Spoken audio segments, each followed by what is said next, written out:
Hello! I think it might be still too loud. Hold on. Do you know what? Fuck it. Switch it off. Hi! Hello, hi! Camera, really? Camera, really? Camera, really? Every single fucking time, every single fucking time, every single fucking time! Done. There.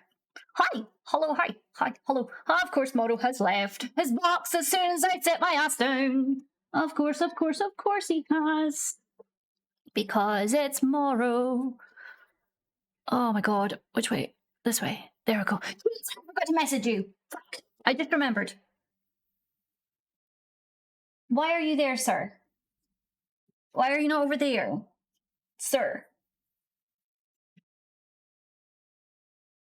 He's here. Going meow. Ma. What? Penis. Yes, I just penised my cat. Madam, I require treats. Yes, he does, because he's a fat boy. Of course you do, because you're a fat fuck. You come in? Good boy. One in. You just copy your owner, hey? Your owner's fat, so are you. Yes. These things are... Those treats are fucking stinking. Stinking. Fuck. Fucking dinosaurs, 15 out of 10, gimme. Huh? But hi! Hello, hi. How's everyone doing? I just realised we have not changed a thing. We haven't changed a thingo on the Stremo elements because you guys are too fucking kind. So kind, Tommy. Why are you so kind? Why do these? Why do you do this to me? Why do you give me the things? I can't. Y'all are too good. Y'all are too nice to me. How are you? How's the rest of your Sunday? How's your Sunday? This is my hair, motherfucker.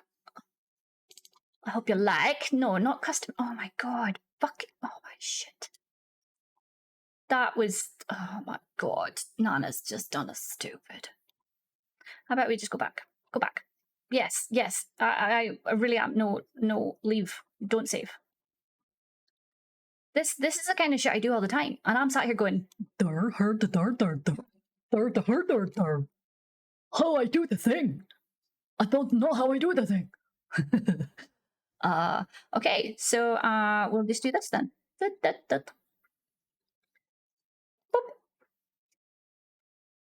I'm only a little bit late because my son got picked up and got home, and then I wanted to do my hair all really nice and lovely, but it ended up being that I didn't have enough time to do the wig that I wanted to do, and I was just like, fuck it. I'll just give you my fluffy hair. So yes.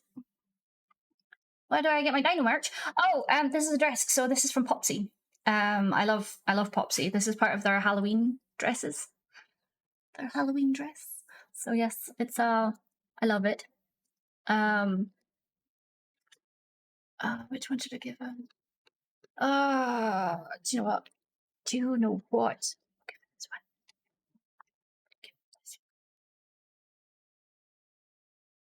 one. But yes, Popsy clothing. Popsy clothing.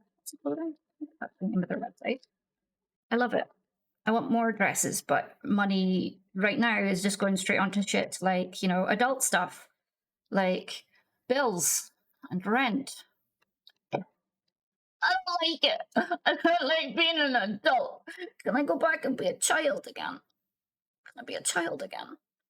Okay, I'm gonna give you just a couple of bits of this at a time. Moro mix. This is from Banshee. There you go. I'll give you a couple of bits of it. I'll give you the rest later. Oh, no, my god, my hand smells cat pee. But hi. Hello. Adult stuff. Dildos and lube. I wish. Oh yeah, taxes. Oh. No. Just, you know, just the adult things like bills and rent. And I mean, I did get a dress not that long ago, but that was because of the kindness of Gaming Mum giving me a wonderful tip. And I bought a beautiful dress, and I love it. I've wore it many times, and I've had people look at me like I'm weird because I'm wearing a dress with bees on it. And I'm like, I don't give a fuck. I love bees. Popsy clothing. Yes, Popsy clothing. Here it is. I'm pretty sure that they deliver worldwide, but you would have to check for your specific area. It feels a bit weird not having music in the background. And that should just be background enough, I think. I'm pretty sure. It sounds pretty background to me. Must not like jazz. When you said adult self-taxes and rent were not the first thing I thought of, yeah, I think a lot of people think the same. You know, it's okay, Addy. Hello, how are you? That sounds good. Good. Okay, so I'm just going to do quick hellos because I wasn't able to do this yesterday because I was playing with Winter. I had a lot of fun, actually, with Winter. I was so upset at Demonologist. I was like, what the fuck is going on? Usually I'm very good at Demonologist, but today is not my day. It's very obvious it was not my day. But I see a Banshee. Hello, Banshee, welcome in. Hello. I see Addy. Hello, welcome in. Hello. Hi, yo, what's up? Buttspot. We love Buttspot. McTaggart. Hello, McTaggart. I'm glad you're here. Kodo. And his hello. name is John C.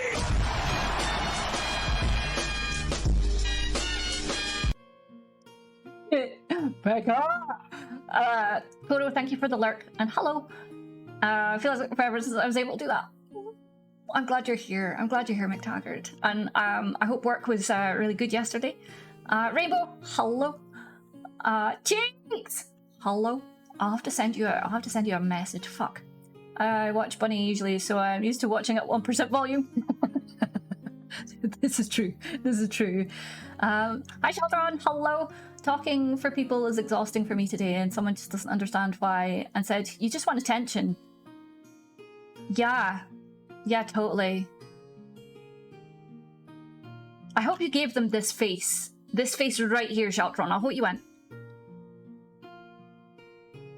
yeah, attention when I'd rather be at home not talking to you. You're breathtaking. You're all breathtaking.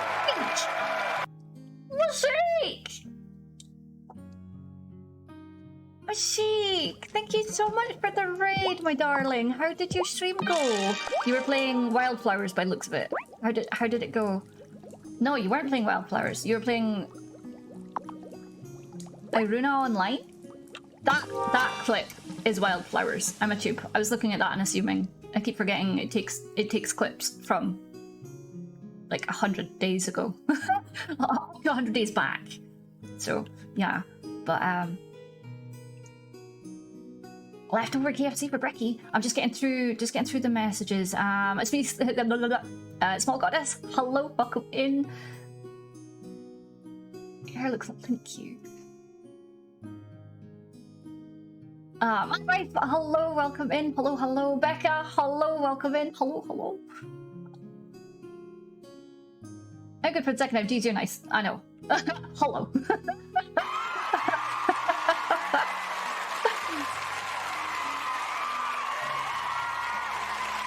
I'll go out, buy a thing, but I'm lazy. I'm gonna wait till payout when I have a little more monies. Yeah, do that. That's a good idea. But I hope your stream is great, Mashik, honestly. We just, you know... Iggy, hello! Hi, Jess, how are you? Hello, welcome in. Natural hair cutie. No, yeah, natural, it's fluffy. I had a shower and then I got distracted playing a game on my phone. Which, is nothing unusual. With good stream, I'm glad. Overstrained, I don't know if it's the right word, I just want to cry. Oh, Sheldron. I think you're maybe overstimulated. Give you a hug if I could.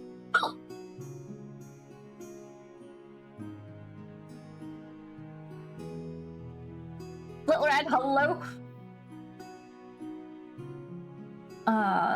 Yeah, I'm sorry that you're not having a good time. Still need to figure out a good raid message. Yeah.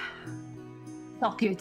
Buying a pot is expensive from buying a pot is expensive from legit places. What, you mean like a like a soup pot? Or like the drug? or the drug? What are we talking about, Becca?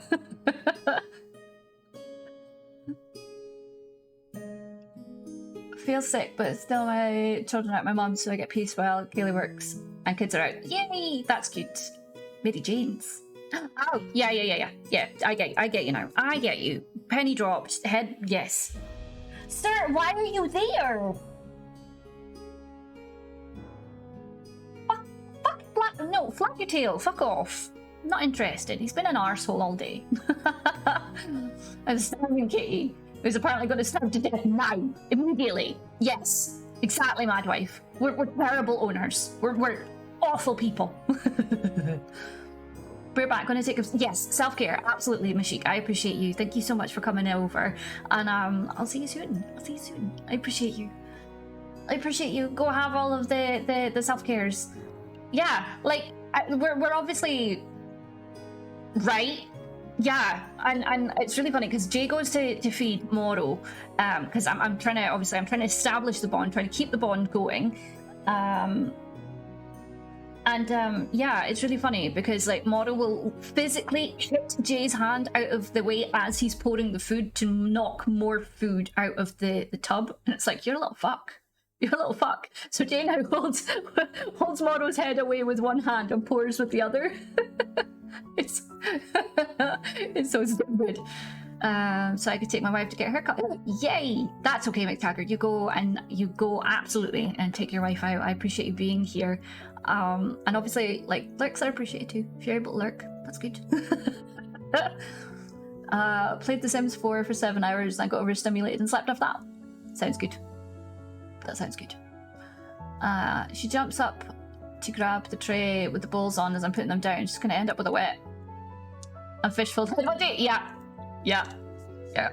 And she'll still look at you as if it was your fault. Not the fact that she decided to jump up and pull as you're placing down. Yeah, absolutely. It's going to be your fault. 100% your fault. And she's going to hate you for it, even though it's her fault. I'll be back. Thank you, McTaggart. I hope that she enjoys getting her haircut. I've not had a haircut in forever. I really should. It's so... This is just, like, allowed to dry itself, and it's just not... It doesn't feel nice. Cuts are never at fault. Lies. No, yeah... That's true. They're not, are they? Because it's you that's the fault. You're the slave, not them. You're the one that's the problem, not them. Not them doing silly things. Not them doing stupid shit like running around at 100 miles an hour and jumping on a ceramic bath and then, falling and breaking their hip. That was my fault, not his fault. No, absolutely not his fault. It wasn't him that did that. It was me that did that. My hair's really long and I love it so much. Have you ever heard of Kyle? No. Kinane? No. Who's that? Who that or what that? What? But how, like, other than, stuff, how's everybody? I see you, bye. How are you, Meyer? Hello. Comedian who does a bit about cats being former gods. Interesting. Did you know? Right, so everybody thinks that the Egyptians were the ones to have house cats and tamed cats and stuff. But actually, they found a cat grave in, was it Cyprus? I think it was somewhere in Greece. Possibly. Somewhere over there, over the Mediterranean way. They actually found one that dated 9,000 years earlier. So yeah. Turns out that the Egyptians were not the first to have cats. It was further over the other way. Talking about hair, I'm going to lurk, take a quick shower and wash my hair before I get too tired. Yes, Diggsy, I feel you. Cats are fun, yeah, absolutely. It just so happens that, they're just fluffy assholes. I just love him so much, and he knows I love him. Like, god damn it! If if Jay wasn't so allergic to, well, he's not allergic, but he has reactions and stuff. So if Moro was to sleep in the bed, then there'd be a problem. But you know, if Jay didn't have those issues, Moro would absolutely be sleeping on the bed. Yeah, you would. What? I see you. What's wrong with the fat boy? You've still got water. Yeah, you still got water. It's fresh. We filled it up yesterday. It's really cute. The kind of bottle I've got for him is, it looks like a cooler. So, you know, it's a cooler and then it's, you know, it's great. I love it. Thank you for the hug. But yeah, I think it's great. I initially got it from my old lady, but she just drinks from the sink. So, so I got it I took it for Moro instead. And he loves it. It's great. Like I said, it looks like a little water cooler. It's so cute. I like to think it's the other way around. We don't have the cats have us. We are their pets, and they are tiny, floofy, chaotic, sometimes evil. Absolutely. Oh, is that you away already, Addy? Thank you so much for coming in. I appreciate it. Thank you for popping past. I hope you have a wonderful rest of your time. And when it's bedtime, I hope you have a wonderful, wonderful rest and that you wake up feeling refreshed and you know that you are loved and appreciated. Bye for now, Addy. Hi, Glenda. How are you? I'm great. We're going to be... let me just very quickly... What is this? Come on. Come on. There we go.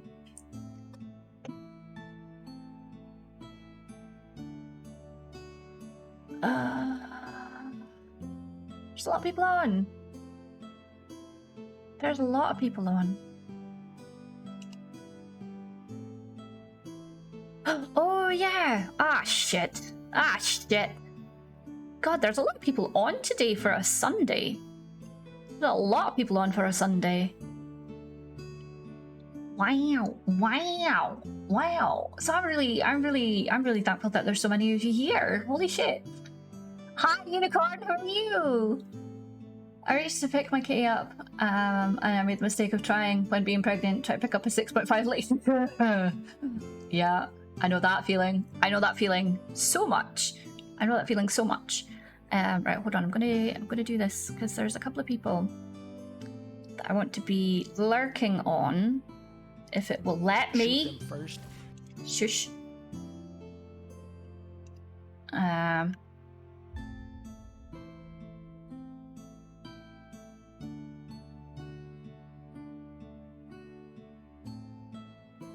There. Just make sure that I'm lurking. Oh, this one is adorable. Holy shit.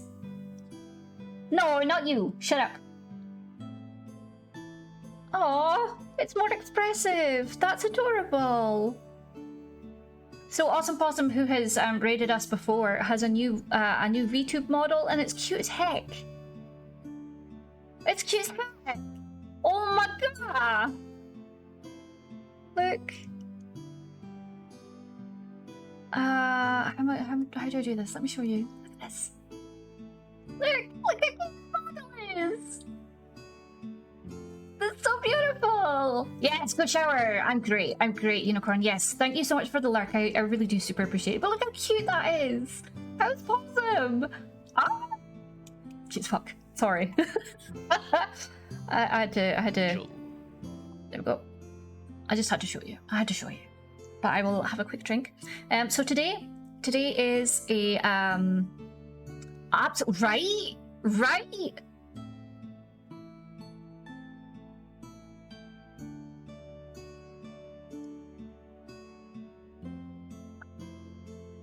Thank you. For that drink. I was just showing a VTuber. They've got a new model. I think it's cute as heck. So their name is Awesome Possum. Let me give them a quick shout out.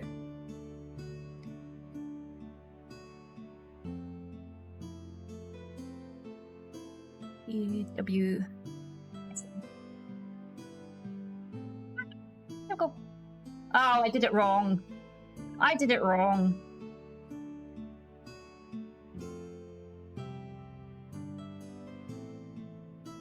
Did I do it properly this time? Yes, I did. There we go. So that was the model before. And it's definitely a lot more Nobody likes you, Lurker. I'm just kidding. Ah! Lurker, no! Ah! Oh, hell no. See how cute that model is? So cute. Seriously, it's beautiful. I love it. But yeah, I appreciate everybody being here, honestly. So today we're going to do a little bit of reading. Winter, how are you, my love? I had a lot of fun yesterday.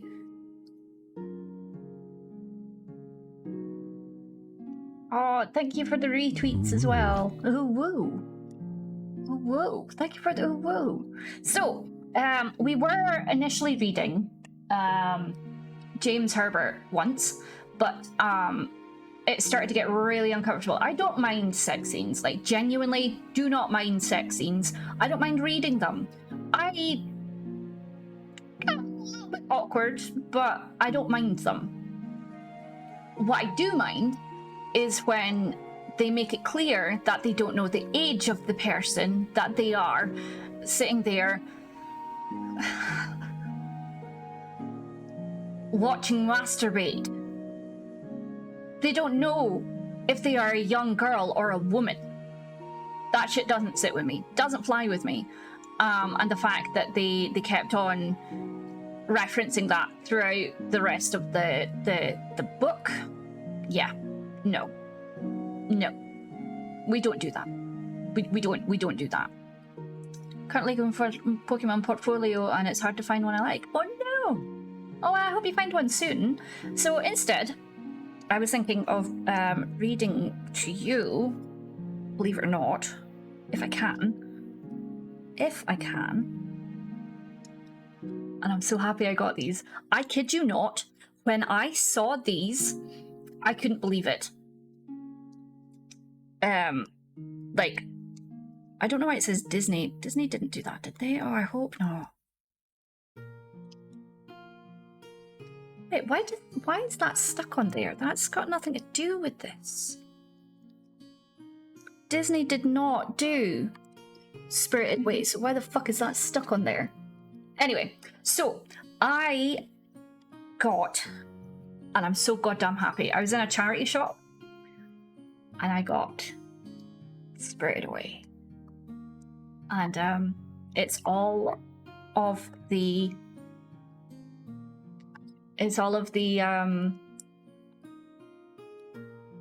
look, see, it keeps on saying Disney. Disney had nothing to do with this. And I saw it in a charity shop, and they had no idea what they had, and they only had it on for £1.50, and I was like, I would have paid you 20 quid for this. Like, hello? So, yeah. Disney didn't do... I don't know why there's stickers on here saying based on Disney's 2002 Academy Award winning film. Disney had nothing to do. I don't think it did. I'm gonna be upset if it did.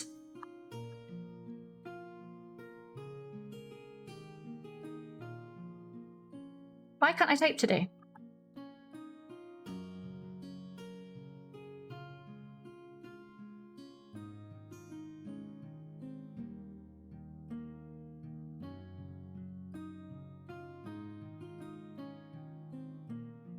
Apparently they did.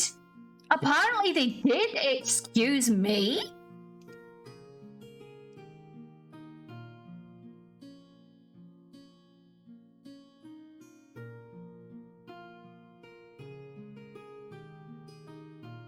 It is. It is. God damn it.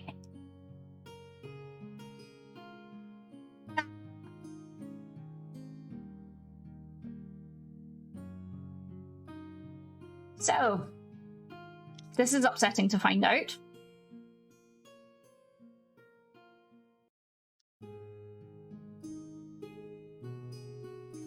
In 1996, Walt Disney Studios acquired worldwide distribution rights to the Studio Ghibli library, with Disney redubbing all previously dubbed films. Disney is going to end up being Megacorp. They're going to end up being like that corporation in WALL-E. In WALL-E. If you've seen WALL-E, you'll know what the fuck I'm talking about. Big Buy, it's called. It's got everything. Everything. So I'm upset to find that this sticker is in fact correct, but I'm going to take it off and pretend that it's just Studio Ghibli all over. Just Studio Ghibli, nothing to do with Disney. Why did they sell out to Disney? Did they want their property to be thrown down the dumpster fire?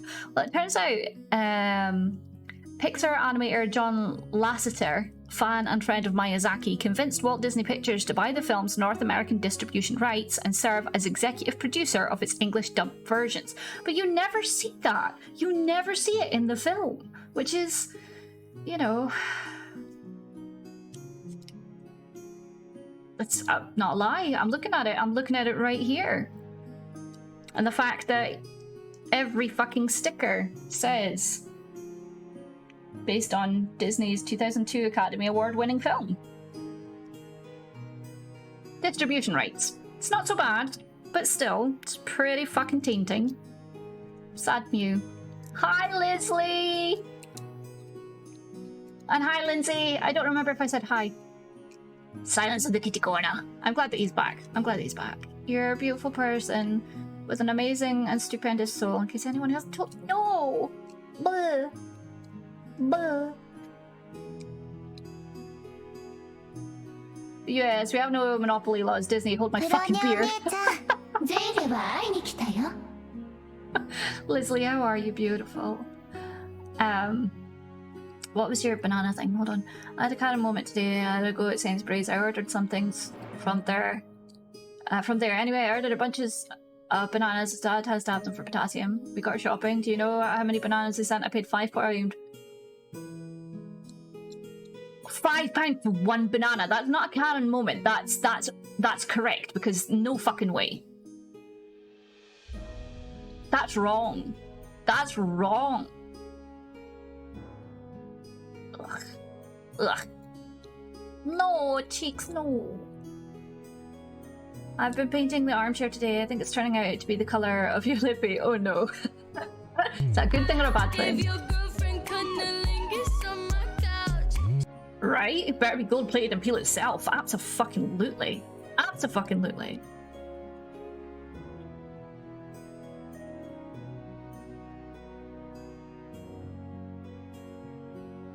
You guys don't need to. Just the fact you're here is enough. Just the fact that you're here is enough. For almost a year. It's a great thing the chair was that 80s, not white, red, brown, rose colour.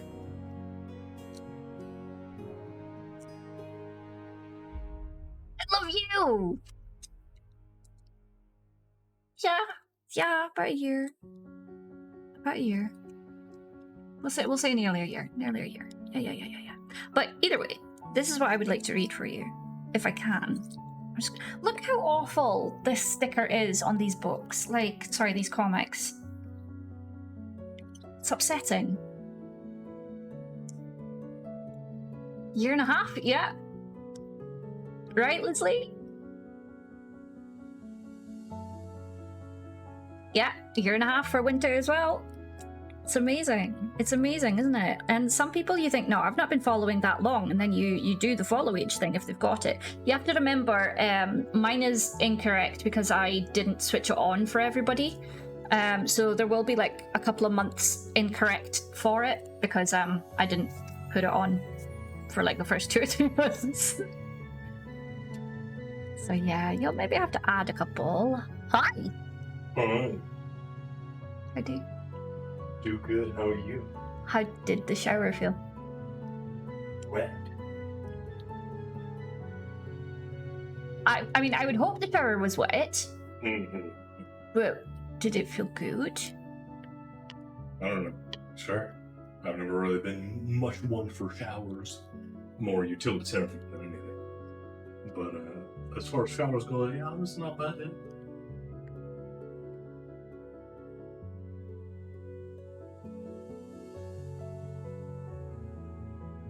I have toothache. You did. You heard it, Jake.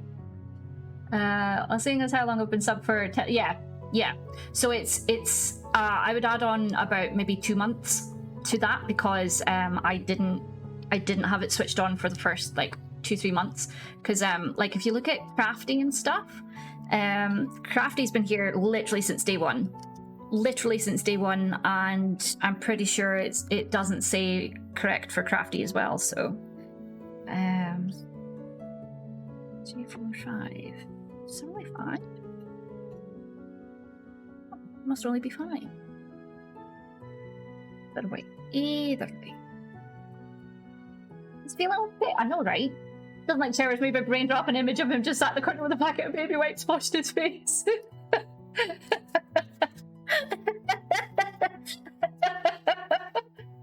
Now he's like, no, I shower. Oh. No, they're just not as okay. I don't think it's going to work reading the comic for you guys. Let's see.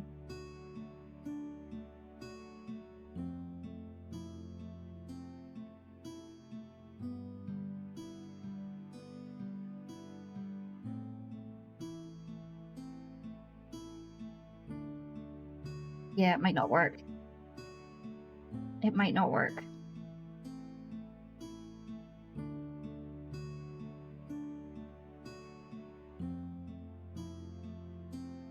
I might have to get something different for you.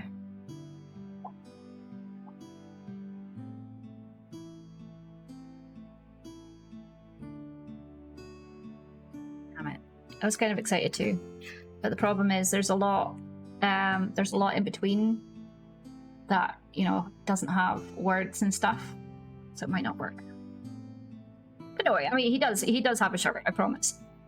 But I thought you guys would at least be interested to see that I have and it's the proper comics as well. So like if you look, the spine is here, not here. And technically it would be that way for us. But it's not. That's the back. Penis! Not the front. Sorry, somebody just penised me. Can I help? Can confirm, am clothed. She was not surprised by my penis. Just to double check. Were you picturing me like crouched in the corner like Gollum with the wet wipes being like, yes, we washes away the filth and the dirty, yes. No dirty grace, yes. It's the wet wipes that I do realize every time you bounce, it makes my whole monitor move and camera also bounce. No. I did not know that. Now you do. And Banshee says yes. Oh, okay. Got it. Just wanted to confirm.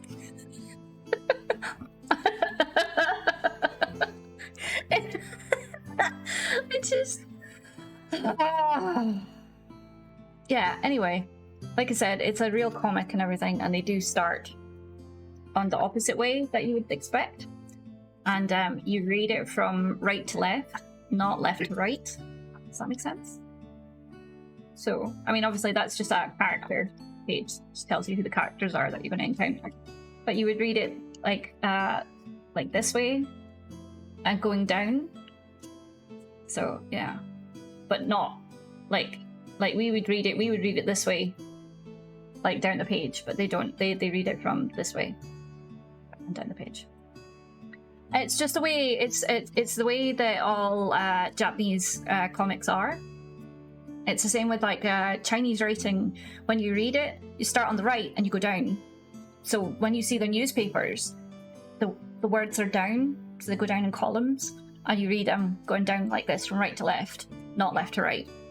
I don't know. But the difference is that Japanese, it goes, like the panels and stuff will go from right to left, but yeah. Korean and Chinese, they will go from left to right, like we do. I think there was something I was watching that was really interesting, and they were saying they think the reason why different cultures write in different specific ways is it depends on who had access to paper and who had access to stone.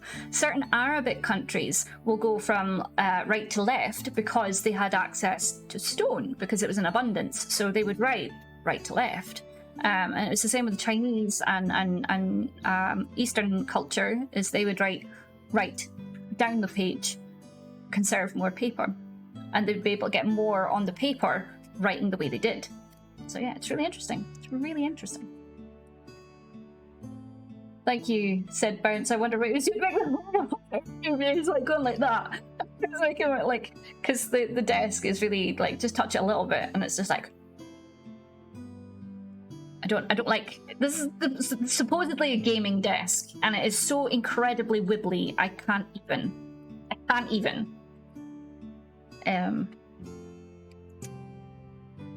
But that's see the dragon?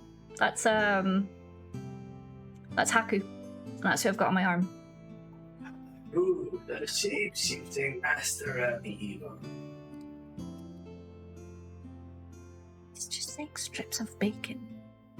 He's laying strips of bacon on a bacon tray. Yesing to himself. I think he's okay. I don't know what he's doing. And now he's speaking like Gollum. What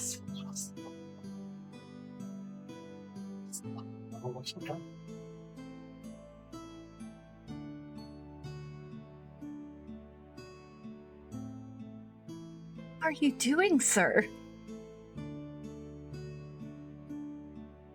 Cooking roasted chicken fillets baked on top. Okay. My eyes are very brown today as well. I don't know if you guys can see. My eyes are actually very brown today.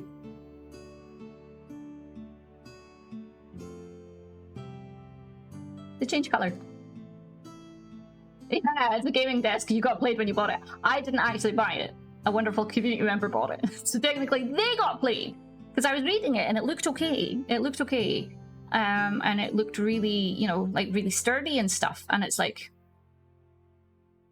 no. My big ass monitor is on like a raised up part of the desk and I'm a bit concerned about it. It's okay. It works. Not a problem, Winter. Thank you for the alert. I was scrolling on Twitter. That's all right. Slaying some strips of bacon sounds tasty. Jay, are you all right? Blink multiple times if you're having a stroke. No, he's okay. So now I need to draw a Buff Bunny cradling wet wipes. Oh my god, Banshee, please. Oh. Yeah, it's the bunny daddy like crouched in the corners. You're like... Nurgle, how are you? Welcome in. Hello. I'm just very quickly going to go and get a different book. I've actually got another one that I've got an idea that we might like. And it's kind of horror murdery. Oh! I'll be right back. Oh, look, it's a full dress as well. It's a full dress. Dinosaurs. Dinosaur skeletons. Skeleton dinosaurs. Enjoy. Yes, get the ice cream. I'll be Burb. I mean, it's not Burb.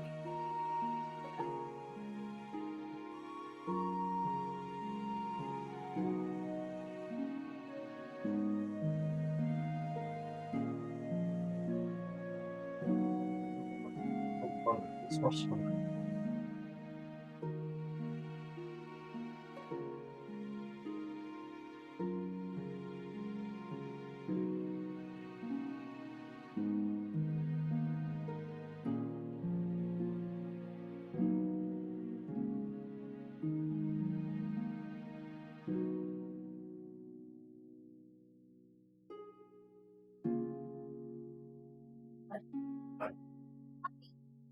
It's so very Silent Hill outside. Yeah, we've been stuck in the Silent Hill Twilight Zone for 3 days now. Yeah, the 3 days Silent Hill Twilight Zone. Silent Hill Twilight Zone! This is the book. It's called The Shining Girls. And it's interesting. It's actually pretty decent from what I've read so far. I just whacked his camera again.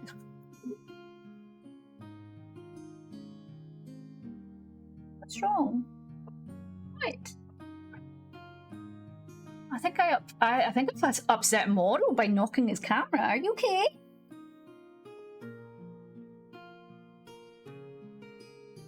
Getting a judgy face from the cat. Can I ask a big favor? Can I get my hot water bottle, please? Yeah. Yes.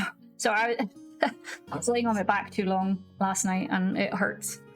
It hurts. It's a bit sore. Okay. Right. So this book, it's about a murderer.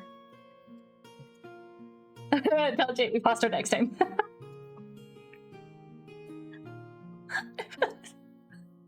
Oh, actually, I woke up on my back asleep. I'd gone to sleep on my side and I woke up on my back. Usually I'll be on my back for a little while and then I'll flip over again, but I clearly didn't. I clearly slept too long on my back.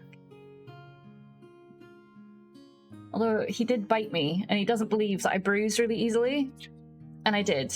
You could just see it. Just see it there. It was really funny, his reaction. Moments. He didn't even bite that hard. So funny. And he looked so guilty. He was like, I didn't think it would bruise. I shouldn't bite hard. And you're a voyeur who likes drawing attention to you, voyeur, you. Do you know that? Yeah. Yeah. You just like showing everybody all the kinky stuff. You're like, look at the me, I have Batman.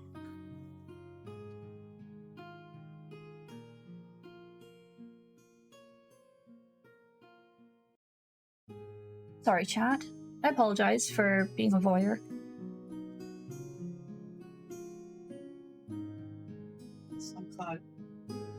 Anyway, so this book is called The Shining Girls. And the little blurb on the back says, Kirby is lucky she survived the attack.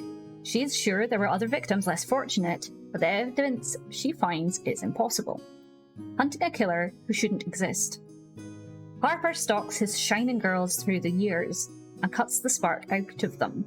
But what if the one that got away came back for him? Interesting.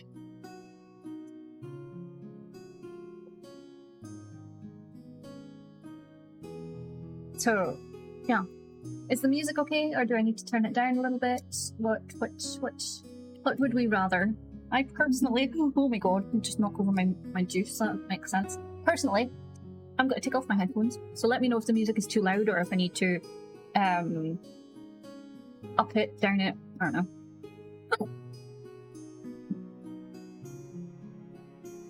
Let me know what you prefer, but make sure you get all comf. The butler did.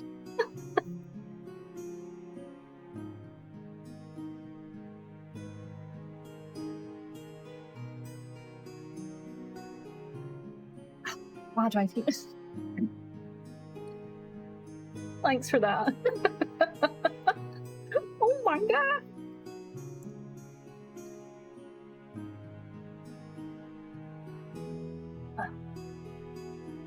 Stop this. It's good for the throat. It's good for the throat. Okay. So the Shining Girls. Harper, 17th of July, 1974. He clenches the orange plastic pony in the pocket of his sports coat. It's sweaty in his hand. Midsummer here, too hot for what he is wearing. But he has learned to put on a uniform for this purpose, jeans in particular. He takes long strides. A man who walks because he's got somewhere to go, despite his gimpy foot. Harper Curtis is not a moocher, and time waits for no one, except for when it does. The girl is sitting cross-legged on the ground, her bare knees white and bony as bird skulls and grass-stained. She looks up at the sound of his boots scrunching on the gravel, but only long enough for him to see that her eyes are brown under that tangle of grubby curls before she dismisses him and goes back to her business. Harper is disappointed. He had imagined as he had approached, that they might be blue, the colour of the lake, deep out where the shoreline disappears and it feels like you're in the middle of the ocean. Brown is the colour of shrimping, where the mud is all churned up in the shallows and can't see shit for shit. Oh. Read it again. What are you doing? He says, putting brightness in his voice. Crouches down beside her in the threadbare grass. Really, he's never seen a child with such crazy hair. Like she got spun around in her own personal dust devil, one that tossed up the assortment of random junk splayed around her. A cluster of rusty tin cans, a broken bicycle wheel tipped on its side, spokes jabbing outwards. Her attention is focused on a chipped teacup, turned upside down so that the silvered flowers on the lip disappear into the grass. The handle has broken off, leaving 2 blunt stumps. You having a tea party, sweetheart? He tries again. It's not a tea party, she mutters into the petal-shaped collar of her checked shirt. Kids with freckles shouldn't be so earnest, he thinks. It doesn't suit them. Well, that's fine, he says. I prefer coffee anyway. May I have a cup, please, ma'am? Black with 3 sugars, okay? He reaches for the chipped porcelain, and the girl yelps and bats his hand away. A deep, angry buzzing comes from underneath the inverted cup. Jesus, what you got in there? It's not a tea party, it's a circus. Is that so? He turns on his smile, the goofy one that says he doesn't take himself too seriously and neither should you. But the back of his hand stings where she smacked him. Hi, Days, welcome in. Welcome, how do? She glares at him suspiciously. Not for who he might be, what he might do to her, but because she is irritated that he doesn't understand. He looks around more carefully and recognises it now. Her ramshackle circus. The big top ring marked out with a finger traced in the dirt, a tightrope made from flattened drinking straw rigged between 2 soda cans, the Ferris wheel on the dented bicycle wheel, half propped up against a bush, with a rock to hold it in place, and paper people torn out of magazines, jammed in between the spokes. It doesn't escape him that the rock holding it up is the perfect fit for his fist, or how easily one of those needle spokes would slide right through the girl's eye like jello. He squeezes hard on the plastic pony in his pocket. The furious buzzing coming from underneath the cup is a vibration he can feel all the way down his vertebrae, tugging at his groin. We're doing story time, so we're reading The Shining Girls. Because I was originally reading James Herbert once, but I got really uncomfortable with some of the explanations in the book about a young girl and masturbation and stuff, and I was like, no, we don't stand that. We don't stand that. So yes, just grab yourself something to eat, something to drink, get comf, and I'll read for a while. I'll read for as long as I can. This here, I like this. We need comfy reading. We do, and I like to do it. I try and do it at least once a week. So usually a Sunday.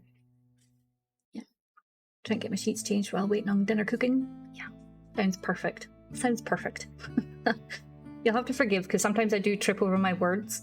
And I might say a word or not say a word correctly, because I'm not a professional reader. And I'll try put on different voices and stuff. But I try my best, and I seem to get positive feedback, so Comf.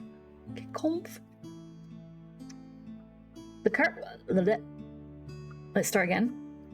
The cup jolts and the girl clamps her hands over it. Whoa, she laughs, breaking the spell. Oh, indeed, you got a lion in there? He nudges her with his shoulder, and a smile breaks through her scowl, but only a little one. You an animal tamer? You gonna make it jump through flaming hoops? She grins, the polka dots of her freckles drawing up into Dutch apple cheeks, revealing bright white teeth. Nah, Rachel says I'm not allowed to play with matches. Not after last time. She has one skewed canine, slightly overlapping her incisor, and the smile more than makes up for the brackwater brown eyes, because now he can see the spark behind them. It gives him that falling away feeling in his chest. And he's sorry he ever doubted the house. She's the one. One of the ones. His shining girls. I'm Harper, he says, breathless, holding out his hand to shake. She has to switch her grip on the cup to do it. Are you a stranger? She says. Not anymore, right? I'm Kirby Maserachi, but I'm going to change it to Laurie Starr as soon as I'm old enough. When you go to Hollywood? She draws the cup across the ground towards her, stirring the bug under it into new heights of outrage, and he can see he's made a mistake. Are you sure you're not a stranger? I mean, the circus, right? What is Laurie Starr going to do? Flying trapeze? Elephant rider? Clown? He wiggles his index finger over his top lip. The mustachioed lady? To his relief, she giggles. No! Lion tamer, knife thrower, fire eater. I'm gonna be a tightrope walker. I've been practicing. Wanna see? She moves to get up. No, wait, he says, suddenly desperate. Can I see your lion? It's not really a lion. That's what you say, he prods. Okay, but you gotta be real careful. I don't want him to fly away. She tilts the cup the tiniest fraction. He lays his head down on the ground, squinting to see. The smell of crushed grass and black earth is comforting. Something is moving under the cup. Furry legs, a hint of yellow and black. Antennae probe towards the gap. Kirby gasps and slams the cup down again. That's one big old bumblebee, he says, sitting back on his haunches. I know, she says, proud of herself. You got him pretty riled. I don't think it wants to be in the circus. Can I show you something? You'll have to trust me. What is it? You want a tightrope walker?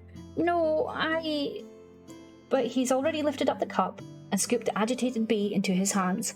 Pulling off the wings makes the same dull pop sound as plucking the stem off a sour cherry, like the ones he spent season picking in Rapid City.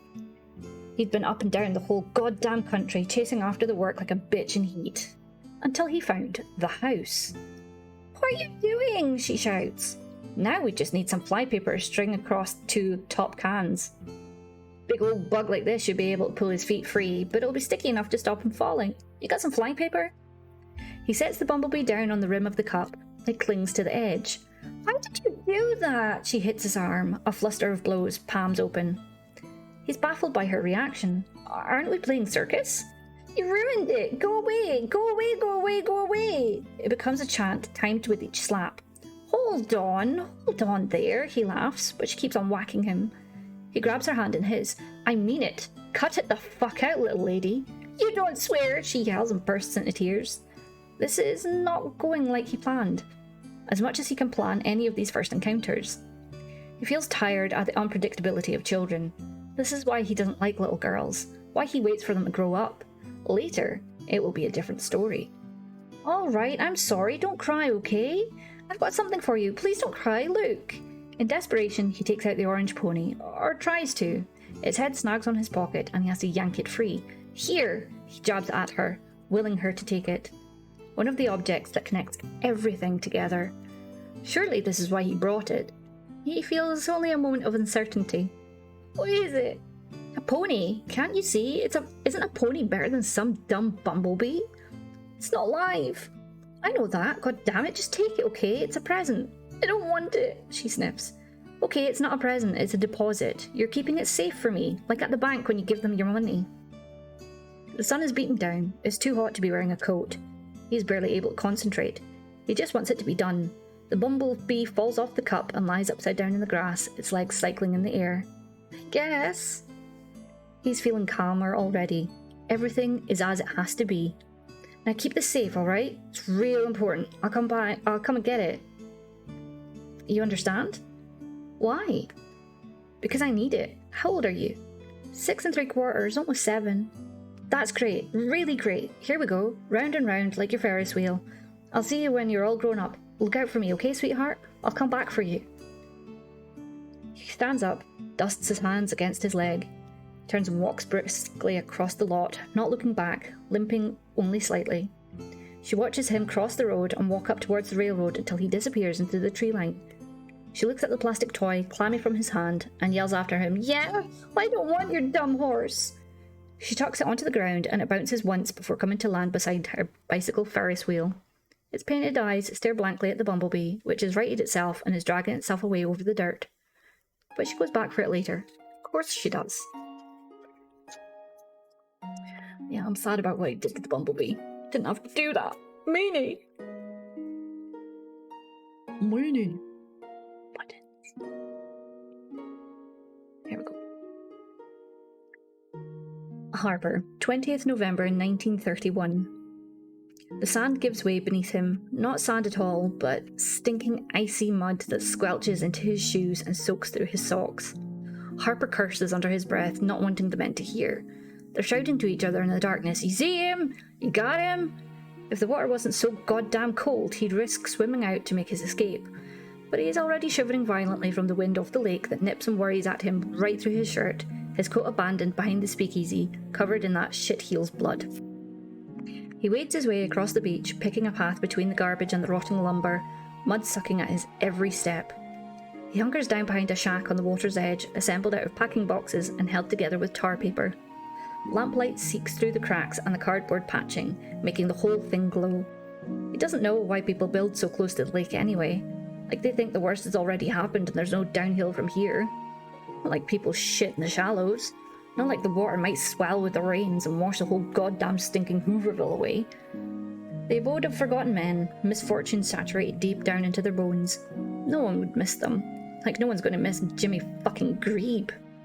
He wasn't expecting Grebe to gush like that. Wouldn't have come to it if the bastard had fought fair. But he was fat and drunk and desperate. Couldn't land a punch, so he went for Harper's balls. Harper had felt the son of a bitch's thick fingers grabbing at his trousers. Man fights ugly, you fight uglier back. It's not Harper's fault that the jagged edge of the glass caught an artery. He was aiming for Grebe's face. None of it would have happened if that dirty lunger hadn't coughed up on the cards. Grebe had wiped the bloody gob off with a sleeve, sure, but everyone knew had consumption, hacking his contagion into his bloody kerchief. Disease and ruin and the racking nerves of men. It's the end of America.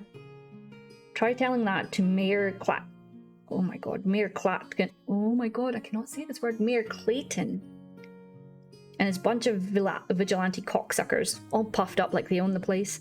But there's no law here, like there's no money, no self-respect. He'd seen the signs, and not just the ones that read "foreclosed." Let's face it, he thinks, America had it coming. A pale streamer of light sweeps over the beach, lingering on the scars he trailed across the mud. But then the flashlight swings to hunt in another direction, and the door of the shack opens, spilling light out all over the place. A skinny rat of a woman steps out. Her face is drawn and grey in the kerosene glow, like everyone else's around here, as if the dust storms out there in the country blew away all traces of people's character along with their crops. There's a dark sports coat 3 sizes too big for her draped over her scrawny shoulders, like a shawl. Heavy wool. It looks warm. He knows that he's going to take it from her even before he realises that she is blind. Her eyes are vacant, her breath smells like cabbage and the teeth rotting in her head. She reaches out to touch him.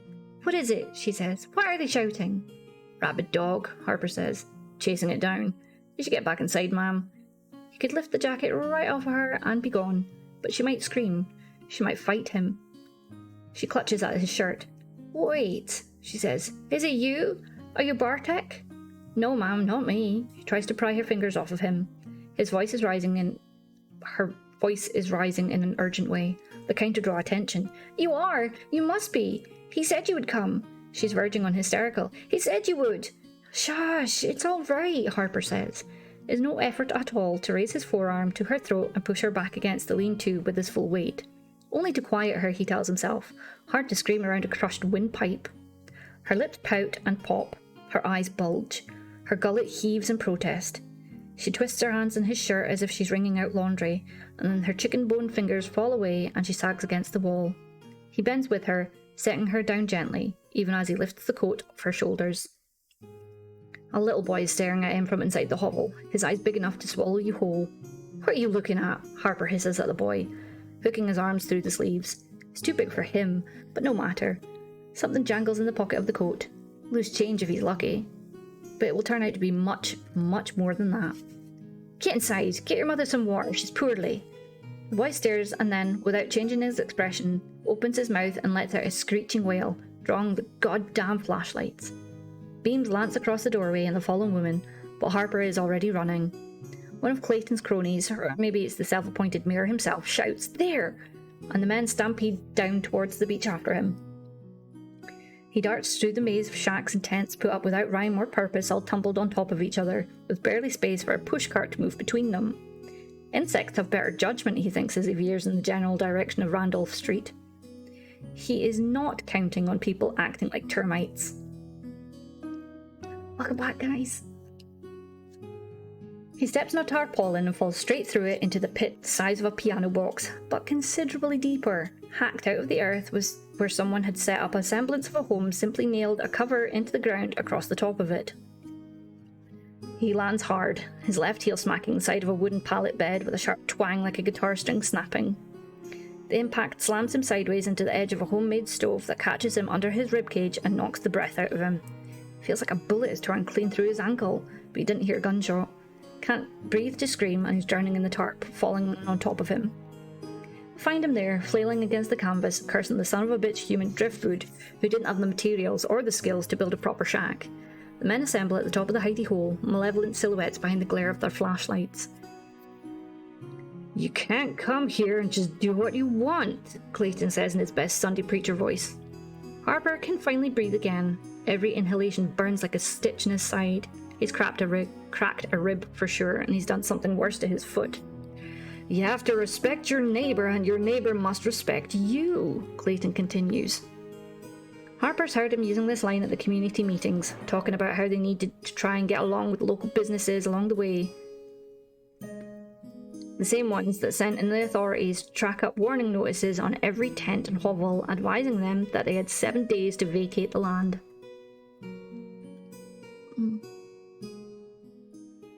I opened a package from Amazon, left the contents near the door as I threw the bag out. My mother-in-law was looking at my order and was going through it. Called her out for going through my stuff and she got mad. I don't go through her stuff, don't touch my stuff. Ew, that's awful. Becca, absolutely, tell her off, what the fuck? Can't disrespect other people's fucking stuff unless somebody tells you can open it. That's rude.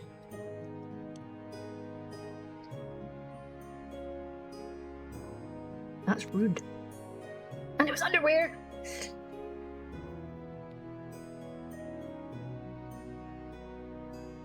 Hard to do respecting when you're dead, Harper laughs, although it's more of a wheeze and it makes his stomach tighten with pain.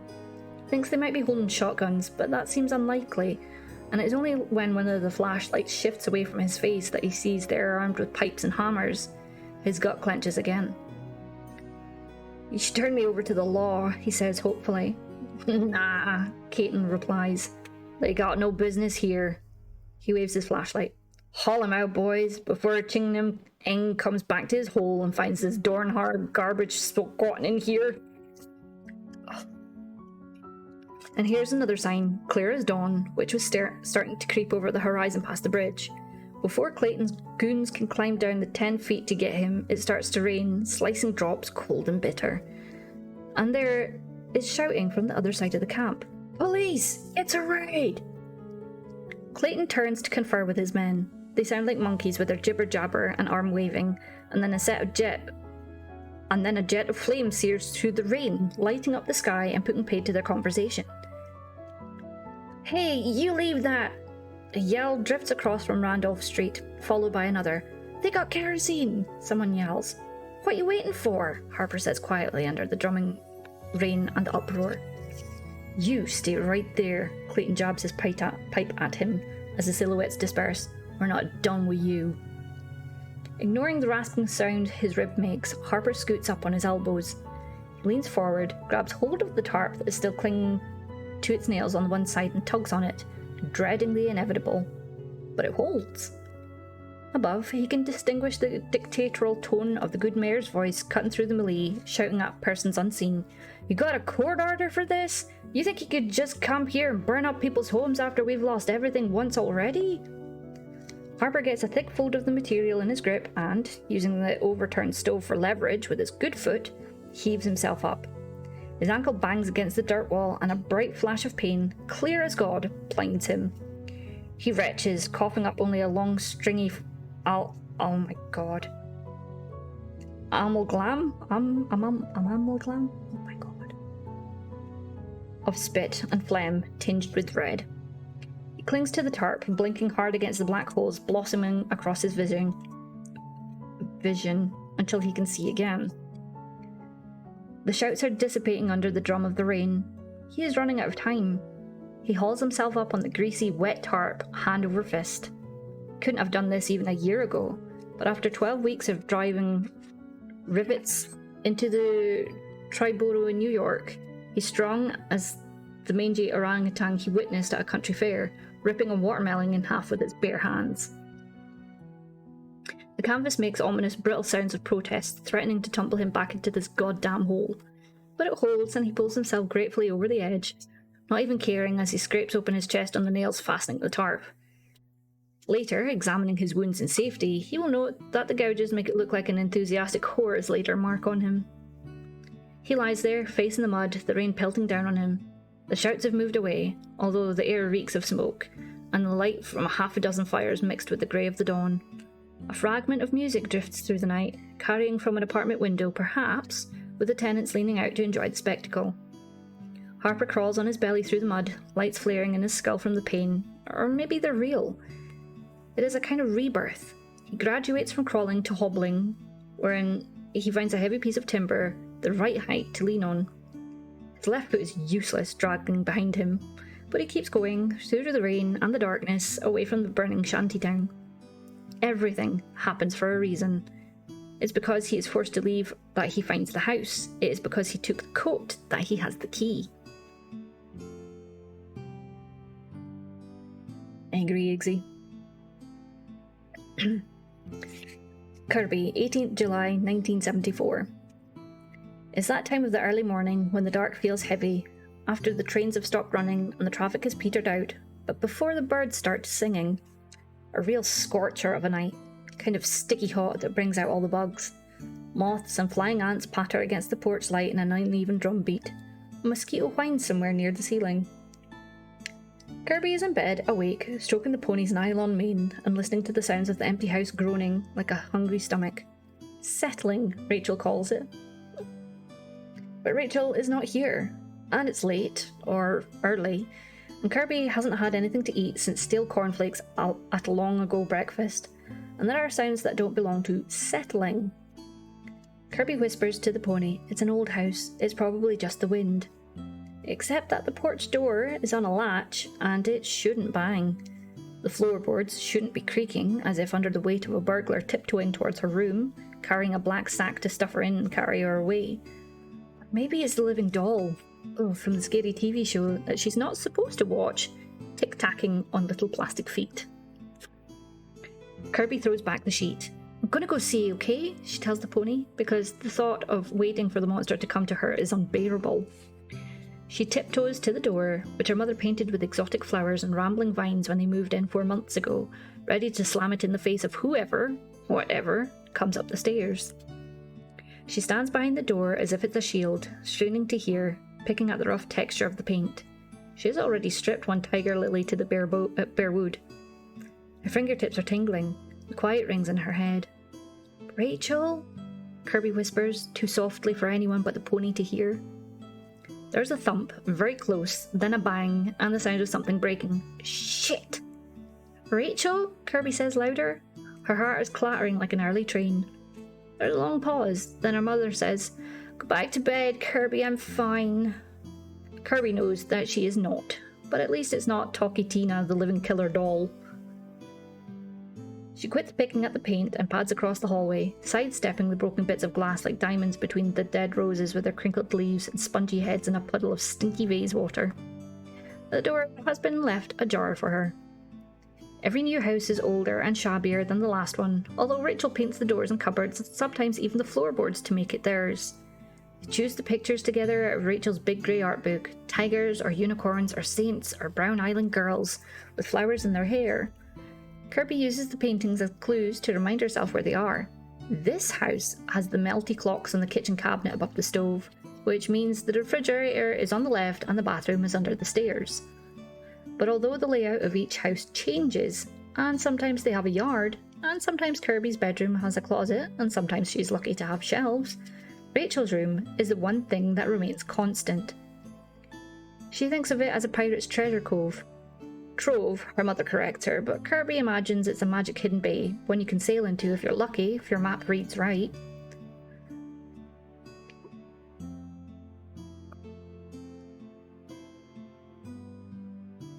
Exactly, cheeks. Exactly. Dresses and scarves are tossed around the room as if by a gypsy pirate princess throwing a tantrum.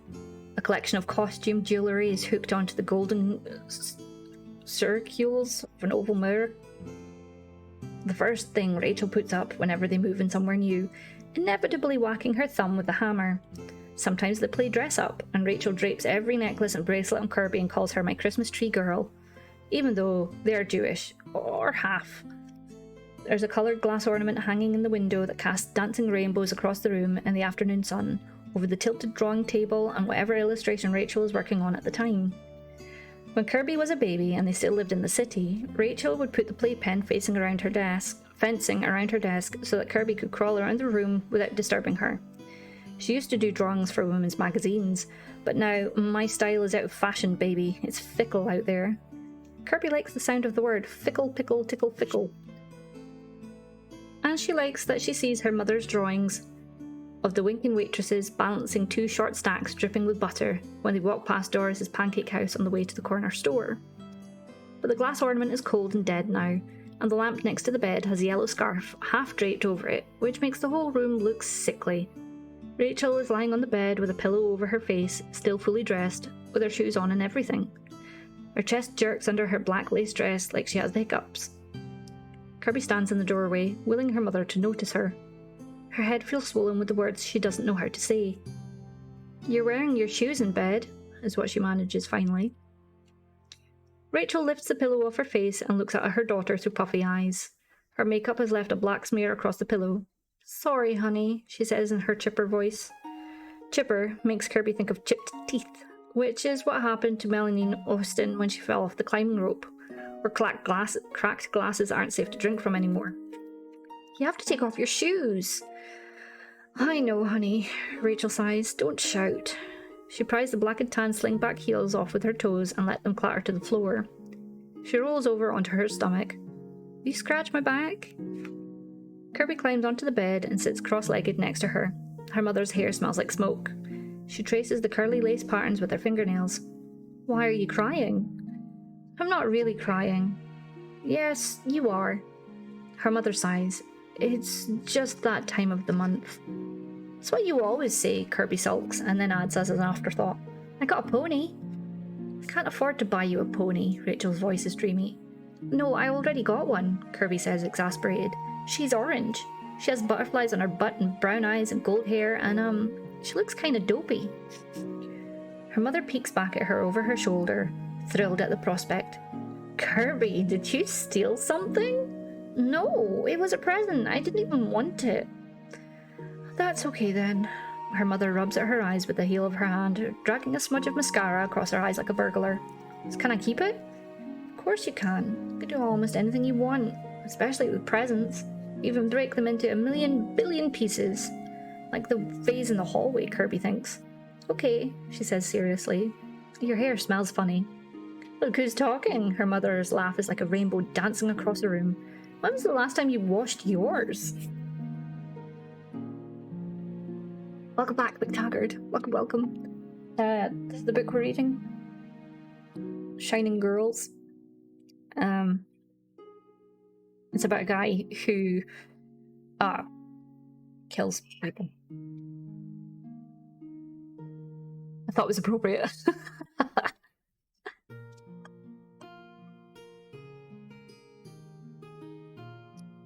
Are you okay? He's listening to his audiobook too loud. You okay? Mm. Good. It's just you looked concerned for a moment. It's just thinking about whether or not I should let him cook longer, because the chicken and the bacon are cooked, but the bacon's not as crispy as I usually go for. So.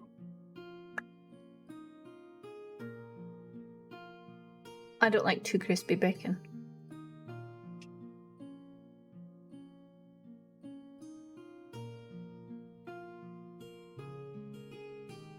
You can't force people to respect you. Or you can force people, but then respect will must be out of here. Exactly. Exactly, Iggsy.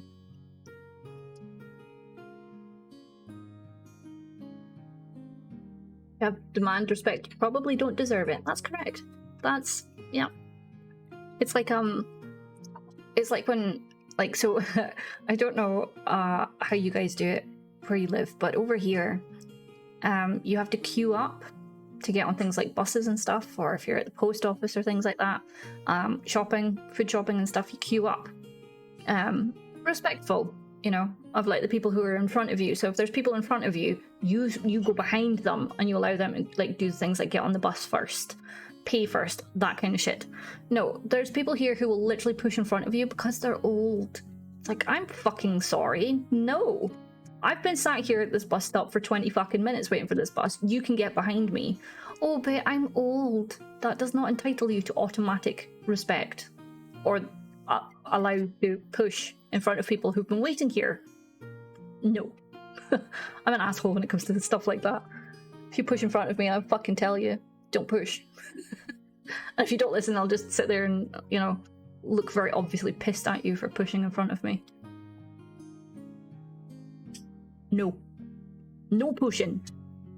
And just because you're old does not mean you're automatically entitled to respect. What this? Chimkin. Kind of chimkin. With bacon. Chimkin and bacon? Oh. Chimkin and bacon. Don't cut the line or I'll break your hip. I think that, but I don't do that. Do you know what I mean? I'm thinking it, I'm like... Grr. But I would never say it. I would never say it. I'm a pussycat. I'm a chicken. People get angry at me. I'm like, oh my god, okay, I'm sorry. And I'm trying. My bark is definitely worse than my bite, for sure. No, we're back to Harper. Yawa. Yeah. You push me, I'll push you kind of situation. Harper, 22nd November 1931. So it's going back and forth, it seems, because she was, what was Kirby? 1974. Yeah, so we're going back and forth between timelines, it seems. So we're finding out about Harper's past. The Mercy Hospital does not live up to its name. Can you pay? A tired-looking woman in the reception booth demands through a round hole in the glass. Paying patients, go to the front of the line. How long is the wait? Harper grunts. The woman inclines her head towards the triage waiting area. It's standing room only, apart from the people who are sitting or lying half collapsed on the floor, too sick or tired or plain goddamn bored to stay on their feet. A few glance up with hope or outrage or some unsustainable mix of the two in their eyes. The others have the same look of resignation he's seen in farmers' horses on their last legs, ribs as pronounced as the cracks and furrows in the dead earth they strain the plough against. You shoot a horse like that. He digs in the pocket of the stolen coat for the crumpled $5 bill he found there, together with a safety pin, 3 dimes, 2 quarters, and a key, worn out in a way that feels familiar. Or maybe he has become accustomed to tarnish. Is this enough for Mercy, sweetheart? He asks, shoving the bill through the window. Yes, she holds his gaze to tell him that she is not ashamed to charge, even though the very act of doing so says otherwise. She rings a little bell and a nurse comes to collect him, her practical shoes slapping against the linoleum. E. Capel, it reads on her badge name badge. She's pretty in an ordinary sort of way, with rosy cheeks and carefully ironed cherry brown curls under her white cap. Apart from her nose, which is turned up too much so it looks like a snout. Little piggy, he thinks. Come with me, she says, irritated that he's there at all. That was not the correct way to say that word. Come with me, she says, irritated that he's there at all. Already cataloguing him as so much more than human trash, she turns and strides away so that he has to jolt after her. Each step sends pain shooting up to his hip like a Chinese rocket, but he is determined to keep up. Every ward they pass is crammed to capacity, sometimes 2 people to a bed, laid head to foot. All the sickness inside spilling out. Oh, I would not like that. Not as bad as the field hospitals, he thinks. Mangled men clustered on blood-stained stretchers among the stink of burns and rotten wounds and shit and vomit and sour fever sweats. Think incessant moaning like a terrible choir. Sorry, the incessant moaning. There was that boy from Missouri with his leg blown off, he remembers. He wouldn't let up screaming, keeping them all awake until Harper sneaked over as if to comfort him, What he actually did was slide his bayonet in through the idiot boy's thigh above the bloody wreckage and neatly flick it up to sever the artery. Just like he'd practiced on the straw dummies in training. Stab and twist. A gut wound will drop a man in his tracks every time. Harper always found it more personal than bullets, getting right up into someone. It made the war bearable. Oh, chance of that here, he supposes. But there are other ways to get rid of troublesome patients. You should break out the black bottle, Harper says, just to rile the chubby nurse. They'd thank you for it. She gives a little snort of contempt as she leads him past the doors of the private wards, tidy, single-occupant rooms that are mostly vacant. Don't you tempt me. Quarter of the hospital is acting as a pest house right now. Typhoid, infection, poison would be a blessing, but don't you let the surgeons hear you talking about no black bottle. Through an open doorway, he sees a girl lying in a bed surrounded by flowers. She has the look of a film star, even though it's been over a decade since Charlie Chaplin upped and left Chicago for California and took the whole movie industry with him. Her hair is sweat-plastered in damp blonde ringlets around her face, made paler by the wan winter sunlight struggling through the windows. But as he falters outside, her eyes flutter open. She half sits up and smiles at him radiantly, as if she was expecting him, and he'd be welcome to come sit for a while and talk with her. Nurse Caprell is having none of it. She grabs him by the elbow and escorts him away. No gawping now. The last thing that hussy needs is another admirer. Who is she? He looks back. No one. A nudie dancer. Little idiot poisoned herself with radium. It's her act. She paints herself with it so she glows in the dark. Don't worry, she'll be discharged soon and then you can see as much of her as you like. All of her, the way I hear it. She ushers him into a doctor's room, bright white with antiseptic sting. Now sit here and let's take a look at what you've done to yourself. Ruby! Death Wizard, huh? How are you, Ruby? How are you, Death? We're just reading a book. It's the Shining Girls by Lauren Bukes. I'm not doing a good job today, though. I keep on tripping over everything. He hops up and unsteadily onto the examination table. She screws up her face in concentration as she cuts away the filthy rags he has tied as tight as he could bear in a stirrup under his heel. You're stupid, you know that? The little smile at the corner of her mouth says she knows she can get away with talking to him like this. Waiting to come here. You think this will get better all on its own? She's right. It doesn't help that he's been sleeping rough for the last 2 nights, cramped out in a doorway with a cardboard box to sleep on and a stolen coat for a blanket because he can't go back to his tent, in case Clayton and his stooges are waiting with their pipes and hammers.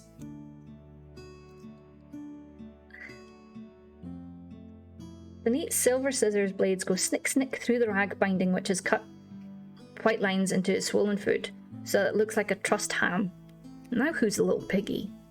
What's stupid, he thinks bitterly, is that he came through the war without any permanent damage, and now he's going to be crippled from falling into some hobo's hidey hole.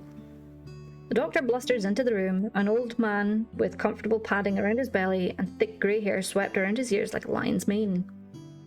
And what's your complaint today, sir? The question is no less patronising for the accompanying smile.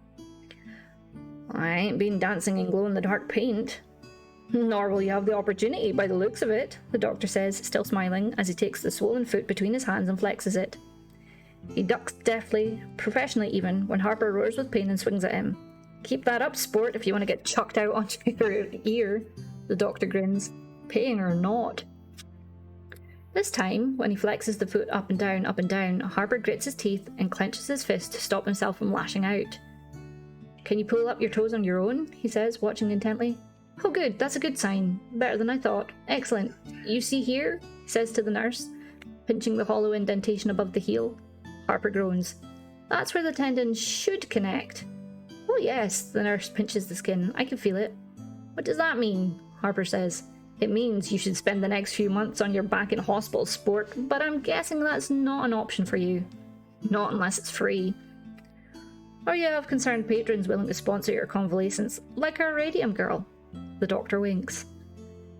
We can put you in a cast, send you off with a crutch, but a ruptured tendon isn't going to heal itself. You should stay off your feet for at least 6 weeks. I can recommend a shoemaker who specialises in medical footwear to raise the heel, which will help it along some. How am I supposed to do that? I gotta work. Harper is pissed at the whine that creeps in his voice. We're all facing financial difficulties, Mr. Harper. Just ask the hospital administrators. I suggest you do what you can, he adds wistfully. I don't suppose you have syphilis, do you? No. Pity. There's a study starting in Alabama that would have paid you for all your medical care if you did, although you'd have to be a Negro. Too bad I'm not that either. Too bad, the doctor shrugs. Will I be able to walk? Oh yeah, but I wouldn't count on it being being able to audition for Mr. Gershwin. I don't know what that means. I don't know. Harper hobbles out of the hospital, his ribs bound, his foot in a cast, his blood full of morphine. He reaches into his pocket to feel how much money he has left. $2 and change. But then his fingers brush the jagged teeth of the key and something opens in his head like a receiver. Maybe it's the drugs, or maybe it was always waiting for him. He never noticed before that the streetlights hum, a low frequency that burrows behind his eyeballs. And even though it is afternoon and the lights are off, they seem to flare as he steps under them. The hum skips ahead to the next light, as if beckoning him. This way! And he'd swear he can hear crackling music, a faraway voice calling to him like a radio that needs to be tuned in. He follows the path of the humming streetlights, going as fast as he can manage, but the crutch is unwieldy. He turns down State, and it leads him through the West Loop into the canyons of Madison Street, with skyscrapers looming 40 stories high on either side. He passes through Skid Row, where $2 might buy him a bed for a while, but the humming and the lights lead him on, into the Black Belt, where the shabby jazz joints and cafes give way to cheap houses stacked on top of each other, with ragged children playing on the street and old men with hand-rolled cigarettes sitting on the steps watching him balefully. The street narrows and the buildings crowd in on one another, casting chill shadows over the sidewalk. A woman laughs from one of the upstairs apartments, the sound abrupt and ugly. There are signs everywhere he looks. Broken windows in the tenements, handwritten notices in the empty shop windows below. Closed for business, closed until further notice, and one just... sorry. A briny clamminess comes in from the lake on the wind that cuts through the bleak afternoon and under his coat. As he gets deeper into the warehouse district, the people thin out and they vanish altogether, and in their absence, the music swells, sweet and plaintive. And now he can make out the tune. Somebody from somewhere, and the voice whispers urgently, keep on, Harper Curtis." The music carries him over the railroad tracks, deep into the west side and up the stairs of Workers' Lodging House, indistinguishable from the other wooden tenements in the row, shouldering in on each other with peeling paint and boarded up bay windows and a notice that reads, "Condemned by the City of Chicago," pasted up on the planks that have been nailed across the front doors in X's. "Make your mark for President Hoover right here, you hopeful men." The music is coming from behind the door of 1818, an invitation. He reaches under the crossed planks and tries the door, but it's locked. Harper stands on the step, full of the sense of a terrible inevitability. The street is utterly abandoned. The other houses are boarded up or their curtains are drawn tight. He can hear traffic a block over, a hawker selling peanuts. Get 'em hot, eat 'em on the trot. But it sounds dulled, as if coming through blankets wrapped around his head. Whereas the music is a sharp splinter that drives right through his skull. The key. He sticks his hand in the pocket of the coat, suddenly terrified that he's lost it. He's relieved to find that it is still there. Bronze, printed with the mark Yale in Town. The lock on the door matches up. Trembling, he slides it home. It catches. The door swings open into darkness, and for a long, terrible moment, he stands paralysed by possibilities. And then he ducks under the boards, negotiating his crutch awkwardly through the gap and into the house.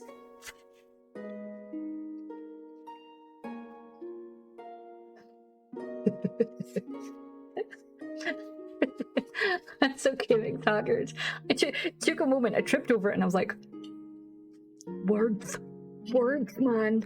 How do the words? How do the do?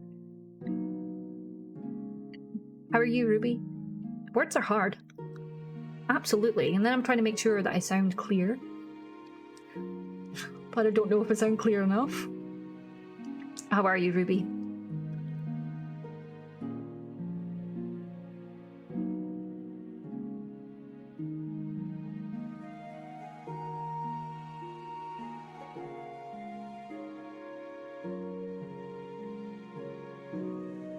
good. Day off today. Got a lot to do. Yay!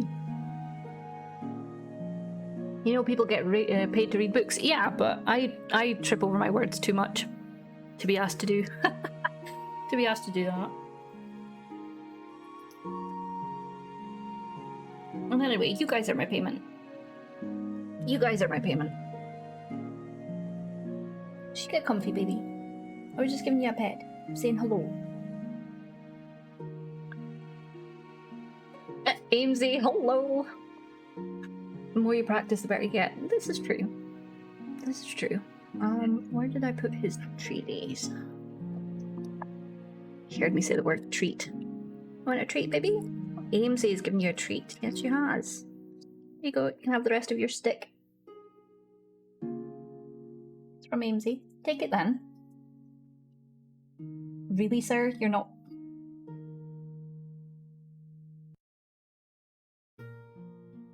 Just take the bloody thing. Jeebus. I thought he would actually bite it, but he didn't. Hi, Exile. How are you? Hold it still, servant, right? It's all big motto, so I had to... Yeah, we're just reading right now, so it just it made sense to make him a little bit bigger so people could see him. Because I'm not, you know, not playing a game, so...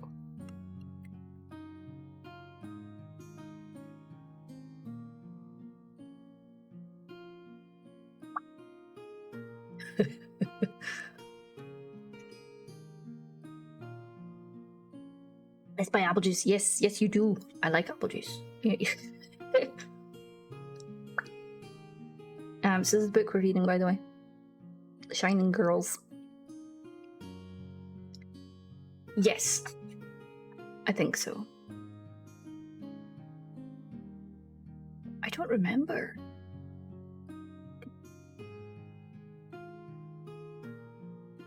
I don't remember. Does anybody else remember if I gave him his treat? Shit, I probably didn't. I remember doing one from Banshee. I remember that one. Oh my god. Too many. We need to buy another one. Here we go. It's from Mystique. Ouch! Sir, don't bite my fingers, you shitbag. Yeah, no treat. I didn't receive nothing. I mean, he probably did, but I don't recall. What?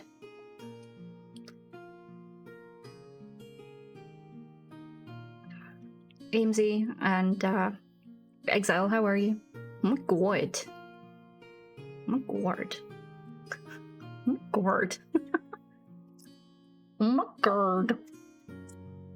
I just think, oh my god. You got a banging headache. I'm sorry.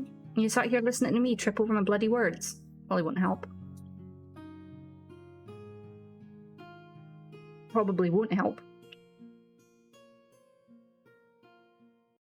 Normal stuff. But other than that, I hope you're okay. You're not getting my bacon, you can fuck right off. No. That face, look at it.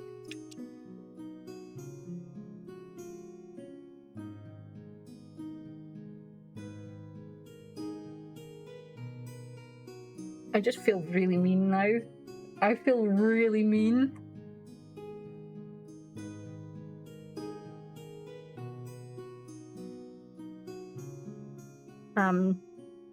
Chicken and bacon.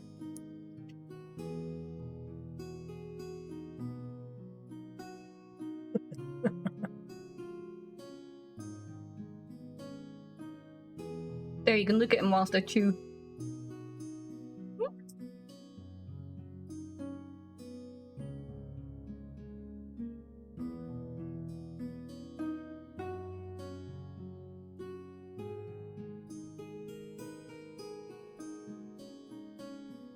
And Ruby, I hope you know, I was just taking the piss yesterday.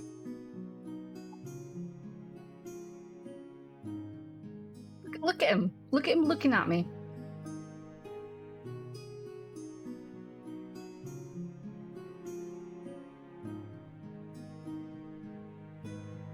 I think we've still got some, if you can make it round.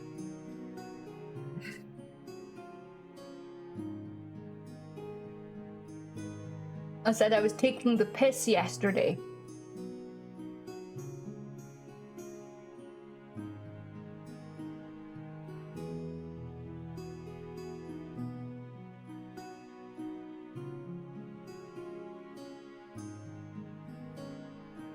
Oh my god.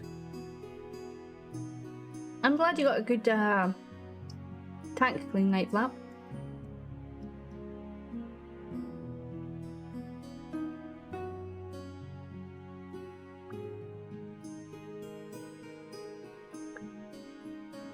Yeah, what McTaggart says. What McTaggart says. It was just joshing. Taking the Michael. Because you thought I was actually giving you trouble. You in gaming, I know. No real trouble. Just taking off the piss. Is that really like a British saying that Americans don't, sorry, Canadians don't understand? Yeah, playful insult, yeah. Yeah, I know. It is a British saying, yeah. It's very British. For British. That's all it is. There's no like harm behind it.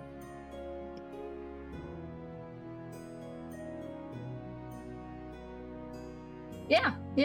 So if somebody says that they're taking the piss at you, it depends on the way it's said. It's like, you know, I'm just taking the piss, or there's taking the piss, you know. Like it could be like McTaggart says, gentle ribbing, gentle joshing, or being mean. But the spirit of the way I was doing it was just taking the Michael. It's just a joke. Taking the piss out of me, right? Yeah, that's a fight coming. Yeah, or taking a piss is very different. Yeah, having a pee. Yeah. No, it's all just a joke. All joshing. It's all good. He's unhappy with me now because I didn't give him bacon. I'm a terrible cat mum. My chair is making very concerning noises at me right now. Very concerning noises. Yeah, taking a piss is very different to taking the piss.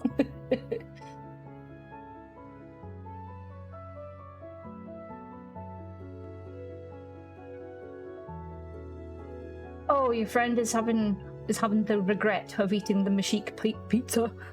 Is the Mashik pizza? Is it very spicy? I mean, you are very spicy. A very spicy lady. I'm just trying to. This chair has. I think that I can take it down and. Sorry, that was very loud. But it's like I don't know if I like it. It feels a bit wobbly. Hold on. Adjust oneself. There's like a leg hold on it, you know. They made decisions that they can regret for a while. Yep.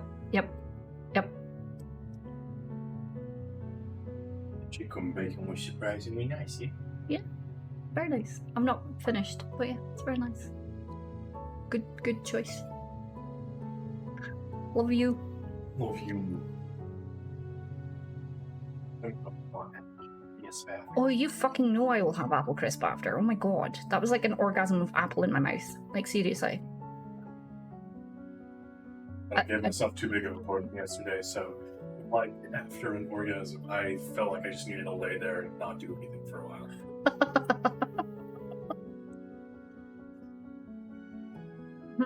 Yeah. Applegasm, it was so good. He made homemade from scratch apple crisp. So good.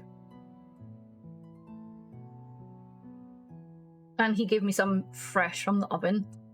Oh, it was amazing. It was so good.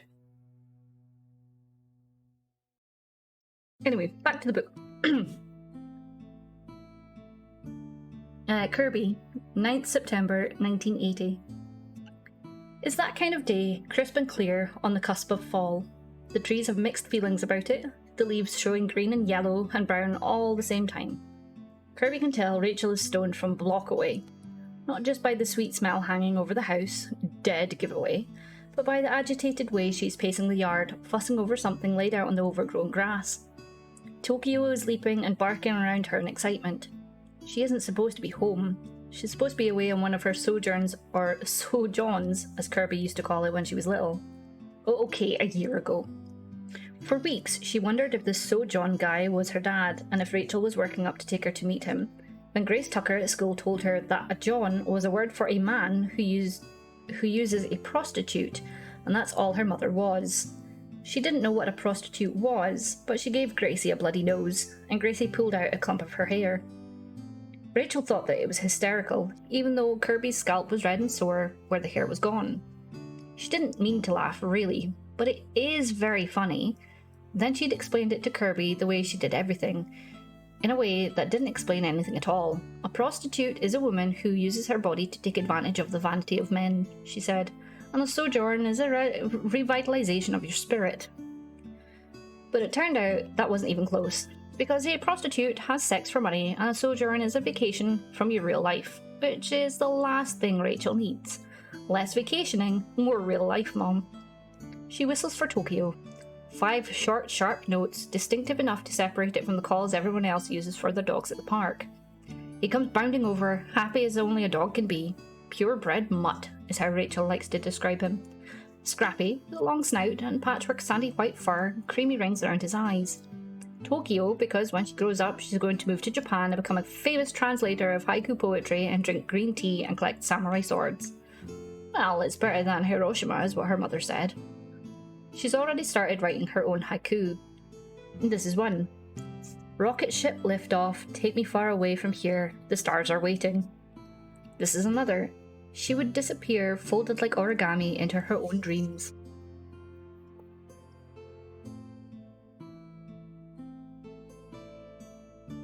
Habanero mozzarella, ghost pepper sauce, Reaper pepperoni, and Apollo peppers on top. That sounds pain. That's just pain, Mashik. That's not pizza, that's pain. Okay. That's actual pain.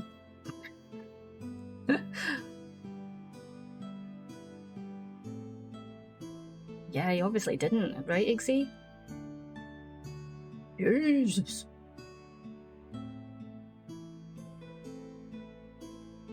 Look, let's move our chair a little bit closer to the desk. Sorry, Moro, go back to sleep.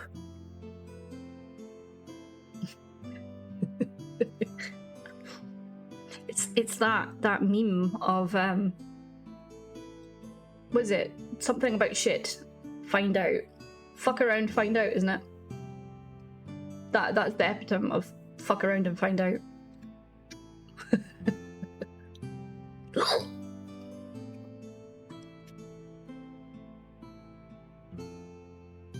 Fuck around and find out. Rachel applauds enthusiastically whenever she reads her a new one. But Kirby has begun to think she could copy down the wording from the inside of Cocoa Krispies box and her mother would cheer just as loudly. Especially when she's stoned, which is more and more often these days. She blames Sojourn, or whatever his name is.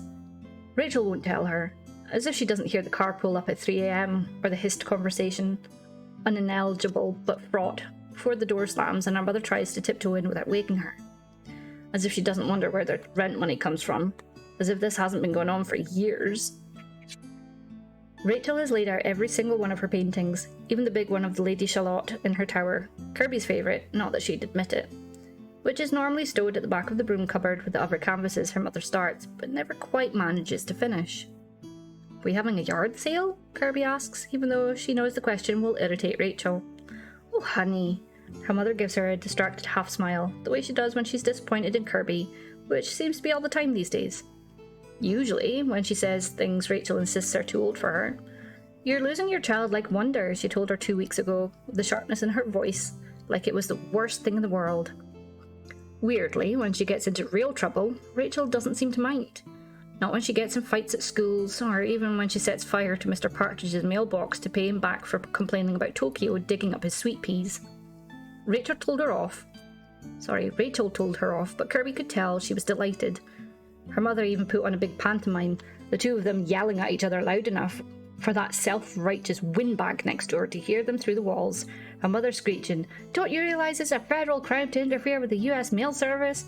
before they collapsed into giggles, clapping their hands over their mouths. Rachel points to a miniature painting positioned squarely between her bare feet. Her toenails are painted a bright orange that doesn't suit her. "Do you think this one is too brutal?" she asks. "Too red in tooth and claw?" Kirby doesn't know what she means. She struggles to tell her mother's paintings apart. They're all pale women with long flowing hair and mournful bug eyes too big for their heads in muddy landscapes of greens and blues and greys. No red at all. Rachel's art reminds her of what Coach said to her in gym class when she kept messing up the approach to the vaulting horse. "For Pete's sake, stop trying so hard." Kirby hesitates, not sure what to say in case she sets her off. "I think it's just fine." "Oh, but fine isn't anything!" Rachel exclaims and grabs her hands and pulls her in a stepping foxtrot over the paintings, twirling her around. "Fine is the very definition of mediocrity. It's what's polite. It's what's socially acceptable. We need to live brighter and deeper than just fine, my darling." Kirby squirms out of her grasp and stands looking down at all the beautiful sad girls with their skinny limbs reaching out like praying mantises. She says, "Do you want me to help you move the paintings back inside?" "Oh, honey," her mother says with such pity and scorn that Kirby can't bear it. She runs inside, clattering up the porch stairs, and forgets to tell her about the man with the mousy hair and jeans pulled up too high and a skew nose like a boxer, who's standing in the shade of the sycamore next to Mason's filling station, sipping a bottle of Coke through a straw and watching her. The way he looked at her made Kirby's stomach flip when you're like on the tilt-a-whirl and it feels like someone has scooped out your insides. Ugh. When she waved vigorously, over cheerful at him, like, "Hey mister, I see you staring at me, jerkwad," he raised one hand in acknowledgement and kept it up. Super creepy. Till she turned the corner up Ridgeland Street, skipping her usual shortcut through the alley, hurrying to get out of his sight. I looked up and saw that message, yes. Yes, McTaggart, fuck around and find out. Absolutely. This backing and forthing is making... is kind of... I don't know.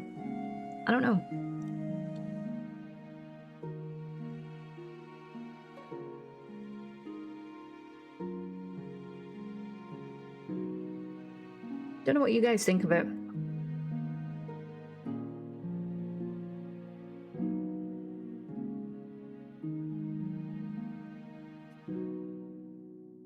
Harper, 22nd November 1931. It's like being a boy again, sneaking into the neighbouring farmhouses, sitting at the kitchen table in the quiet house, laying between the cool sheets of someone else's bed, going through the drawers of other people's things to tell their secrets. You could always tell if someone was home. Then, and all the times he's broken into abandoned houses since, to scrounge for food or some overlooked trinket to pawn, the empty house feels a certain way, ripe with absence. This house is full of expectation that makes the hair on his arms rise. There is someone in here with him, and it is not the dead body laying in the hallway. The chandelier above the stairs casts a soft glow over the dark wooden floors, gleaming with fresh polish. The wallpaper is new, a dark green and cream diamond pattern that even Harper can tell is tasteful. To the left is a bright modern kitchen, straight out of the Sears catalogue, with melamine cupboards and a brand new toaster oven and an icebox and silver kettle on the stove, all laid out, waiting for him. He swings his crutch wide over the blood seeping like carpet across the floorboards and limps around to get a better look at the dead man. He's gripping a half-frozen turkey, the grey-pink flesh pimpled and smeared with gore. The fellow is thick-set, in a dress shirt with suspenders, grey pants and smart shoes, no coat. His head has been pulped like a melon, but there's enough left to make out jowly cheeks with stubble and bloodshot blue eyes staring out of the mess at his face, wide in shock. No coat. Harper limps past the corpse, following the music into the parlour, half expecting to find the owner, sitting in the upholstered chair in front of the fireplace, the poker he used to bash the man's head in laid across his lap. The room is empty, although the fire is lit, and there is a poker beside a wood rack, stacked full, as if in anticipation of his arrival. The song spills from a gold and burgundy gramophone. Oops. The label on the record reads Gershwin, of course. Through a crack in the curtains, he can see the cheap plywood nailed up over the windows, blocking out the daylight. But why hide behind this boarded up windows and a condemned sign? To prevent other people finding it. A crystal decanter filled with a honey-coloured liquor has been set out next to a single tumbler on the side table. It's on top of a lace doily tablecloth. That'll have to go, Harper thinks. And he will have to do something about the body. Bartek, he thinks, recalling the name the blind woman had said before he choked her. Bartek never belonged here, the voice in his head says. But Harper does. The house has been waiting for him. It called him here for a purpose. The voice in his head is whispering home. And it feels like it. More than the wretched place he grew up or the series of flop houses and shacks he's moved between all his adult life. He props his crutch up against the chair and pours himself a glass of liquor from the decanter. The ice clinks as he swirls it, only half melted. He takes a slow draught, rolling it around his mouth, letting it burn down his throat. Canadian Club. Finest smuggled import. He toasts the air. It's been a long time since he had anything to drink, that he didn't have a bitter homebrew aftertaste of formaldehyde. It's a long time since he sat on a chair that had cushioning. He resists the chair, even though his leg is aching from the walking. Whatever fever propelled him is still burning. There's more. Right this way, sir. Like a Carney Barker. Oh, Carney Barker. Okay, step on up. Don't miss out. It's all waiting for you. Keep on, Harper Curtis. Harper hauls himself up the steps, hanging on the balustrade that is so polished that he leaves handprints on the wood. Oily ghost impressions, already fading. He has to swing his foot up and around every time, his crutch dragging behind him. He's panting through his teeth at the effort. He limps along the hallway, past a bathroom with a basin splattered with runnels of blood to match the towel and a soggy twist on the floor beside it, leaking pink across the shining black and white tiles. Harper paid no heed to this, nor to the stairs leading from the landing up to the attic. Another spare room with the bed neatly made up, but the pillow dented. The door to the main bedroom is closed. Shifting light stripes the floorboards through the gap underneath it. He reaches for the handle, half expecting it to be locked, but it turns with a click and he nudges the door with the tip of his crutch. It opens onto a room bathed inexplicably in the glare of a summer's afternoon. The furnishings are paltry, a walnut closet, an ironwork bed. He squints against the sudden brightness outside and watches it change to thick rolling clouds and silvered dashes of rain, then to a red streaked sunset like a cheap zoetrope. But instead of a galloping horse or a girl saucily removing her stockings, its whole season's whirring past. He can't stand it. He goes to the window to pull the curtains shut, but not before he glimpses the tableau outside. The houses across the way change.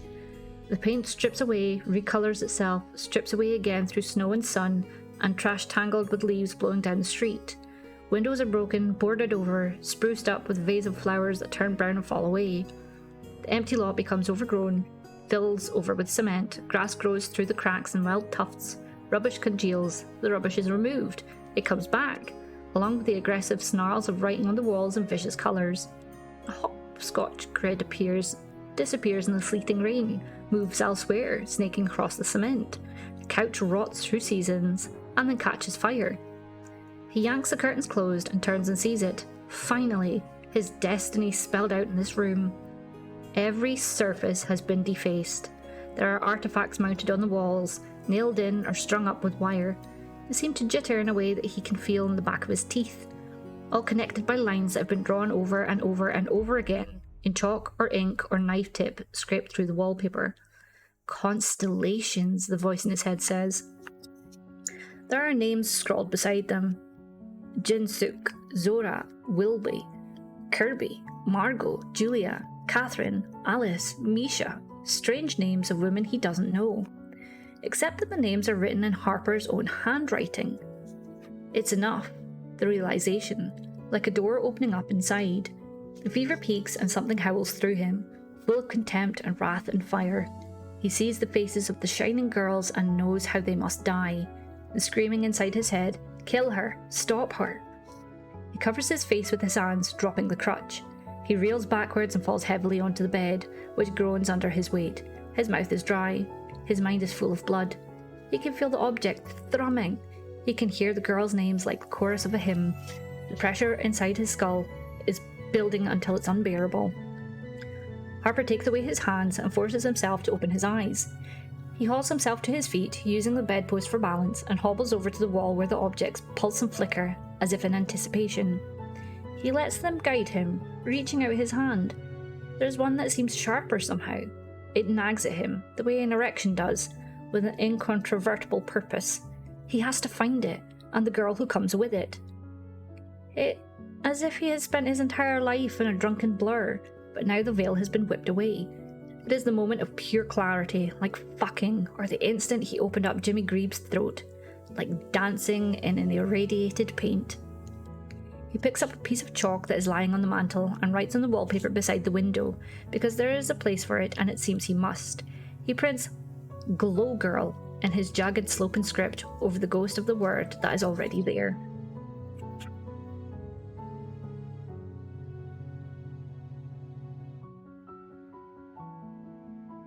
Guy must be fucking tripping really hard. Jesus.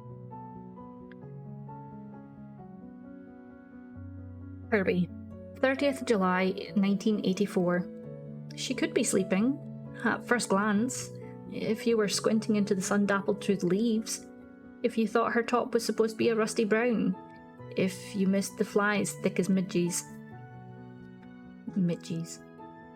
One arm is flung casually above her head, which is tilted fetchingly to one side, as if listening. Her hips are twisted the same way, her legs folded together, bent at the knee.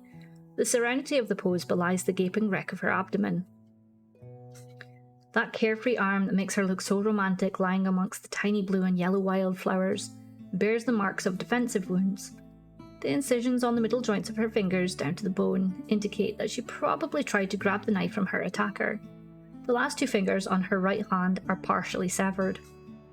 The skin on her forehead is split from the impact of multiple blows by a blunt object, possibly a baseball bat. You're breathtaking. Equally possibly. You're all breathtaking.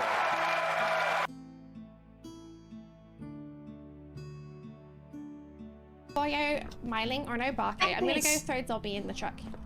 Weapons I mean, let Raiders! me put Oh down my Dobby. good goodness. Wait, that sounds evil. Hello? No! Raiders! Welcome in! Oh my gosh! Hi! My name is Nana Salad. Welcome to the Salad Bowl. We usually play a variety of games, mostly airing towards the horror, but the biggest horror of all is I'm really shit at playing games. Raiders, welcome in! You're playing Among Us. Nice. How did it go? What was your favorite part?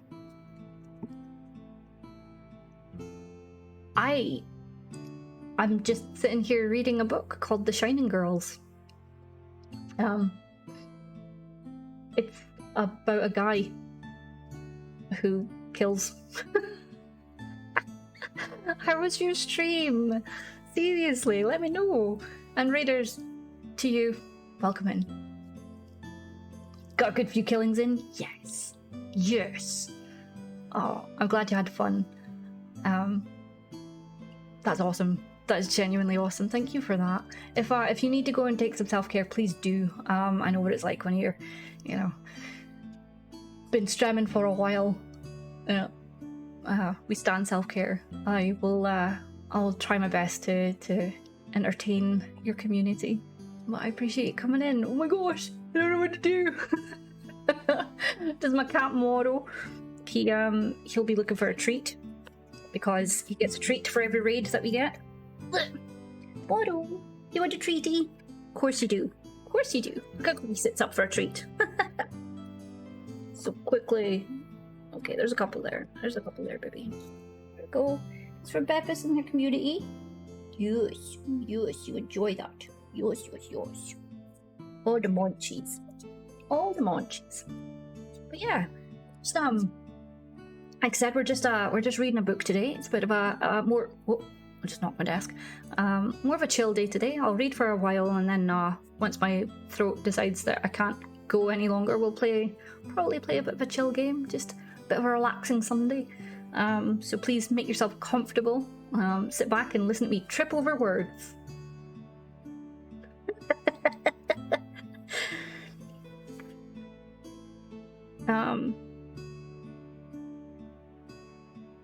I'll start this chapter again.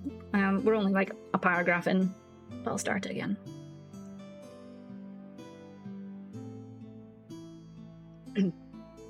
Kirby, 30th of July, 1984. She could be sleeping, at first glance. If you were squinting into the sun-dappled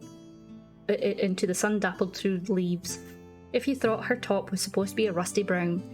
If you missed the flies thick as midges. One arm is flung casually above her head, which is tilted fetchingly to one side as if listening. Her hips are twisted the same way, her legs folded together, bent at the knee.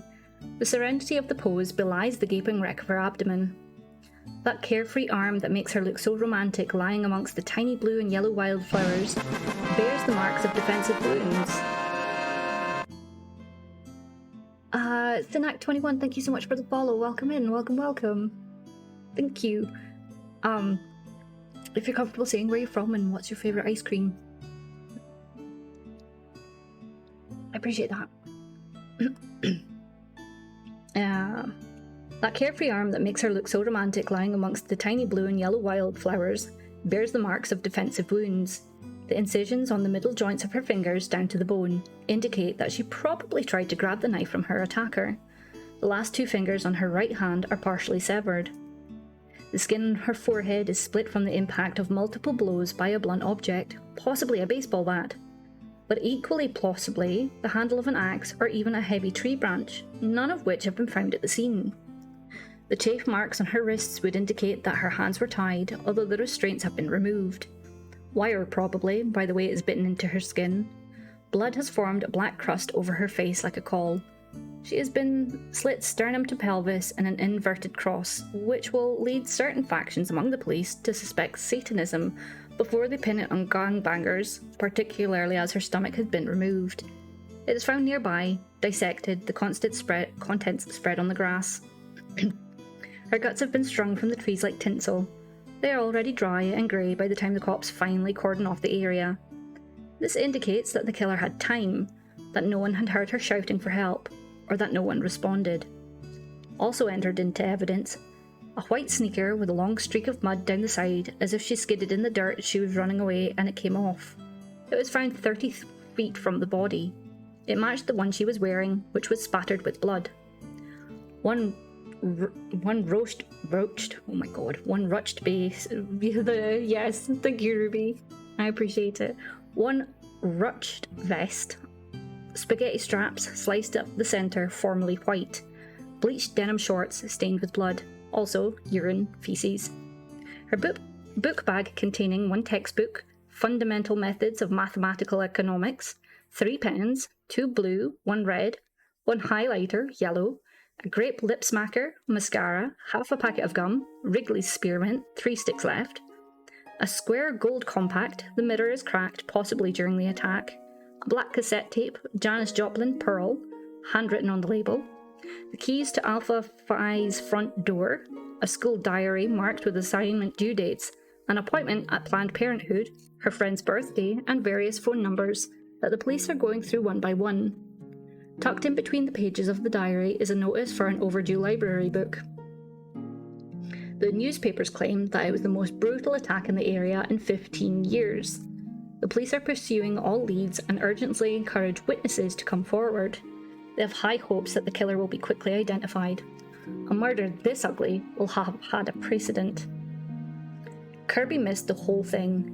She was a little preoccupied at the time by Fred Tucker, Gracie's older brother by a year and a half, trying to put his penis inside her. "It won't fit," he gasps, his thin chest heaving. "Well, try harder," Kirby hisses. "You're not helping me." "What more do you want me to do?" she asks, exasperated. She's wearing a pair of Rachel's black patent heels, together with a flimsy beige gold slip she'd lifted straight off the rail from Marshall Fields 3 days ago, shoving the discarded coat hanger deep into the back of the rack. She'd stripped Mr. Partridge's roses for petals to scatter on the sheets. She'd stolen condoms from her mother's bedside drawer so that Fred wouldn't have to risk the embarrassment of buying them. She made sure Rachel wouldn't be coming home for the afternoon.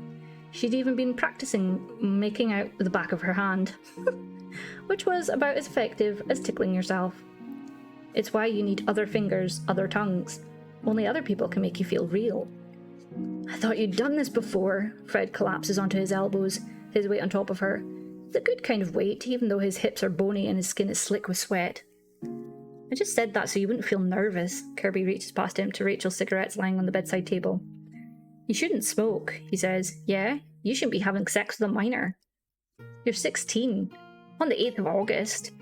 Jesus, he says and climbs off her in a hurry.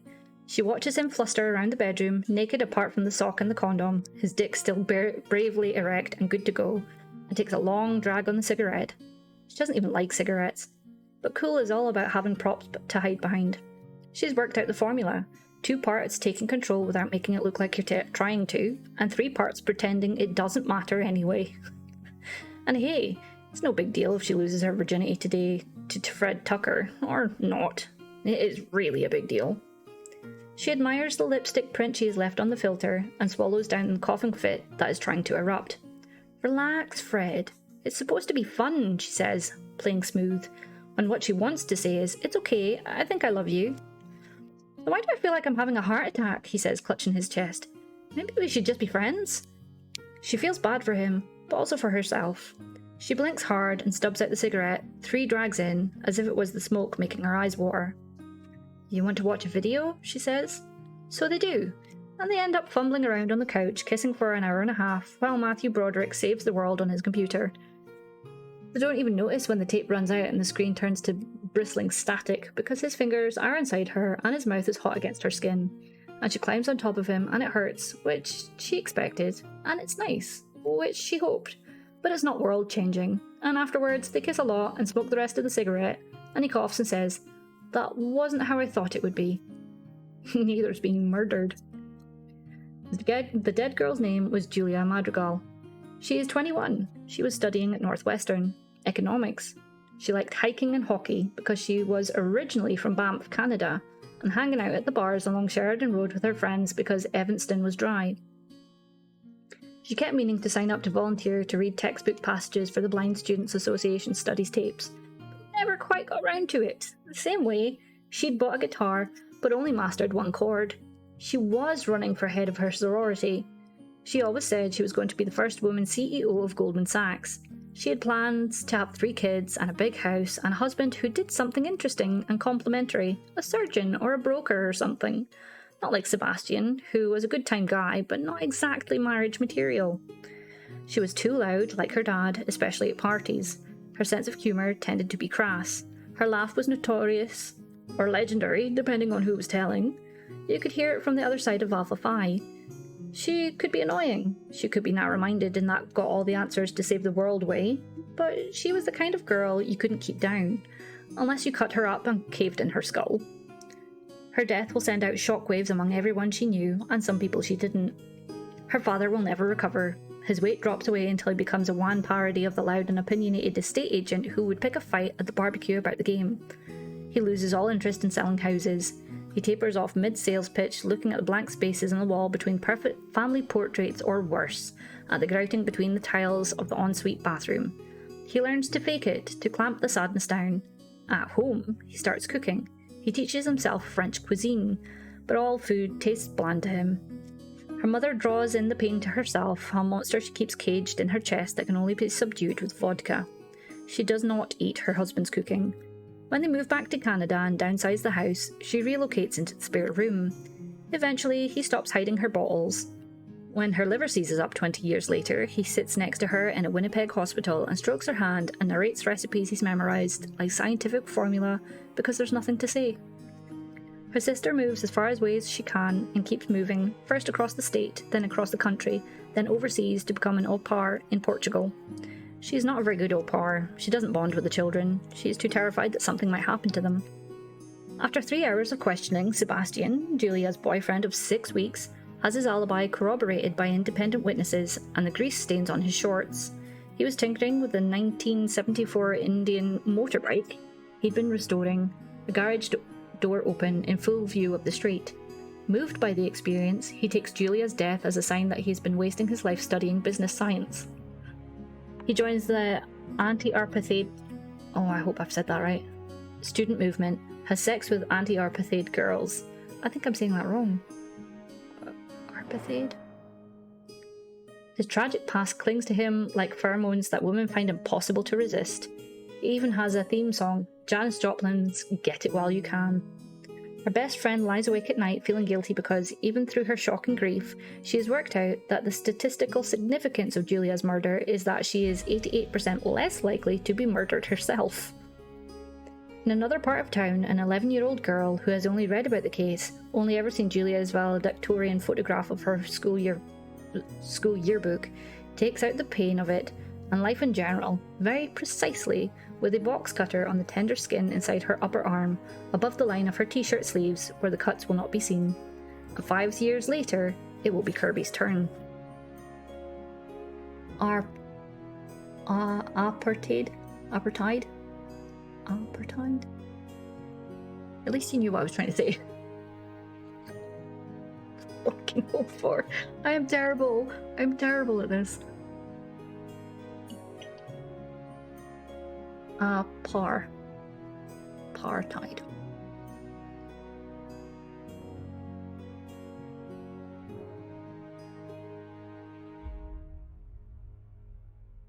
I appreciate you trying to help. And I appreciate everybody lurking as well. Yeah, in South Africa. I knew that much. I did know that much. It's just trying to say it. It's a difficult word. Especially when I haven't heard it. Well, no, that's a lie. I have heard it, but not in a very, very, very long time. Harper, 24 November 1931. He sleeps in the spare room, with the door closed tight against the objects, but they bury their way deep into his brain, insistent as flea bites. After what seems like days of fractured fever dreams, he hauls himself out of bed and manages to limp down the stairs. His head feels as thick as bread soaked in turpentine. His voice is gone. The voice is gone, subsumed in that moment of searing clarity. The totems reach out to snag him as he limps past the room. Not yet, he thinks. He knows what has to be done, but right now his stomach is clenching around the emptiness inside. The sleek fridge is empty, apart from a bottle of French champagne and a tomato that is slowly going to mulch, just like the body in the hall. It's turned greenish with the first hints of a high, rotten smell, but the limbs that were as stiff as wood 2 days ago have softened and gone limp. It makes it easier to shift the corpse over to get at the turkey. He doesn't even have to break any fingers to pry it loose from the dead man's grip. Oh no.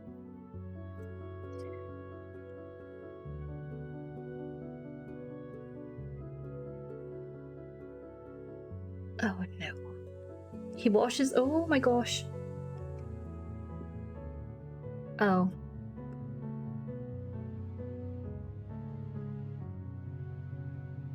Have you got this? I might have to switch off sounds, huh?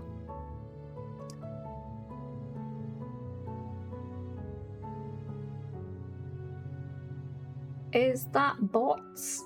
That's bots, right? Great. I'll turn off the sounds just now, just in case there's more.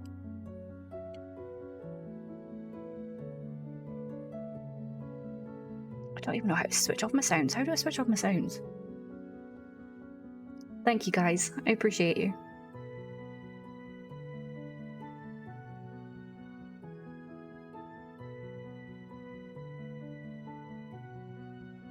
Let's see if I can do this correctly.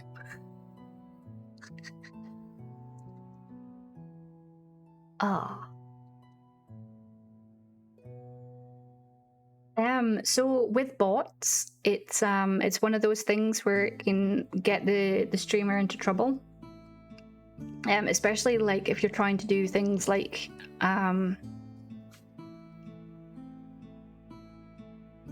if we were close to a partner push, say we were at our cusp and we'd been there for a little while, this kind of shit can trip you up in getting that, because what they do is they Twitch look at how often, how active bots are. But it's just irritation more than anything. There's no real reason for it. They're just arseholes. Basically, just arseholes. Yeah. As far as I can tell, there's nothing to it. They're literally just being assholes. Keep hitting Moro's I'm sorry, baby. Keep hitting this camera. Yeah, it's just causing trouble.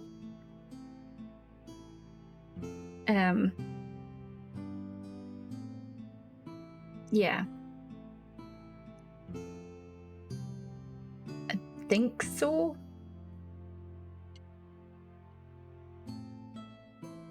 But I know that, yeah, sometimes it can have absolute malicious intent. Like some of the bot raids that you can get, they can start spamming certain words, certain like images and stuff. That can get you in a lot of trouble. Like a lot of trouble. Yeah, thank you, Meyer. I appreciate it. Yeah, to get you banned. Yep. That's why, even if you're not a streamer, if you put your chat into things like emote only, subscriber only, even like I said, even if you're not a streamer, you just go into your chat and you put it into emote only and subscriber only, then that way they can't chat in your chat and they can't leave anything there to get you into trouble. Thank you, Helheim. Some people are just yeah, some people do suck, right? Sinka, how am I saying your name correctly or incorrectly? Welcome in, by the way. Thank you for being here. But yeah, no, just bots. I don't understand why people waste their time and energy. Do you know what I mean? These people that do these things, it's like, well, mate, the amount of energy and money that you put into this, you could probably do something a lot better with your time. A lot more, you know, a lot more entertaining. Oh shit, I need to take that thing off. Yeah. Yes. But, ugh. They're just pointless. They're like literally just pointless. Yeah, some of them are just script as well. Hold on, I need to move my leg. Ugh. I lead a very boring life, but that was just ridiculous. Thank you. It's oh, what is it?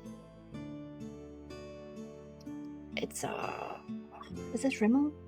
L'Oreal. This is L'Oreal. This one. It's not upside down. I think it's upside down. I don't know if my thing will capture it properly.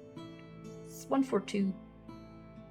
It's really nice. It's one of those as well.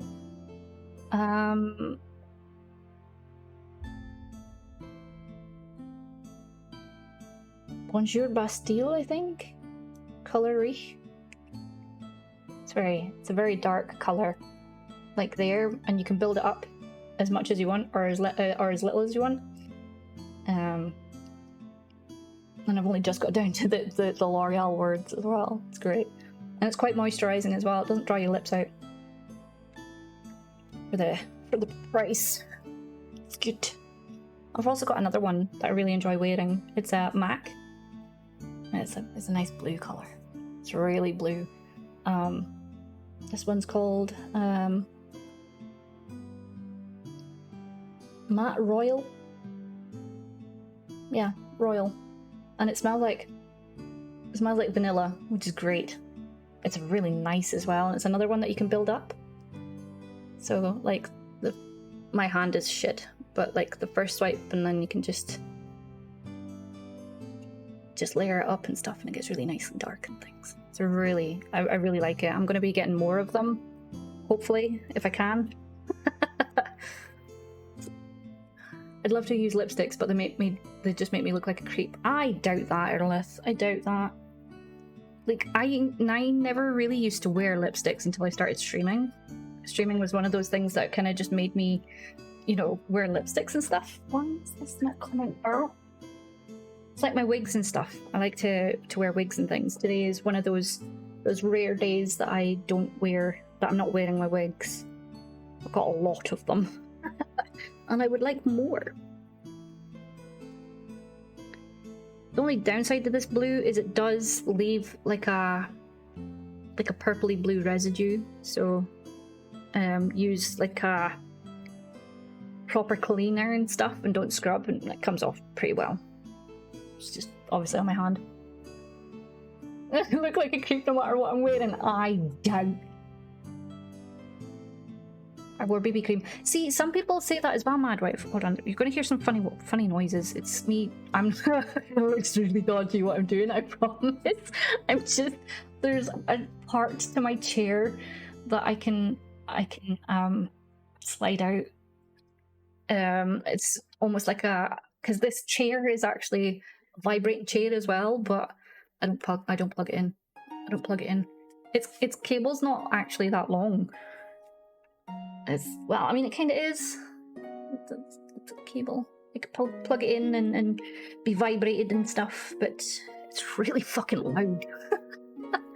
And Moro is like, excuse me.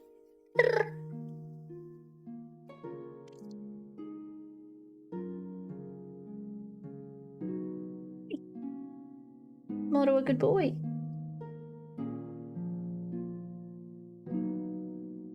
Moro actually only has 3 legs. He's a good boy, though. He's a good boy. I'm not happy with this next bit I'm going to read. I'm sorry. My face is probably going to be contorting and stuff because it's...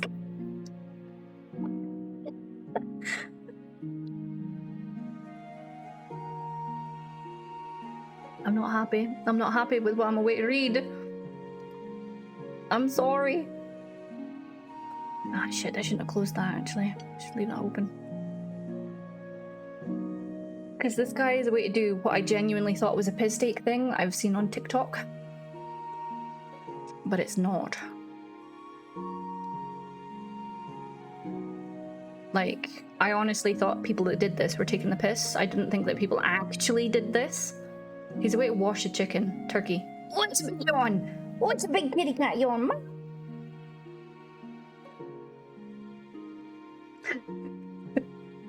Shouldn't have looked at him. I shouldn't have looked at him. He was like, excuse me, mother. I switched that off. I didn't mean to switch that off. Good way or bad way? That he's a way to,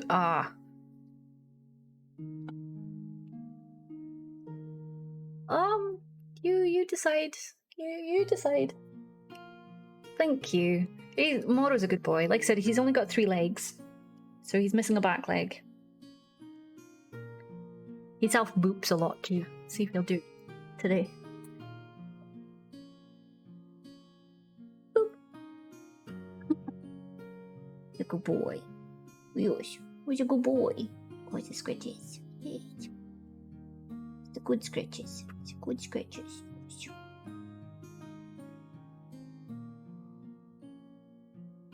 Good man. Moro a good boy. Yes, Moro is a good boy. He knows he's a good boy.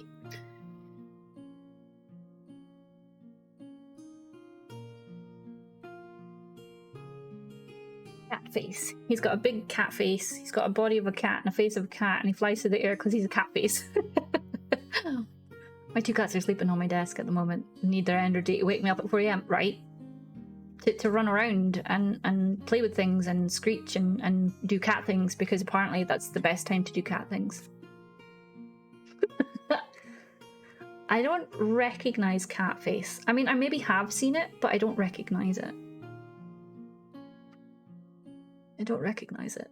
Oh no! Mr. Chunky Butt's going to get up and go. Ah, Moro, nobody wants to see your scaffy pillow.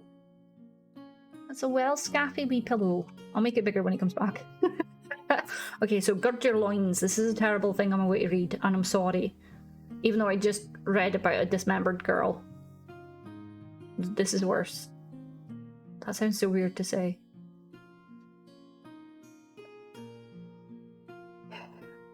He washes the scab of blood off the bird with soap. He then boils it up with 2 old potatoes that he finds in a drawer in the kitchen. Mr. Bartek obviously did not have a wife.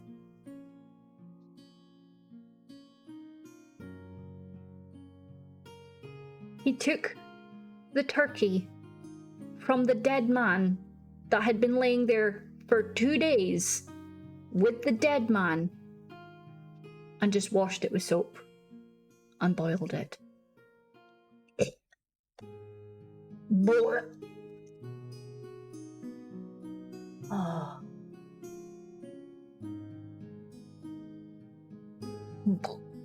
Blah. And apparently try to take the electrical outlet out of the wall. Oh no! Oh no! I was cleaning my guns and Hal sent me a message that made me come back. How goes the reading? Any breasting boobly today? No, it's a different book. That one. Okay, so last time we did a reading, we were reading James Herbert's Once. And I'm telling you, it was so stereotypical. Like this lady with raven hair and looked like a gypsy and wore a gypsy skirt through the woods that has no path in sandals and a gypsy skirt. If you know what a gypsy skirt looks like, you'll know. You will know the fucking aggravation those skirts cause. They don't allow you to go through trees with no path. Okay, they get caught in fucking air. Okay, these skirts, not for walking through the woods. And then it started describing this boy watching this girl of indeterminate age, but he thinks she's definitely not a woman, but definitely a girl, masturbating in the middle of the woods. And then he started to have sexy dreams about her. I'm not, because he couldn't determine her age, and it was clear she was a young girl. I was like, nah, you're alright. No.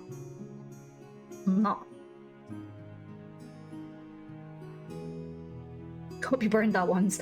I'm tempted to just take it back to the charity shop. Yeah, no. and yeah, the way things were described, it was very man rights woman in typical man rights woman way. Like, she had eyes, but her breasts were breasting boobily through the forest. Do you know what I mean? Just boobing boobily. Boobing boobily through the forest. It's just like, no. So we're reading this one now. Or at least he's not talking about breasts. It's fine. Or sorry, she. She. I'm assuming based on the name and picture and the picture on the back. I could be wrong, they could be a they. I'll stick with the gender neutral term, they. They seem to be a little bit more focused on the person instead of the boobs. It's also my legal designation by the government for when I sign stuff. I swear, I wear that badge with great pride. I'm the ginger gypsy, the literal GG. No banshee, I love that. I had an inappropriate book like that given to me once. I took the cover off and dumped it in the recycle bin. Yep. Sorry, I should clarify. I call my 80-plus-year-old dad Tortoise depending on his mood. He'll be happy or grumpy or angry. Just my dad does the same as your cat, has a few naps and up and about every morning at 4 a.m. Yeah. Sorry. You'll catch some of the intricacies of the community here if you stick around. And I hope you do. It's great to have you. Today's quite a chill. I'm not usually this chill. Like, yeah, I'm not usually chill. Usually I'm stamping on zombie heads and screaming and telling them to go fuck off.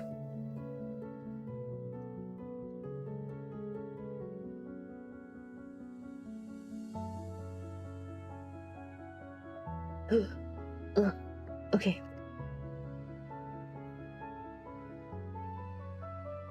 After that horrible vision of him washing off a 2-day-old turkey that had been next to a dead man, or literally in the dead man's hands.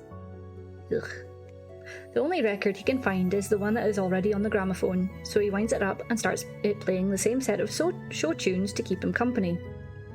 He eats ravenously, sitting in front of the fire, forgoing cutlery to tear chunks of meat off with his bare hands. He washes it down with whiskey, filling the tumbler to the brim, not bothering with ice. He is warm, and there is food in his gut, and the pleasant fuzz of liquor in his head, and the gaudy music seems to quiet the objects. When the crystal decanter is empty, he goes to fetch the champagne and swigs it straight from the bottle, until that's gone too. He sits sullenly drunk, the pick-apart husk of the bird tossed on the floor beside him, ignoring the ticking of the gramophone. The needle the needle scratching uselessly without a groove until the urge to take a piss forces him reluctantly to get up. He staggers against the couch on his way to the commode, and the clawed feet scrape across the floorboards and catch on the carpet, revealing a corner of battered blue luggage tucked underneath the couch. He leans down on the armrest and hooks the suitcase out by the handle, trying to haul it up onto the cushions to get a better look. But between the booze and his greasy fingers, it slips and the cheap catch snaps apart, disgorging the contents onto the floor. Bundles of money. A scattering of yellow and red bake-like betting chips and a black ledger bristling with coloured papers. Harper swears and drops to his knees. His first instinct begin to shove it back in. The bundles are thick as decks of cards. $5, $10, $20, $100 banknotes bound up with rubber bands, and a set of $5,000 bills tucked down the side of the torn lining of the suitcase. It's more money than he's ever seen. No wonder someone bashed Bartek's brains out. But then why didn't they search for this? Even through the blur of alcohol, he knows this doesn't make sense. He examines the banknotes more carefully. They're arranged by denomination, but separated into variations, all subtly different. It's the size, he reckons, fingering them. The paper, the colour of the print, tiny shifts in the arrangements of the images, and the wording about legal tender. It takes him a while to figure out the most peculiar thing. The dates of issue are wrong. Like the view outside the window, he thinks, and immediately tries to unthink it. Perhaps this Bartek was a forger, he rationalises, or a prop maker for the theatre. He turns the coloured papers, betting slips, with dates that skip around from 1929 to 1952. Arlington Racetrack, Hawthorne, Lincoln Fields, Washington Park. Everyone a winner. Nothing too outrageous, score too big, too often, and you draw the wrong kind of attention, Harper reckons, especially in Capone's city. Each slip has an accompanying entry in the black accounts ledger, the amount and date source printed in block capitals in a neat hand. All of them are listed as profits, $50 here, $1,200 there, except one, an address.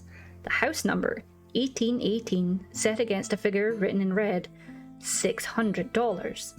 He counts through the ledger of the corresponding document, the deed of ownership for the house. It is registered to Bartek Kroll, April 5th, 1930.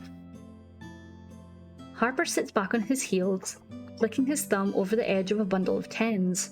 Perhaps he is the madman. Either way, he has found something remarkable. It explains why Mr. Bartek was too busy getting to get real groceries. Too bad his winning streak was cut short. Lucky for Harper. He's a gambling man himself. He glances across at the mess in the hallway. He will have to do something about it before it turns to mush. When he returns, it's an itch to get outside, to see if he's right. He dresses in the clothes he finds hanging in the wardrobe. A pair of black shoes, workman's denim, a button-up shirt, exactly his size. He glances at the wall of objects again to make sure.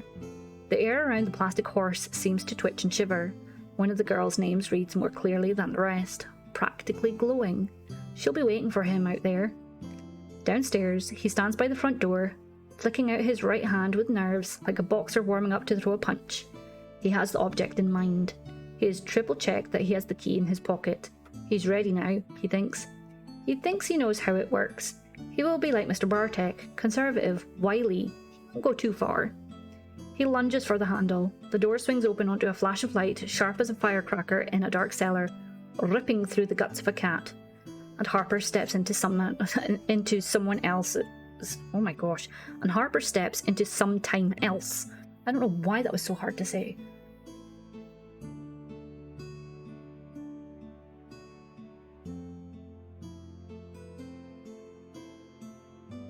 That's okay.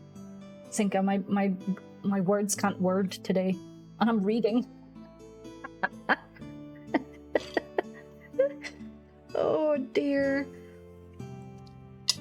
It's okay, we can all do it together. You can not brain today and I'll not word today, and that's okay. It's fine. It's all good. I'm just gonna have a bite of chicken.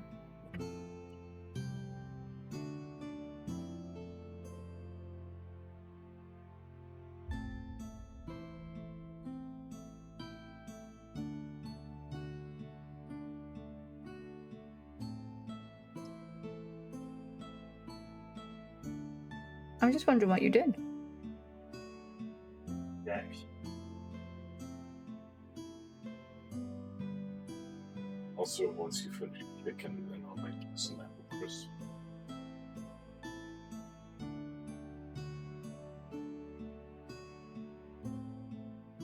Thank you for the lurk, McTaggart. Dad's just as wrinkly and slow moving, so it fits. Oh, little red, I love how you describe your dad. Kirby, 3rd of January 1992. You should get another dog, her mother says, sitting on the wall looking out at Lake Michigan and the frosted beach. Her breath condenses in the air in front of her like a cartoon speech bubble. They predict more snow on the weather report, but the sky isn't playing. Nah, Kirby says lightly. What'd a dog ever do for me anyway? She's idly picking up twigs and breaking them into smaller and smaller pieces until he won't break anymore. Nothing is infinitely reductible. You can split an atom, but you can't vaporize it. Stuff sticks around. It clings to you, even when it's broken, like Humpty Dumpty. At some point, you have to pick up the pieces, or walk away. Don't look back. Fuck the king's horses. Oh, honey. It's the sigh in Rachel's voice that she can't stand, and it provokes her to push it further. Always further. Hairy, smelly, constantly jumping up to lick your face. Gross. Kirby pulls a face. You always end up stuck in the same old loop. Contemptuously familiar, but also comforting in its way. She tried running for a while after it happened. Dumped her studies, even though they offered her a sympathetic level of absence. Sold her car, packed up and went. Didn't get very far. Although California felt as strange and foreign as Japan. Like something out of a TV show, but with the laugh track out of sync. Or she was. Too dark and fucked up for San Diego, and not fucked up enough. Or in the wrong ways, for LA. She should have been tragically brittle, not broken. You have to do the cutting yourself to let out the pain inside. Getting someone else to slice you up is cheating. Sorry, the way I just said that, I just thought of Theme Hospital. Hospital administrator is cheating. Hospital administrator is cheating. Sorry. If you've ever played Theme Hospital, that is, you'll know. You'll know. She should have kept moving, gone to Seattle or New York, but she ended up back where she started. Maybe it was all that moving when she was a kid. Maybe family exerts a gravitational pull. Maybe she just needed to return to the scene of the crime. There was a fluster of attention around the attack. The hospital staff didn't know where to put all the flowers she received, some of them from total strangers. Although half of those were condolences bouquets, no one expected her to pull through, and the newspapers got it wrong.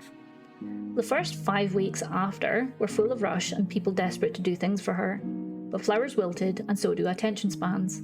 She was moved out of intensive care, then she was discharged. People got on with their lives and she was expected to do the same, never mind that she couldn't roll over in bed without waking up from the jagged spike of pain. Or she'd be paralysed with agony, terrified that she'd torn something when the painkillers suddenly wore off and she was reaching for the shampoo. The wound got infected. She had to go back in for another 3 weeks. Her stomach bulged like she was going to give birth to an alien. Chest burster got lost, she joked to the doctor, the newest in a series of specialists. Like in that movie Alien? No one got her jokes. Along the way, she misplaced her friends. The old ones didn't know what to say. Whole relationships fell into the fissures of awkward silence. If the horror show of her injuries didn't stun them into silence, then she could always talk about the complications from the fecal matter that leaked into her intestinal cavity. It shouldn't have surprised her, the way conversations veered away. People changed the subject, played down their curiosity, thinking they were doing the right thing, when actually all she needed more than anything was to talk. To spill her guts, as it were. The new friends were tourists come to gawk. It was careless, she knows, but oh so horribly easy to let things slip. Sometimes all it took was not returning a phone call. While the more persistent ones, she had to stand them up repeatedly. They would get baffled, angry, hurt. Some left shouty messages, or worse, sad ones, on her answering machine. Eventually, she just unplugged it and threw it away. She suspects it was a relief from them in the end. Being her friend was like going to a tropical island for a little fun in the sun, only to be kidnapped by terrorists. which was something real that she saw as in a news piece. She reads a lot about trauma, survivors' stories. Kirby was doing her friends a favour. Sometimes she wishes she had the same options on an exit plan. But she's stuck here, a hostage in her head. Can you give yourself Stockholm Syndrome? It's a good question. So how about it, Mom? The ice on the lake shifts and cracks musically like wind chimes made of broken glass.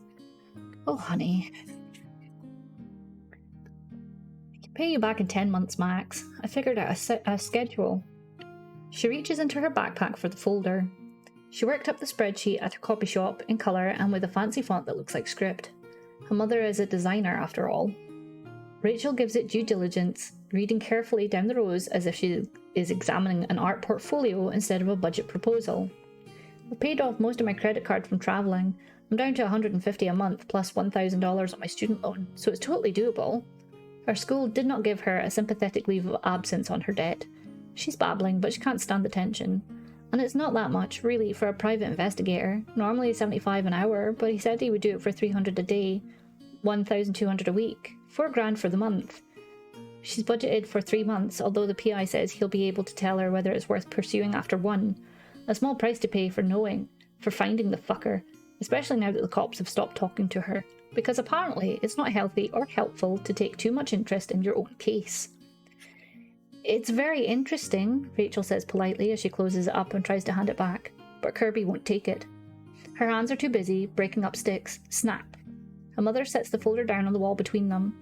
The snow immediately starts soaking into the cardboard. The damp in the house is getting worse, Rachel says, closing the subject. That's your landlord's problem, Mum. You know what Buchanan is like, she laughs wryly. He wouldn't come out if the house was falling down. Maybe you should try knocking out some walls and see. Kirby can't keep the bitterness out of her voice. It's an internal barometer of putting up with her mother's crap. And I'm moving my studio space into the kitchen. There's more light there. I find I need more light these days. Do you think I have Robles disease? Told you to get rid of that medical book. You can't self-diagnose, Mom. It seems unlikely. It's not like I've come into contact with river parasites. The book, oh my god. It could be Fuchs dystrophy, I suppose. Or you're just getting older and you need to deal with it, Kirby snaps. But her mother looks so sad and lost that she relents. I could come and help you move it. We could go through the basement, find things to sell. I bet some of that stuff is worth a fortune. That old printmaking kit must be worth $2,000 on its own. You'd probably make a heap of cash. You could take a couple of months off. Finally finish Dead Duck. Her mum's work in progress is morbidly a story of an adventurous duckling who travels the world asking dead things how they came to be dead. Actual sample. And how did you die, Mr. Coyote? Well, duck, I was hit by a truck. I wasn't looking when I crossed the street. Now I am a snack for hungry crows to eat. It's too bad. I'm so sad, but I'm glad for what I had. It always ends the same way. Every animal dies in a different gruesome way, but it has the same answer. Until Duck himself dies and reflects that he too is sad, but glad for what he had. It is the kind of dark pseudo-philosophical whimsy that would probably do very well in children's publishing. Like that bullshit book about the tree that self-sacrifices and self-sacrifices until it's so much graffitied rotten wood on a park bench. Oh my god, I've so read that wrong. Kirby always hated that story. This had nothing to do with what happened to her, according to Rachel. It's about America and how everyone thinks that death is something you have to fight, which is weird for a Christian country that believes in an afterlife. She's trying to show that it is a normal process. No matter how you go, the end result is always the same. That's what she says, but she started it when Kirby was still in ICU, and then ripped it all up, pages and pages of adorable grisly illustrations, and started again. Over and over with these stories of the cute dead animals, but never finishing it. It's not like a kid's picture book even needs to be very long. I take it that's a no then. I just don't think it's the best use of your time, honey. Rachel pats her hand. Life is for living. Do something useful. Go back to college. Sure, that's useful. Besides, Rachel says, her gaze dreamy, looking over the lake, I don't have the money. It's impossible to push her mother away, Kirby thinks, letting the crumble of sticks fall from her numbed fingers onto the snow. Her default state of being is absent.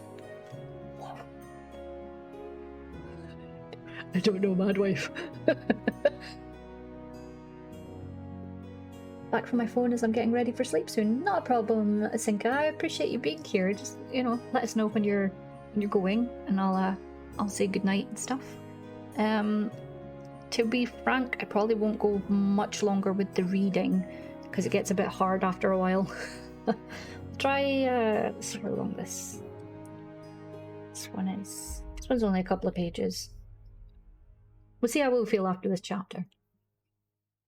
Mal, 29th April 1988. Malcolm spots the white boy straight away.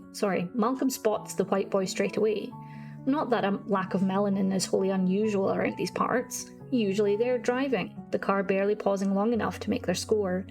But you get your walk-ups too, from the far-gone fiends with their yellow eyes and chicken skin and hands shaking like old folk, through to Miss Lady Lawyer in her expensive suit, coming up from downtown to wait patient with the rest of them every Tuesday and, lately, Saturdays too. The street's egalitarian that way. Egalitarian? But they don't tend to hang around after. This man, just standing there, right on the steps of them abandoned tenements, looking about like he owns the joint. Maybe he does. Rumours going around that they're aiming to gentrify the Cabrini, but you'd have to be one crazy motherfucker to try that shit out in Englewood with these rundown shitholes. Mal doesn't know why they even bother boarding them up no more. They've all been long stripped of any pipe or brass handles or other Victorian whatnot. Broken windows, rotten floors, and whole generations of rat families living on top of each other. Granny and Gramps and Mammy and Pappy and Baby Boo Rat. So only the really hard-up tweakers would try their luck using him as a shooting gallery. Those places are wreck. And in this neighbourhood, that's saying something. Not a realtor, he figures, watching as the man steps down onto the cracked concrete, his shoes scuffing the faded hopscotch grid. Mal has already had his hit, the dope sitting in his guts, slowly turning lumps to cement. He takes the teeth off his day, so he's got all the time in the whole world to watch some white man acting weird. The cracker crosses the lot, skirting the wreck of an old couch, walking under the rusting pole that used to have a basketball hoop attached till kids yanked it down. Self-sabotage, that's what that is. Fucking your own shit up. Not police neither, the way he's dressed, which is badly, in a floppy, dark brown pants and an old-fashioned sports coat.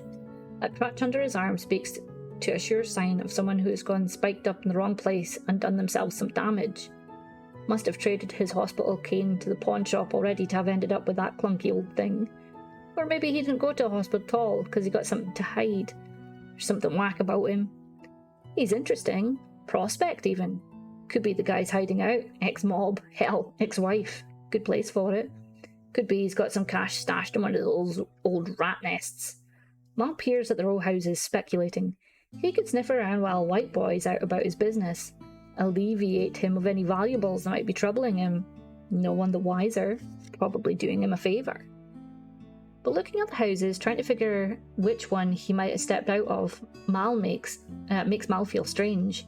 Could be the heat rising off the asphalt giving everything the shimmers. Not quite the shakes, but close. He should have known better than to buy product off of Toenail Roberts. That boy been dripping for sure, which means he'd been cutting too. Mal's stomach cramps like someone got their hand right up in there. A little reminder that he hasn't eaten in 14 hours and an indication, oh yes, that the dope's been cut. Meantime, Mr. Prospect is heading down the street, smiling and waving away, the corner kids shouting out to him. He gives it up for a bad idea, at least for the time being. Better to wait till White Boy comes back and he can check it out properly. Right now, nature calling. Catches up with him a couple of blocks down. Luck plain and simple. Although it helps that the guy is staring at the TV in the window of the drugstore, so hypnotised that Mal is worried he has a seizure or something. Not even aware he's obstructing people's way. Maybe it's some big news. World War fucking 3 broke out. He slides up to see, innocent as you please. But Mr. Prospect is watching commercials. One after the other. Cream Mates pasta sauce, oil of Ole, Michael Jordan eating Wheaties. Like he's never seen someone eating Wheaties before. You okay, man? He says, not willing to lose sight of him again, but not quite steeled up enough to tap him on the shoulder. The guy turns with such a ferocious smile that Mal almost loses his nerves. This is amazing, the guy says. Shit, man, you should try Cheerios. But you blocking traffic. Make some room for people, you know? He gently guides him out of the way of a kid on rollerblades barreling down on them. His man stares after him. Dreads on a white boy, he agrees. Or he thinks he does. Just can't do it. How about that one? He pretends to nudge him with his elbow, not making actual contact, to indicate the girl with tits that God himself must have sent down from on high, barging up against each other under her tank top. But the guy barely looks up at her. Mal senses he's losing him. Not your type, huh? That's alright, man. And then, because Jonesing is already beginning to gnaw at him, say, you got $1 to spare? The guy seems to see him for the first time. Not like the normal white man glance you over neither. Like, he gets him right to his core. Sure, he says, and reaches into the inside pocket of his jacket to pull out a bundle of banknotes held together with a rubber band. He peels one off and hands it over, watching him with the intensity of some rookie trying to pass off baking soda as the real thing, putting Mal on his guard even before he looks at the note. You fucking kidding me? He scowls at the $5,000 bill. What am I supposed to do with this? He has his doubts now about this whole damn enterprise. Cracker's crazy. Is this better? He says and flicks through the bills to hand him a C note, looking for his reaction. Mal is tempted not to give him the satisfaction, but hell, who's to say he won't give him another if he just gets what he's looking for? Whatever that is. Oh yeah, this'll do fine. Is it Hooverville still down by Grant Park? I don't even know what you're talking about, man, but give me another one of those and I'll walk you up and down the whole park till we find it. Just tell me how to get there. Up on the Green Line. Takes you all the way downtown, he says, pointing to the L tracks visible between the buildings. You've been a great help, the man says. To Mal's dismay, he tucks the bundle back into his jacket and starts limping away. Hey now, wait up! He breaks into a little jog to catch up with him. You're from out of town, right? I could be your tour guide, show you the sights, get you some pussy, whatever flavour you like, man. Look out for you know what I'm saying? The guy turns to him, all friendly, like he's giving him the weather report. Leave off, friend, or I'll gut you here in the street. Not ghetto bluster, matter of fact. Like tying your shoelaces. Mal stops dead and let him go. Doesn't fucking care no more, crazy cracker. Better off not getting involved. He watches Mr. Prospect limping down the street and shakes his head at the ridiculous fake bill. He'll keep it as a memento, and maybe he'll go back to those broke down houses to have a poke around while the guy's gone. His stomach clenches at the thought. Or maybe not. Not while he's still flush. He'll treat himself. Blue caps. No more of Tennille's inferior shit. Might even buy for his boy Radisson's if it sees him. Why not? He's feeling generous. He'll make it last. Oh my god, that was awful to read.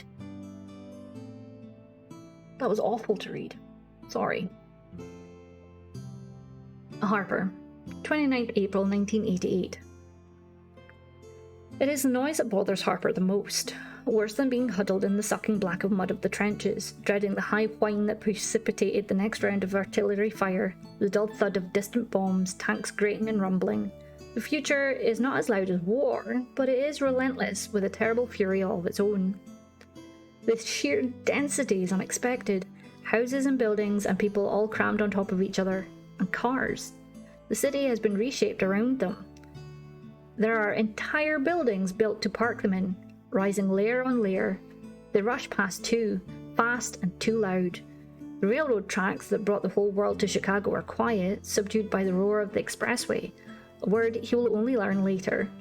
The churning river of vehicles just keeps coming from where he can't imagine. As he walks, he catches glimpses of the shadow of the old city underneath. Painted signs that have faded, an abandoned house that has turned into an apartment block, also boarded up, an overgrown lot where a warehouse stood. Decay, but also renewal. A cluster of storefronts sprung up where an empty lot used to be. The shop windows are baffling. The prices are absurd. He wanders into a convenience store and retreats again, disturbed by the white aisles and fluorescent lights and the glut of food in cans and boxes with colour photographs that scream the contents. It makes him feel nauseous. It's all strange, but not unimaginable. Everything extrapolates. If you can catch a concert hall and a gramophone, you can contain a bioscope in a screen playing in the store window. Something so ordinary it doesn't even attract an audience. But some things are wholly unexpected. He stands entranced by the whirling and flaying brush strips of car wash. The people remained the same, hustlers and shitheels like the homeless boy with the bulging eyes who mistook him for an easy mark. He saw him off, but not before he was able to confirm some of Harper's suppositions about the dates on money or where he was, or when. He fingers the key in his pocket, his way back, if he wants to go. He takes the boy's advice and gets on the Ravenswood Eel, which is practically the same as in 1931, only faster and more reckless. The train skelters through the corners so that Harper clings to the pole, even sitting down. Mostly the other passengers avert their eyes. Sometimes they move away from him. Two girls dressed like whores giggle and point. It's his clothes, he realises. The others are wearing brighter colours and fabrics that are somehow shinier and tackier, like the lace-up shoes.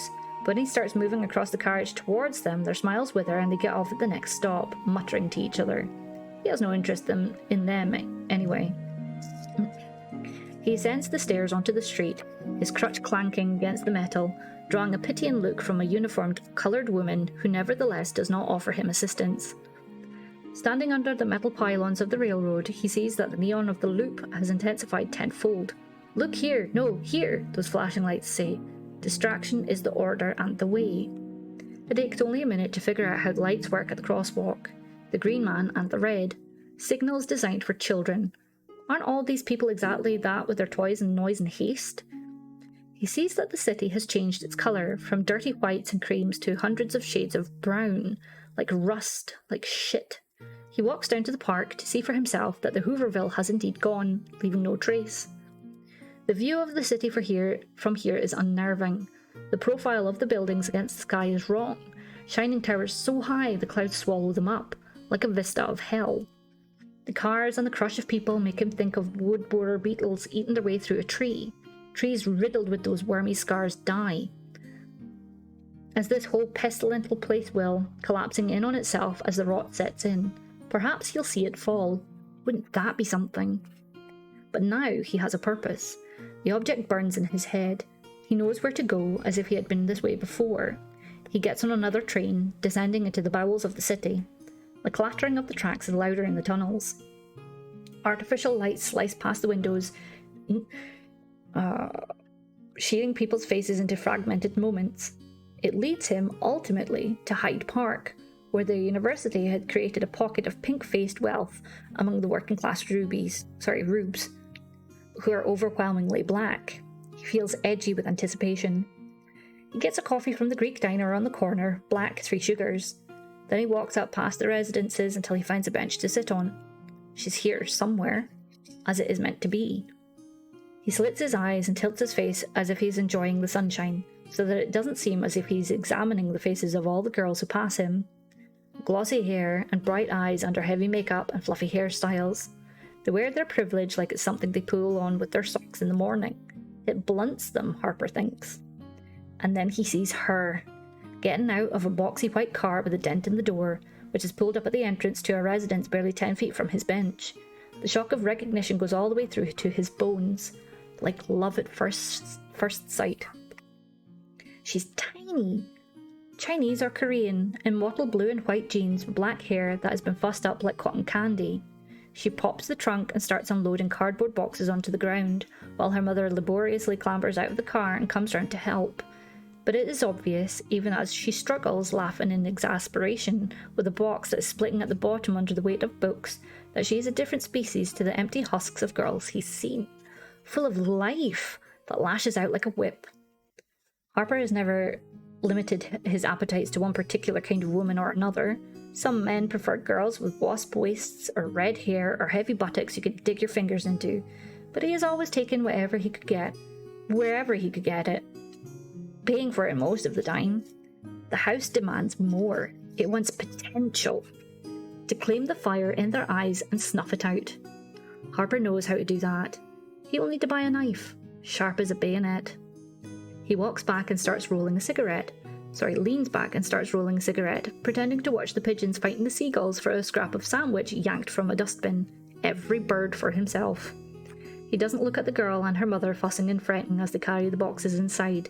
But he can hear everything, and if he stares down contemplatively at his shoes while he's rolling, he can see them out the side of his eye. Okay, that's the last one, the girl, Harper's girl, says, lugging a half-open box out of the back of the car. She spots something inside and reaches in to pull out a doll, shockingly naked, holding it by the ankle. Oma! What now? Her mother says.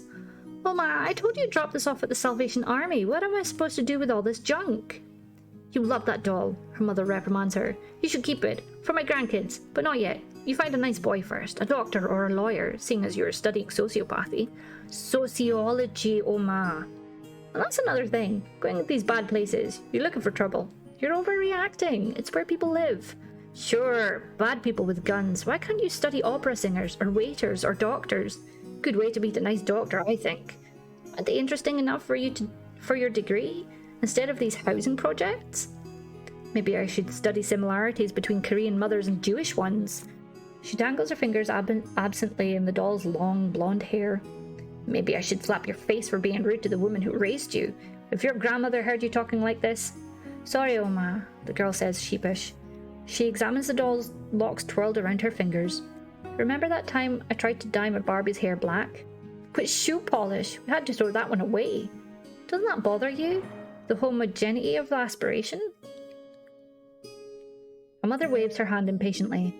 You're a big college of words. It bothers you so much, you take the kids you're working with to the project's black Barbies then. The girl tosses the doll back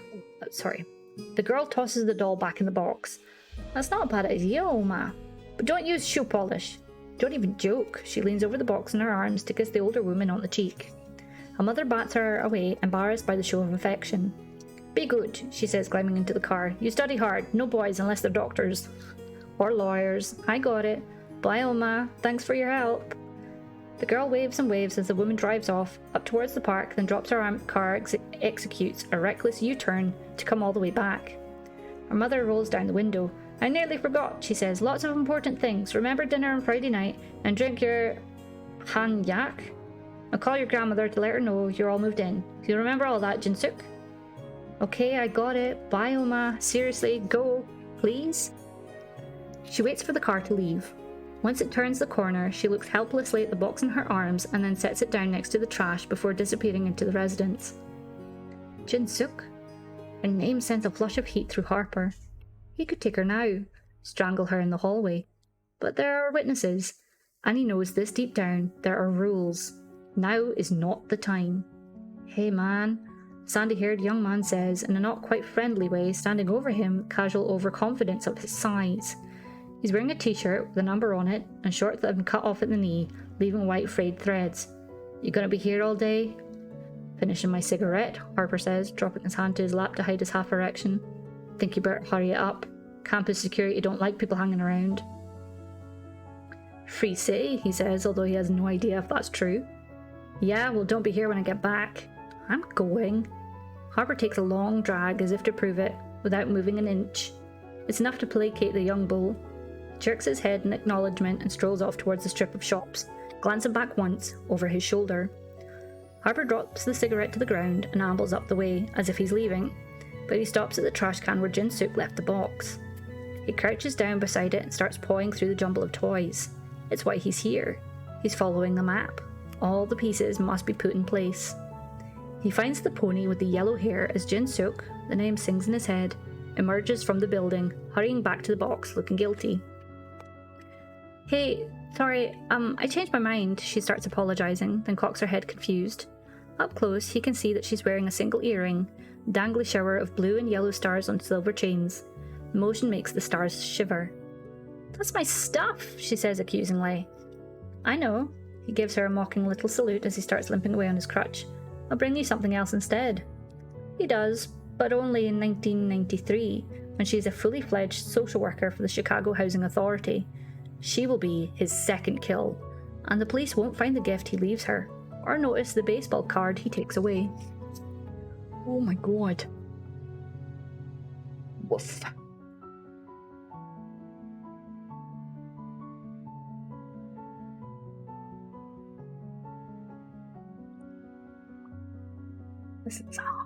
This is something.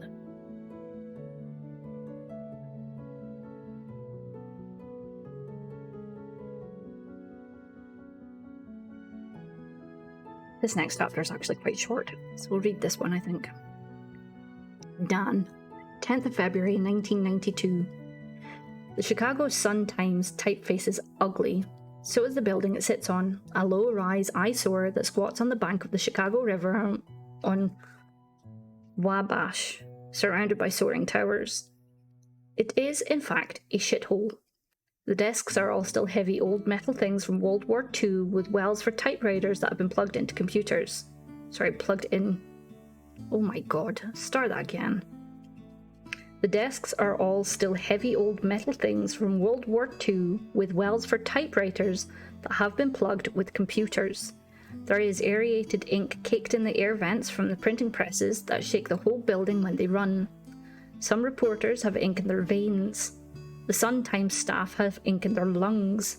Once in a while someone will complain to OSHA. OSHA? There's a pride in the ugliness, especially in comparison to the Tribune Tower across the way with its neo-Gothic turrets and buttresses, like some cathedral of news. The Sun-Times has an open sprawling office with all the desks buttoned up against one another, arranged around the city editor. Features and sports are shunted off to the side. It's messy, it's noisy. People are shouting over each other and the squawking police radio.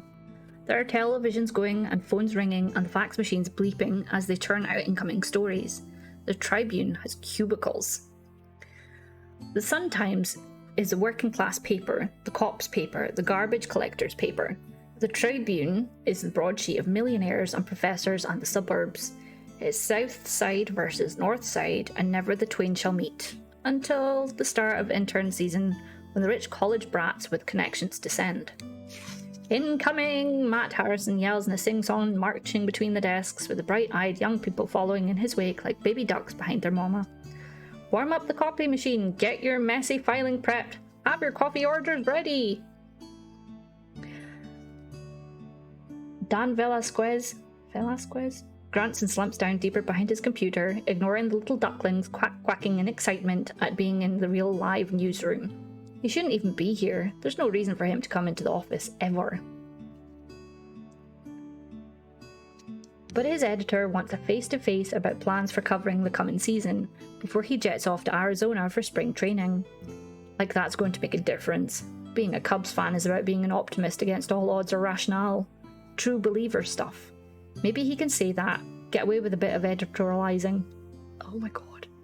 He's been nagging for Harrison to let him write a column instead of games all the time. That's where great writing is, opinion pieces. You can use sports, or heck movies, as an allegory for the state of the world. You can add meaningful insight to the cultural discourse. Dan searches himself for meaningful insight, or at least an opinion. He finds himself lacking. Yo, Vasquez, I'm talking to you, Harrison says. You got your coffee order ready? What? He peers over his glasses, new bifocals that confound him as much as the New World processor he does.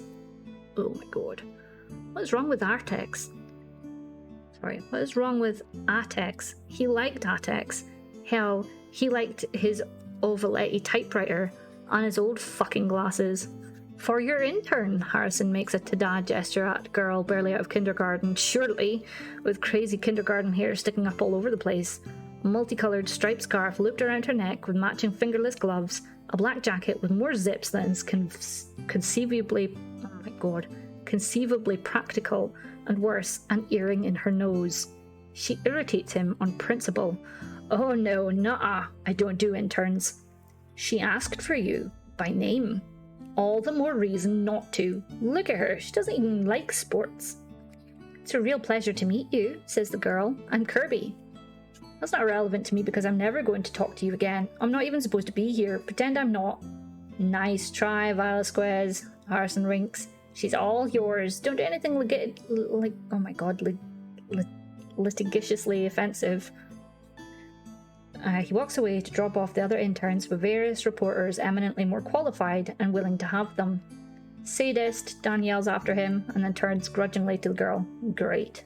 Welcome. Pull up a chair, I guess. I don't suppose you happen to have an opinion on the Cubs lineup this year? Sorry, I don't really do sports. No offense. I knew it. Vasquez glares at the blinking cursor on his screen. It's mocking him. At least with paper, you could doodle on it or write notes or crumple it up and toss it at your editor's head. His computer screen is unassailable, so is his editor's head. I'm much more interested in crime. He spins slowly in his wheelie chair to face her. Is that so? Well, I got real bad news for you. I cover baseball.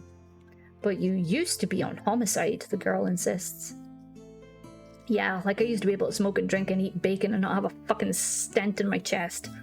All a direct result of working the Homicide beat. You should forget about it. There's no place for a nice wannabe hardcore punk girl like you. They don't offer internship positions on Homicide. For a very good reason. Can you imagine you kids running around a crime scene? Christ.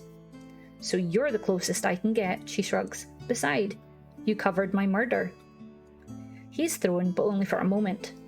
Alright, kid, if you're serious about covering crime, the first thing you gotta do is get the terminology right. You would have been an attempted murder, as in not successful, right? That's not the way it feels. I'm not even going to attempt to say that.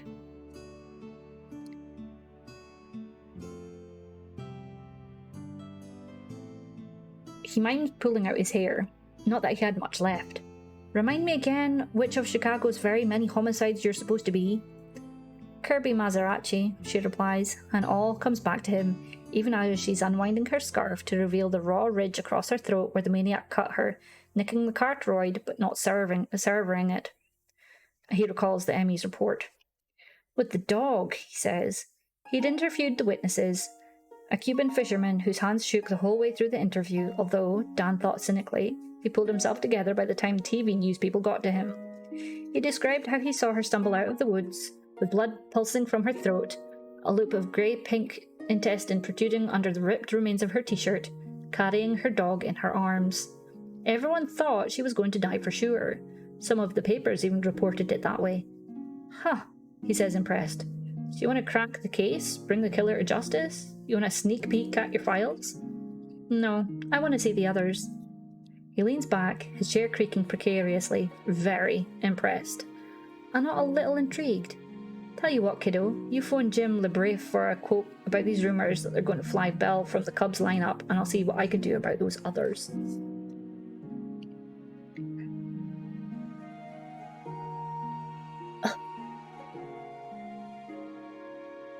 I'm sorry that I'm going to have to end it there. The fact that I'm tripping over my words tells me that I've read enough. Which sounds like a weird thing to say, but when you're reading out loud, it's not just reading out loud, if you know what I mean. It's like a...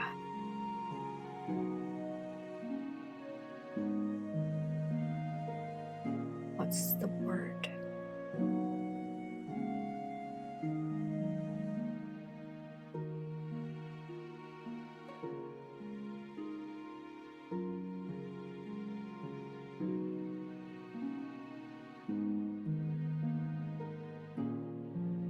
What's the word I'm looking for?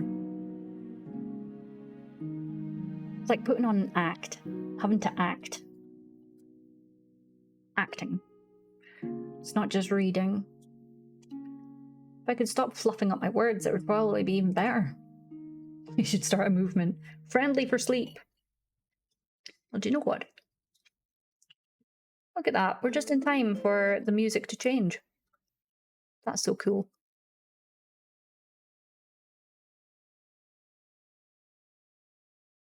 Right.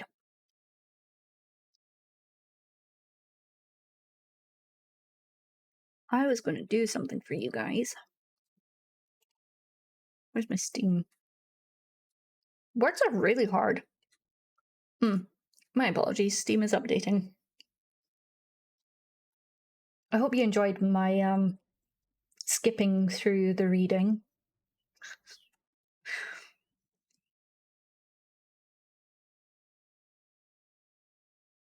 Come on. There we go. Close. Meyer! Meyer! When did you send that? Oh my god!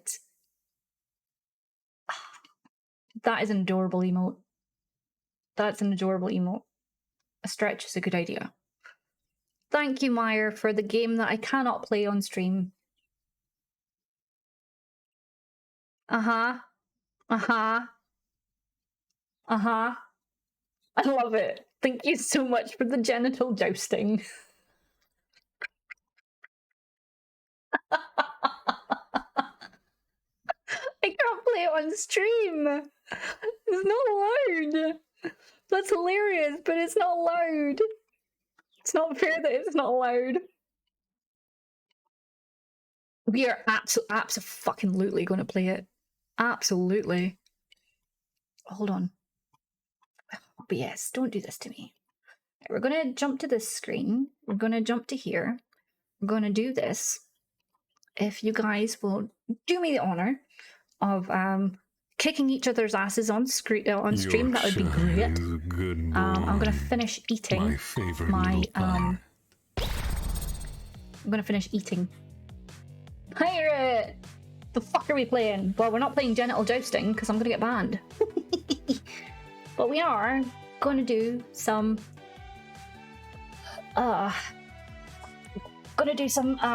blowing up of each other whilst I finish eating my chicken and resting my voice for a few moments.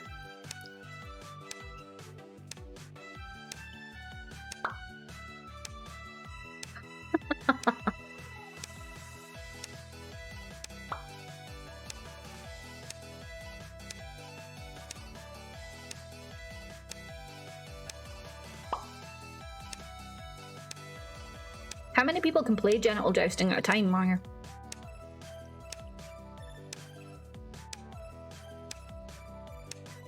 You don't have to do anything to play this game. Just !join, like you can see. 8 people. I love that. I love that. Yep, just !join and your little bear will run around and try and murder other bears.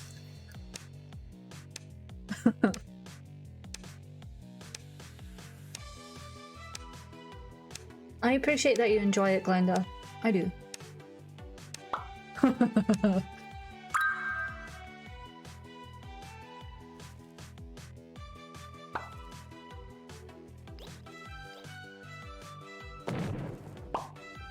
Oh, shit, you're just late by like seconds.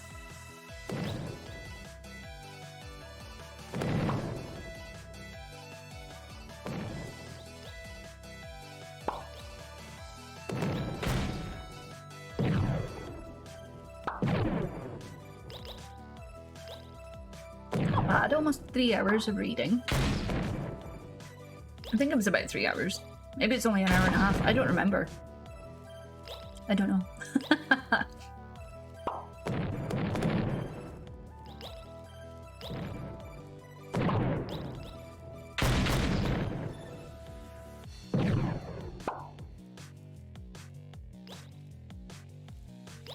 We're pretty far through the book. Is that how far through we got? Quite a chunk of pages. Quite a chunk.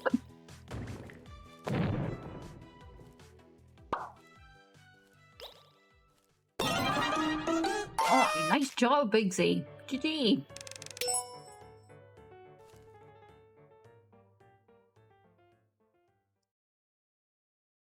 Have we really done it that often?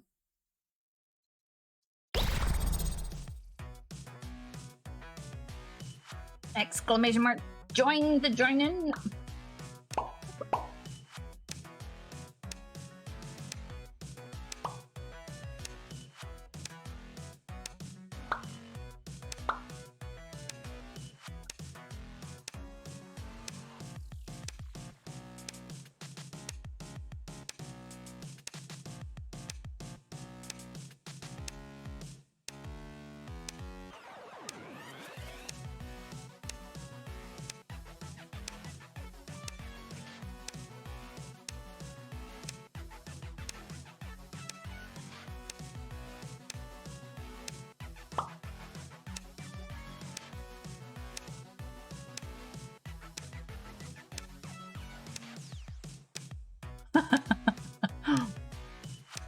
Right, Igzy?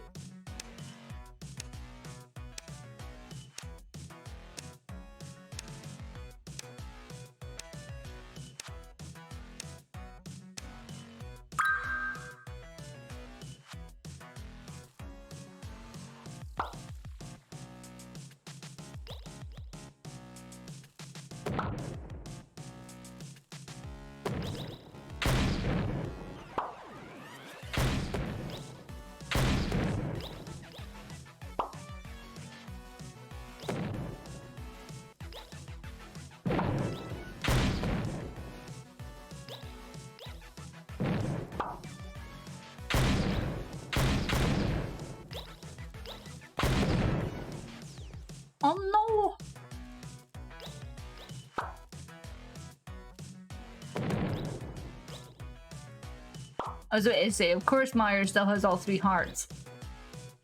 She's absolutely savage, is that Meyer? Watch out for her.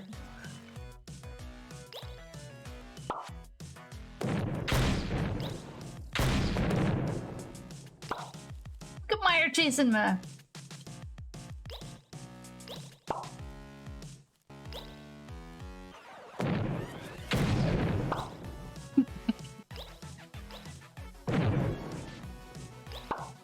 I think Machine's gonna win. Yep, yep.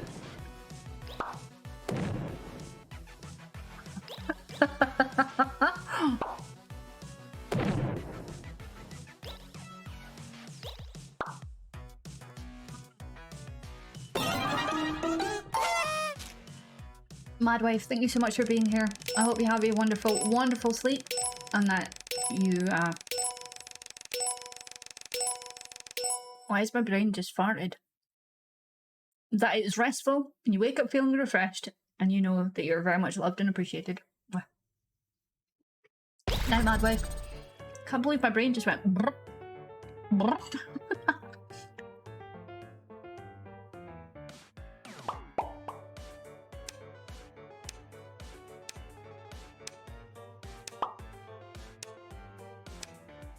And GG, by the way,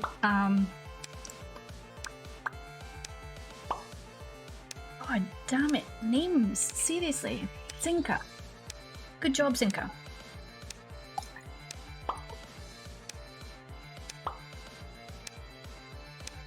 I believe my brain just literally stuttered. What the heck?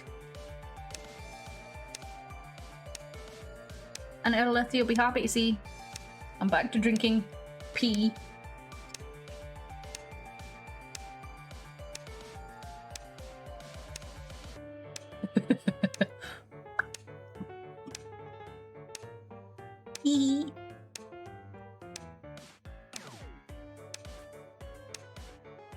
Finish my chimkin. Good girl. Something more crisp. Does that mean I want pudding? Abso-fucking-lutely.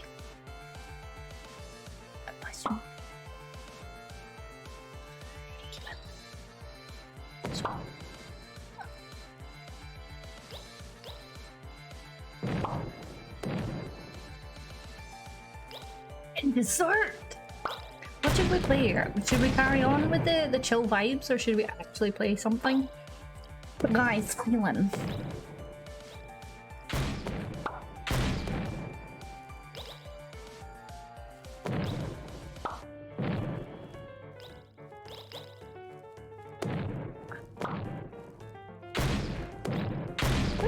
New brains and I've never played it.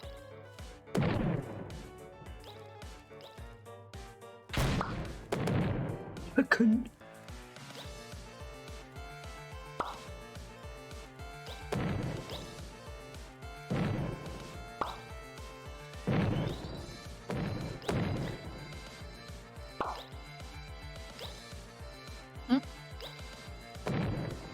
Yeah. What would you guys prefer? Would you prefer to carry on with like the chill type of vibes? Charles Robertson 218, thank you so much for the follow. Welcome in, welcome, welcome.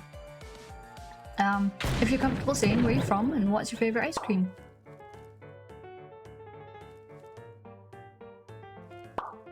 But yeah, what would you guys think? Biggsy! GG! Well, that happens often, Death. That happens often. I mean, do we want to carry on with the chill feelings, or oh, Scotland and banana ice cream, yes. Well, welcome in. No one. From Romania, my favorite ice cream is strawberry cheesecake. Ooh, sounds nice. Banana cream. Oh, I forgot to join. Yes, if you do exclamation mark join, your little bear just does all the work for you. You don't have to do anything. I appreciate that you answered it now. I just want to do a little bit of stretching.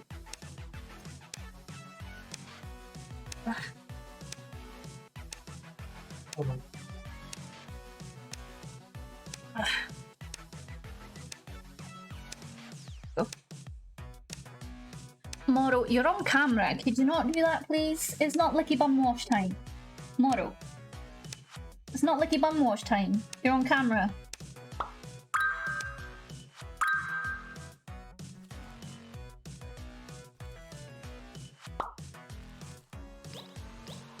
Sarah, if you're gonna do licky bum wash time, can you not do it on camera? Do you want me to hide you so you can do licky bum wash? Yeah, it's not Okay.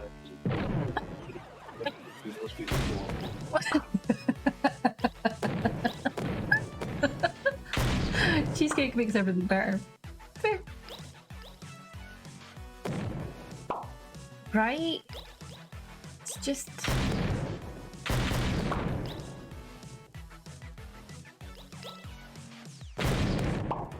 And that's a good point there as well. I am part of a stream team. CEOs of Screams, so if you do like watching horror, click on that link and it will bring you to a list of all the awesome guys that are online right now that do the spoopies.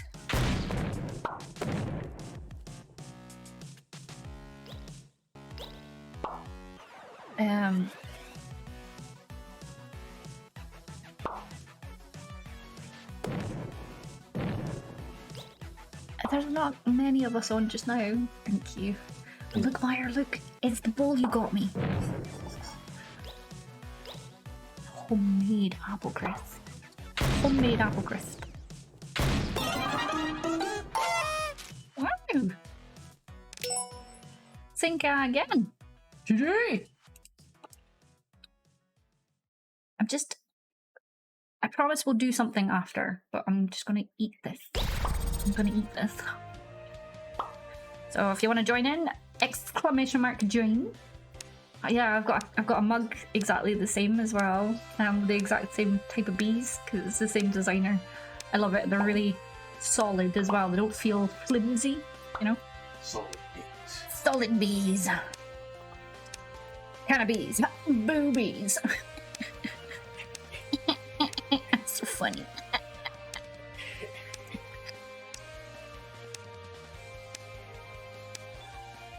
My berry is ruthless, right? Bees, my namesake. I love bees. I love bees. I love bumblebees. Bees knees. Bees are the dog's bollocks. Well, not really. Probably painful.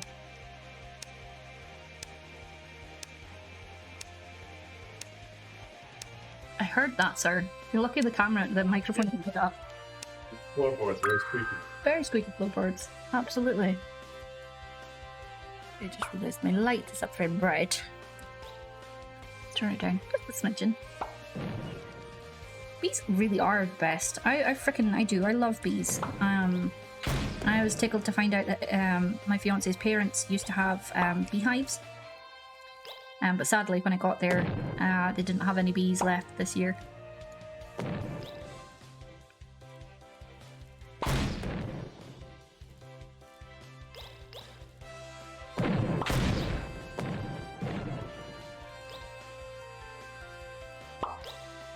I would love beehives. I would love beehives. Not just to have like some of their honey, but I would just love to have beehives. But where we live in Scotland is probably not the best place for them.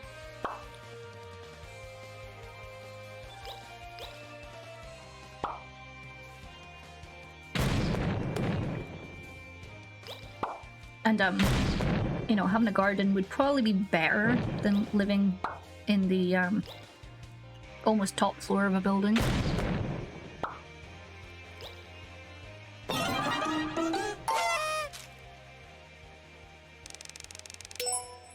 Yep. We do absolutely need bees. Absolutely need bees, but I don't have, you know, a garden or a roof I could put them on, unfortunately.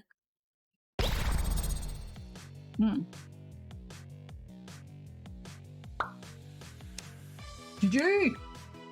Wait, who won that one? I was absolutely not paying attention.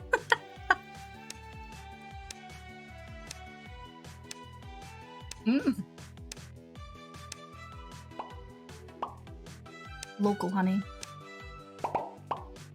Local honey's best honey. Like, the honey in the shops that you get, like, in like, big stores and stuff, it's not real honey.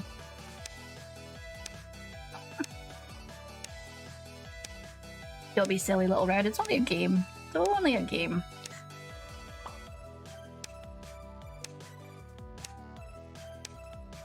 It'd be different if you were physically controlling the animal, like the bear and stuff, and going for certain people.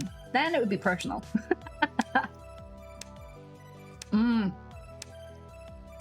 I've had heather honey. And the fact it's got an ever so slight tint to it as well. It's beautiful. Beautiful. I like lavender honey as well, actually. That tastes really nice too.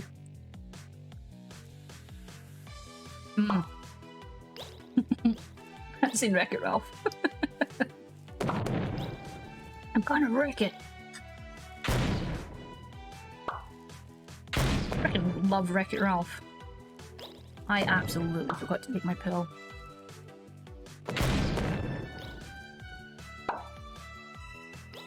I'm sorry in advance. I'm probably going to be burping a lot now because I forgot to take my pill before I started scromming down that fucking ice cream.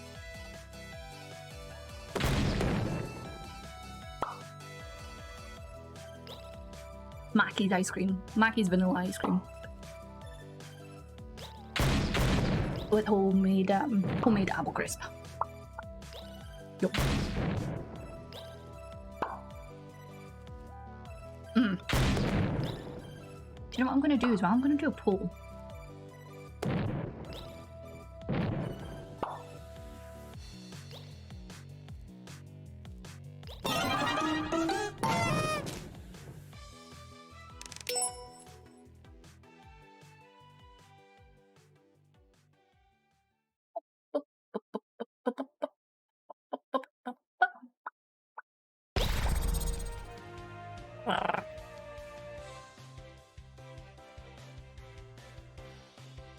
Oh my gosh, not even typing.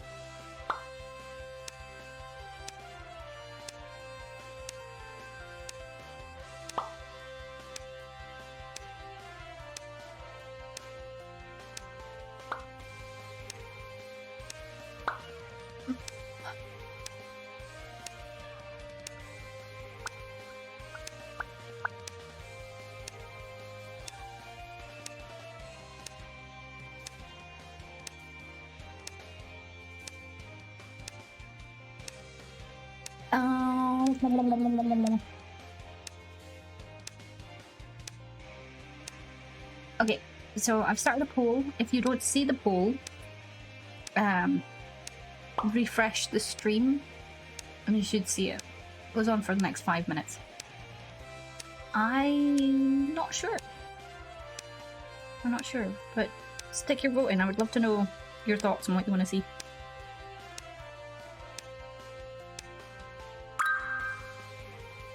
I've got three relaxing type ones and 3 spoopy ones. So it's up to you guys if we'll carry on the chill vibe or if we go into a slightly spoopy vibe. I think it's really sweet having you here. Thank you so much. It's wonderful to meet you too. The next time I'm streaming is Tuesday, 7 o'clock UK, if that helps. But I hope you have a wonderful, wonderful sleep. I hope it is restful and you wake up feeling refreshed and you know that you are loved and appreciated. Thank you for coming in. Thank you for staying. I appreciate it. Marge! Marge! Where's Mistress? Hello?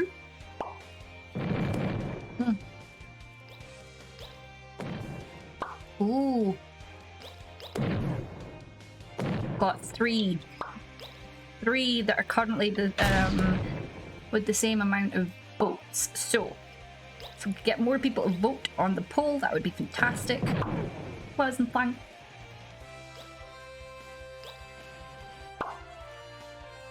No, don't hide them. No. Charles Robertson, GD on the phone.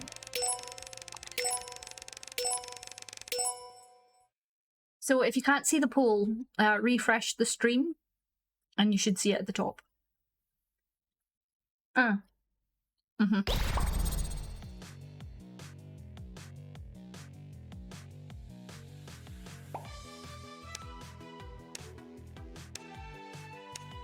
I hope not. There's a tie.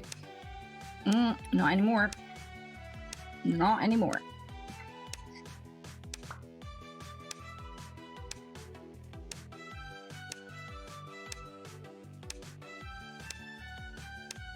Washing time! It's looking like it. There's about another 2 minutes left on the poll.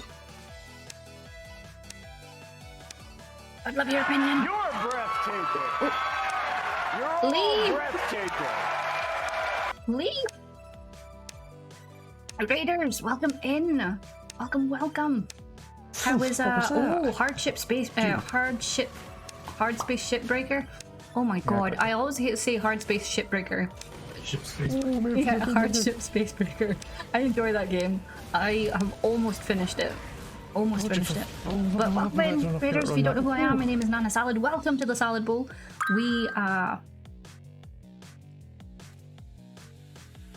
We play a variety of games here, mostly airing towards the horror, but the best horror of all is I'm really shit at playing games. Welcome in!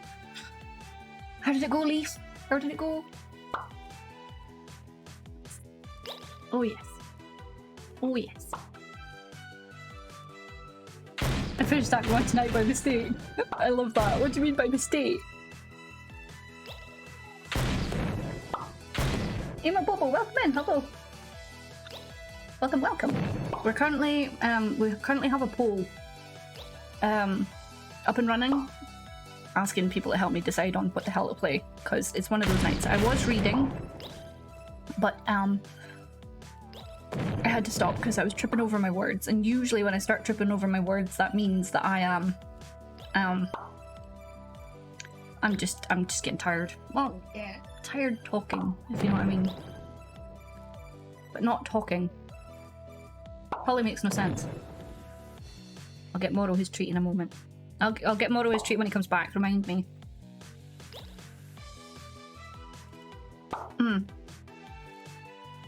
But Leaf, if you also need to go and take some self-care, after stream self-care, please do. Please do. You know how big a stan we are for self-care here. I appreciate the raid, and I will try my best to entertain the community. Jaws again! GG! GG's! I'm just finishing eating. Hence the boom bears.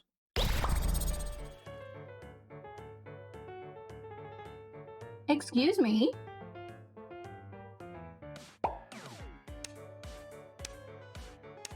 Oh, power wash someone's.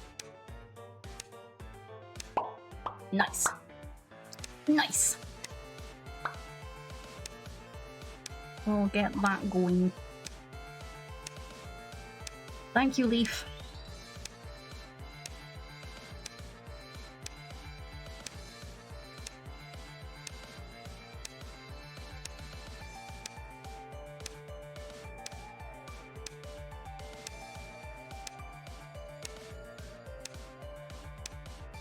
And see, the great thing about Power Wash Sim is you can play it with friends.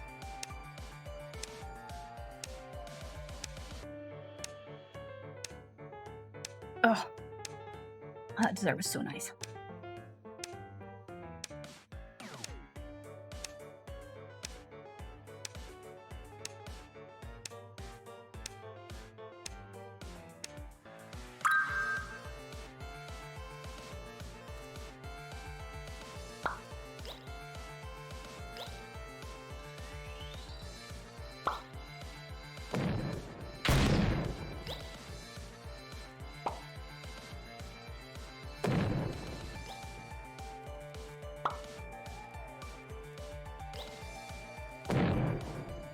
Look at this. Well, I'm still alive. I'm probably going to die by my own hand. Oh no, Leaf got me! Oh. Terrible. Terrible.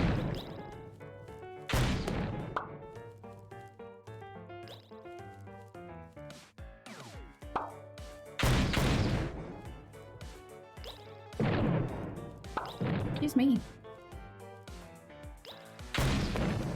Excuse me.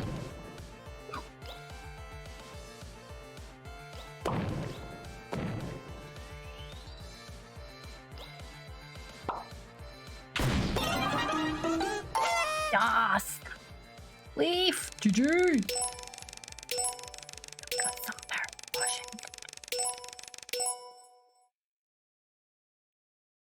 Beautiful.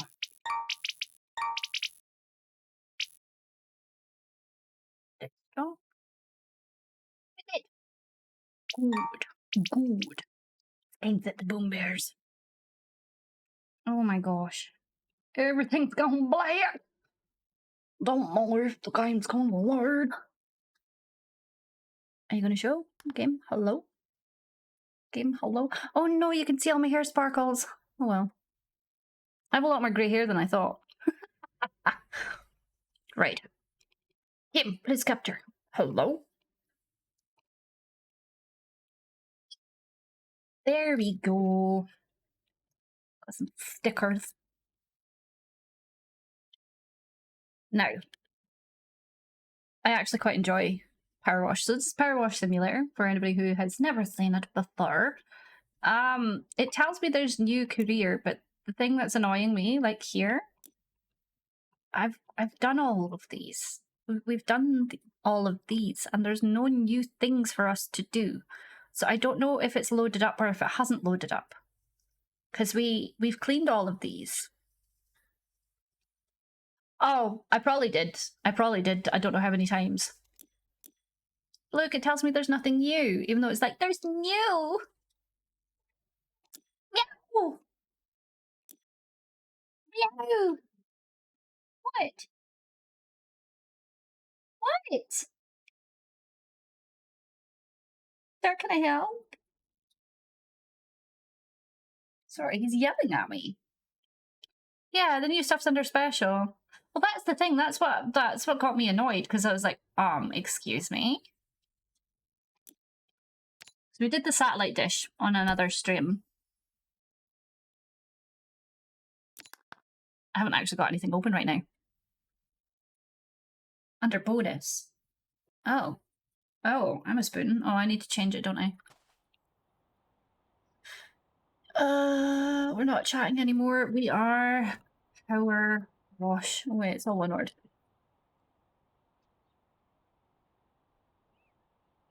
There we go.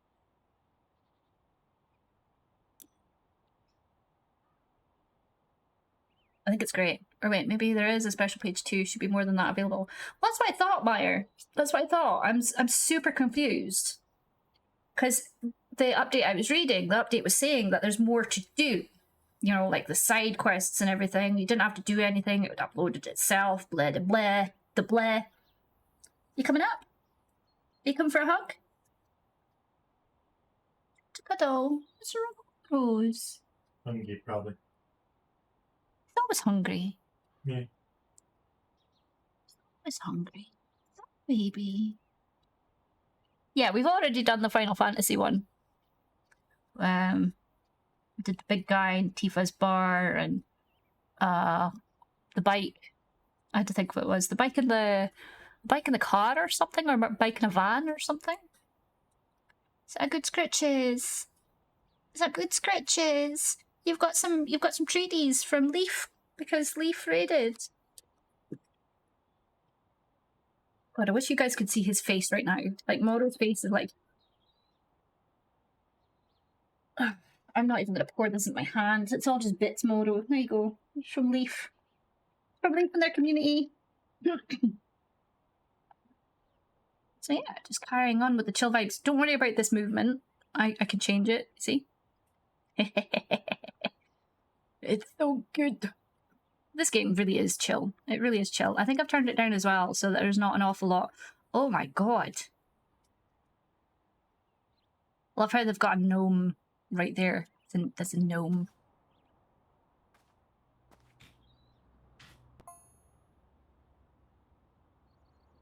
I'm guessing you've heard of my famous Muckenham burger? No. That's the wrong button.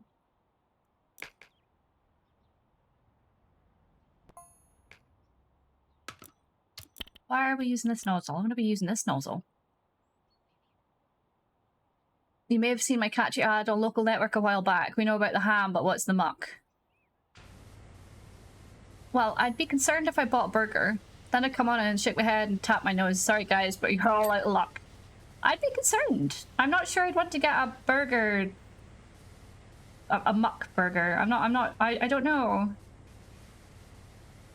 I'm not sure about that. I love some of the backstory in this game. Some of the backstory in this game's awesome. Ting. Everything's patinging weirdly. I don't know why it's patinging like this.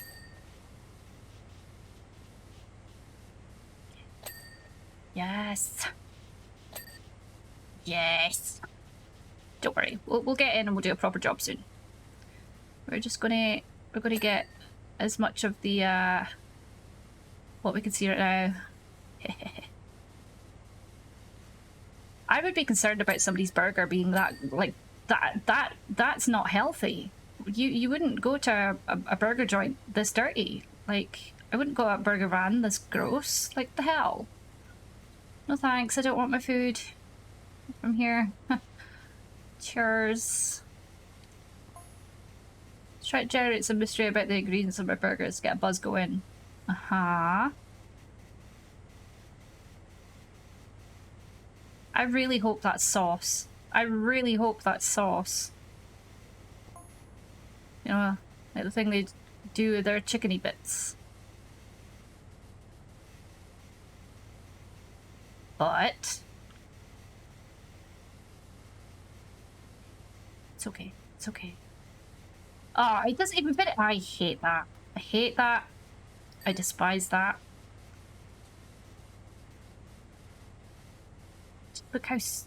yes. It's just so good. There we go. I love all the pings. Ping, ping, ping, ping. There's a certain amount of joy in the ping. Ping. Very abrupt pings. I wonder why they're very abrupt. Ping, why you abrupt? Ping. Yeah, that's Moro. That's my boy. You wouldn't go near that just dirty. You would need tetanus injection, right? Right, little rat? You would absolutely not eat this. Ah, possum. Like PWSIM, like awesome. This is not awesome. This is gross. It's very gross. The whole city of Muckingham is a very dirty city. Like it's more dirty than you would expect. Like, and everybody seems to be okay with it. I'd question where all this muck came from. I'd be like, hello, what the hell? Why is it so incredibly dirty on up in here? Yeah, some of them are really very weird. They're like, some of them are cut off as well. I don't understand why they're so cut off. But I like the whole, like there's a whole sub-story going on. If you haven't played it, I won't tell you, but it's a really sweet sub-story. Hey, hi, welcome in. While in the military, I learned that the shittier the place looks, the better the food. Absolutely. The game broke your laptop. Oh no. Moro's so cute. I want to give cuddles. I appreciate that. He is a good boy. Aren't you, baby? You should wait. Yes. Very good boy is Moro. Aren't you, baby? He is. I promise. He's a good boy. He's a very good boy. Right? That's why I love it. Yeah. Yeah. Like, in the desert, I understand as well, because, you know, it's a fucking desert, but, like, just... we're not going to spoil it for those that haven't got that far, but you'll know. You'll know. It's just, it's hilarious. Some of it is absolutely hilarious. Some of the explanations that they've got. Rotate. Keep forgetting how to rotate, because, you know, there's so many things that... I promise we'll do a more thorough job soon. Don't worry about it. Don't worry about it. I used to watch somebody play this, and they would deliberately do things wrong, because they knew it would rile me. they're like, oh, hey, Nana, you're there, right? And I'd be like, yes. And they're like, oh, hey, look, I'm absolutely not doing this way at all because I know it pisses you off. And I'm like, but why? But why? Why do this to me? Why would you do this to somebody who watches you? That's just cruel. It's very cruel. But, you know, there we go. Oh, beautiful. Beautiful. Getting on up in here as best as we can. Up and up in there. Oh, yes. Beautiful. Let's have a look at beautiful. Look at that. Look at that. Oh, yes. What have we not got? The windscreen, apparently? Really? Oh, it's probably going to be up there, hey. It's going to be up there. I don't know. Where's this dirt? Oh my god. Oh my god. Here we go. Look, see? Look at this. Look at this. I mean, there is a smidgen of truth to what you say, Mashik, but then there's this. This is just rancid. This is rancid. There, you know, there's like, you know, scabby and shit because it's old and, you know, it's been there a long time and it's kind of like wear and tear scabby, and then there's just fucking downright disgusting. And that is unfortunately this place. This is just downright fucking nasty. There's no other way to put it. It's okay, we've got this, we've got this, we've got the indicator, we've got the headlight. Oh, we've not cleaned this headlight apparently. Where's the dirt on you? Oh, it just pinged. Okay. Indicator done. Number plate grill. Oh no. There we go. Look, no ping for that one there. No ping at all for that one there. That's weird. What's that going to be for? Oh, the bonnet. Sometimes as well, this game doesn't make any sense because sometimes it will ping and you've got like a massive amount left to do, and then other times it'll ping. It won't ping, and you've got like this much, just the tiniest left to do, and you're like, bitch, please, excuse me, let me finish cleaning it myself. Hello? Oh no. Okay, by the looks of it, all this front end of the truck is clean. Now for this one. Oh yes. Look at this. It's just beautiful.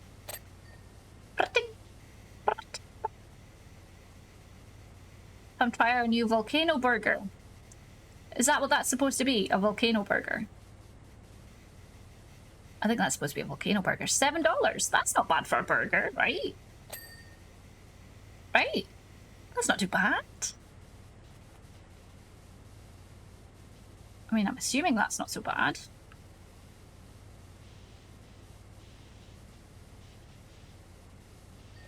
Nice.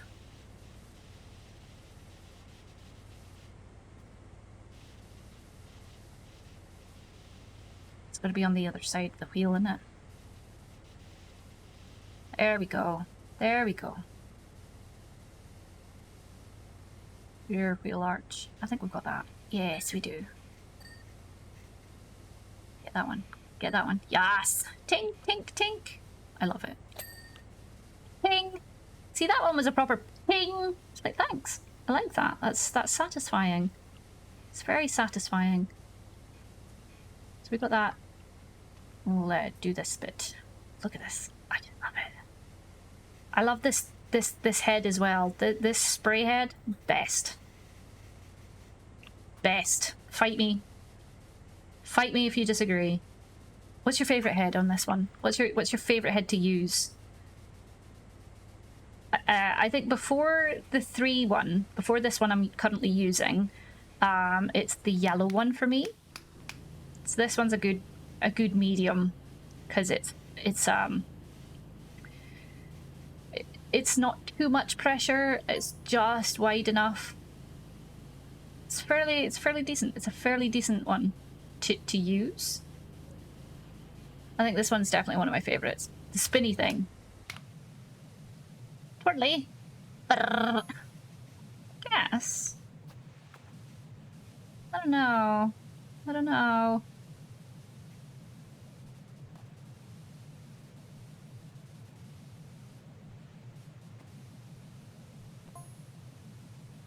Okay. I mean, the spinny one's fun. Okay, yeah. The spinny one's kind of fun. I don't know, it just feels like it's missing more, though. And I'm not sure why. Oh, yeah, I'm not sure why. Anybody who uses, like, the white one, you're a monster. I'm sorry. This one, too much effort to clean. You've got to keep on going over things. Got to keep on going over things. Because it won't clean first time. Because it's just too gentle a spray. It's way too gentle a spray. I'm not going to judge you, but I am going to look at you and I'm going to wonder why you're making the job harder for yourself.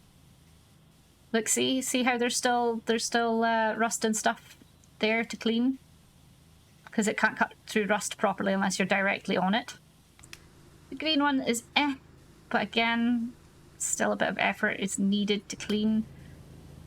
Yellow one's good. Yellow one's a nice happy medium.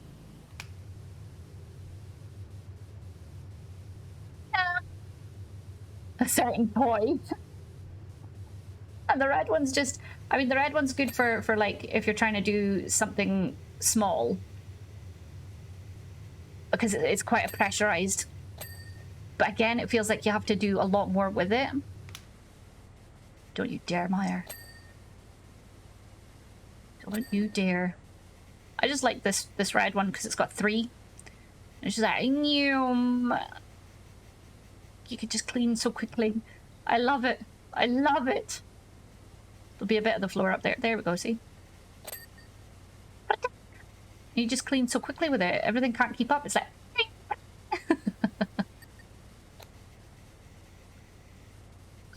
Look at that. It would help if I was actually doing a decent job. I mean, it looks mostly clean, right? Mostly clean. Still wouldn't trust it yet. Still would not trust it yet. Don't know.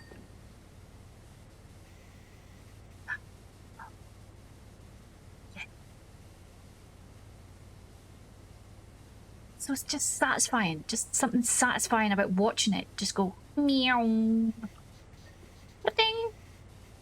Love it. This one is actually a really good one. I don't know if you can, Igsy. I don't know if I've set it to be joinable. I don't know. Do you have to set it to be joinable? I don't know. It's a good question. Actually, I really don't know.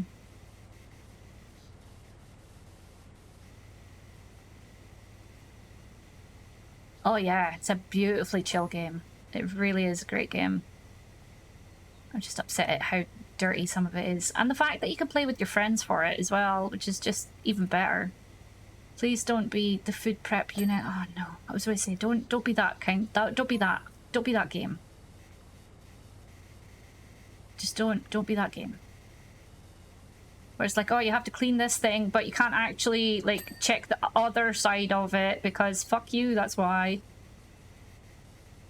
Because fuck you, that's why. Is it clean? No, the fryer is not clean.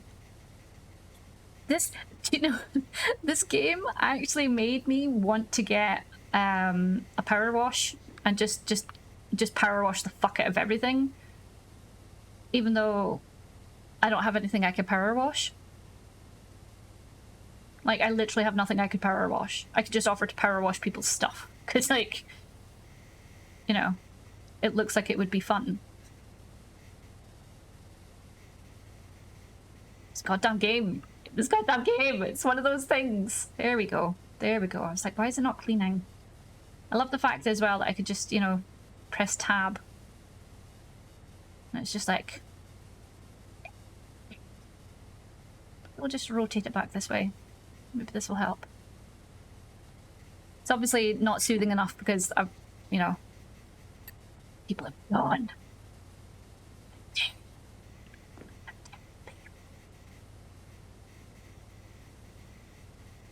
More people here for a Sunday, to be honest. Oh, only if you come on Discord with me.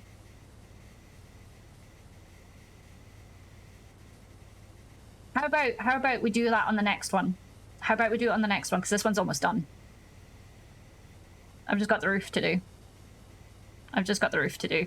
Once I've done inside here and got some of the little nooks and crannies, this one's just pretty much done. By the time you load in, it'll be done. Which part of the sink is dirty? Ah, the fucking part that I can't get into. Goddamn game.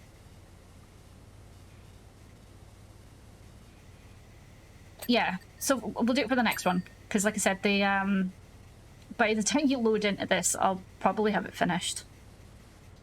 Yeah, the next level's longer.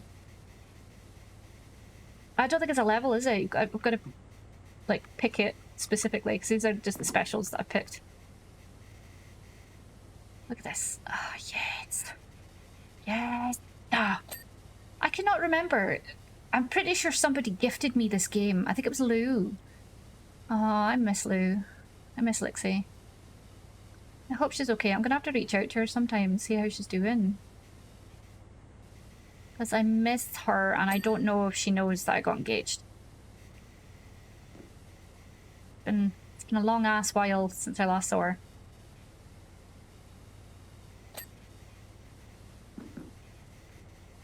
That, yeah. Need to put on some music. Has anybody got any suggestion of music that they think I should put on? For doing the heckin' clean? Something that's obviously stream friendly.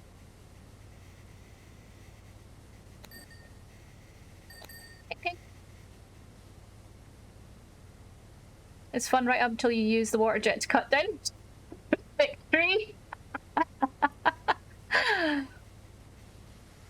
The last career job. Which one? The temple? I think the one that really pissed me off, lengthwise, believe it or not, was the fun house. Is it the fun house? Is that what it was? Where the fuck is this still there? Oh my god! Really? Really? Are you clean now? Are you happy? Am I gonna have to look at the thing? I'm gonna have to look at the thing, aren't I? I'm gonna have to look at the thing because I've got a feeling that there's still too many things that are not clean. Oh, this is grotty. This is well grotty. Look at that.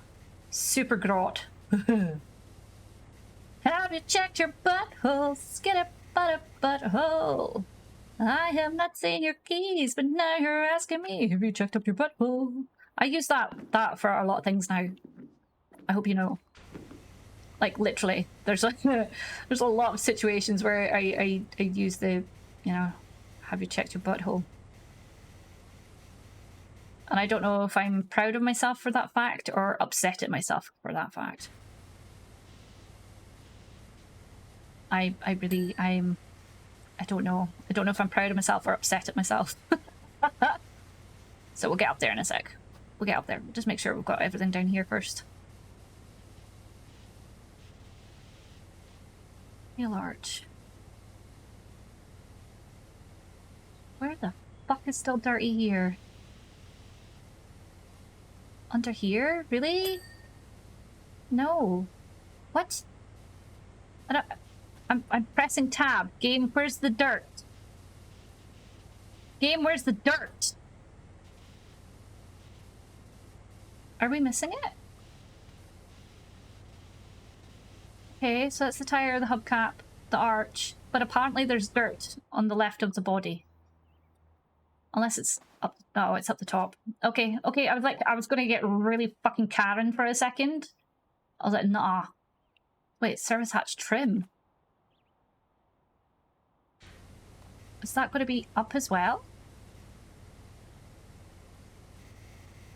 That's gonna be up, right? Surely that's up. Okay. It's fine. It's fine. I'm pretty sure it's up. What? Oh yes. Look at all the dirt. Beautiful. Dora, how are you? Oh, the pyramid. Yeah. Oh, the pings. Pings are joy. The pings bring happiness. Happiness. Happiness. Oh, yeah, the one that pissed me off was the slide. Was it like the, what's it called? No, that's the wrong button. Do you know that one at the fun fair? The twirly one? 5 or 6 hours. Yeah, it took a long time to do the pyramid. Absolutely. Helter Skelter, yes, I fucking hated that one. I don't know why I hated that one so much. It was just, I don't know, there was just something about it. I hated it. I hated it so bad.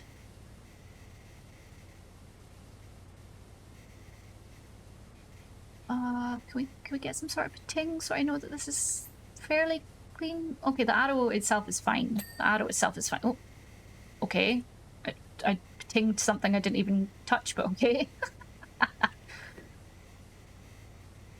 And obviously, Muckingham name, it's a play on the fucking town's name. It's not as deep as the guy's trying to make out. It's like, mate, it's not that deep. It's not that deep. Yes! Hi, Oxy, how are you? Welcome in. I've missed a lot of spots, Wizard. Don't you worry about it. We'll get back over it in a sec. We'll get back over it in a sec. We're just trying to like hit parts of things. I take it the door's still not clean because of like, yeah, the corner. That it? Oh, maybe didn't do the underneath of the doors. I don't think I did the underneath the doors. No, I didn't. I didn't do underneath the doors. That's okay. We'll get back to it in a sec. It's all gravy. It's all gravy. I don't know why I keep saying it's all gravy. It's clearly not gravy. It's clearly muck. And I hear you backseat on this game. Oh my god, mods, it's ban. I'm joking. Joking. It's finally raining. Hopefully the fires will stop. Oh no, Oxy, I didn't know that there was there was fires nearby. I don't know why I would, because I don't know where you live. But like that's awful that there's fires. I'm sorry. I hope they stop too. It's always stressful, especially if you live near that. I just fell down. Okay then. Yeah, I missed underneath the doors. Of course I missed underneath the doors. Of course I did. Canada's crazy on fire. Oh, wow. Oh, I didn't know that. Oh, gosh. That's weird to think. Like, it's weird to think that Canada gets that hot. That it could have fires. That sounds like a weird thing to say. Sounds like a real weird thing to say. Oh my god. Nana, shut the fuck up. Oh, my head. I just, yeah, just pat me on the head. Just, yes, Nana, yes. Good God.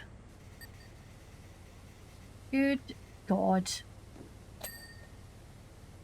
Like, see what I mean? The most tiniest of tiny spaces apparently gets really dirty and you can't hit them. And it won't ping. But yeah, on others it'll ping at the like the biggest amount. Like some pieces will ping on that. See the sky where it says the skylight right now? Some of them would ping on that. I don't like doing underneath either. Most of the 25s, 30s. Wow. That's quite warm. Oh, I'm stuck. Ugh. What's not clean? Oh, of course. Of fucking course. Tiny, tiny little bit right in there. Yep. Yep. Yep. Are we even hitting it? Probably fucking not. We're not even hitting the thing we're supposed to be hitting. Oh, game, stop. Really? Fucking really? I can't even hit it. It's like under here apparently. With the skylight. This pisses me off. This really pisses me off. Oh my god. Really? Hello? Where are you dirty? Where are you dirty?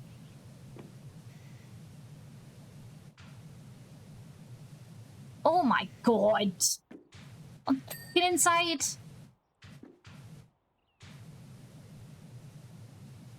Bullshit. Bullshit. Thank you. Fucking bullshit, man. Absolute bullshit. Wrong way.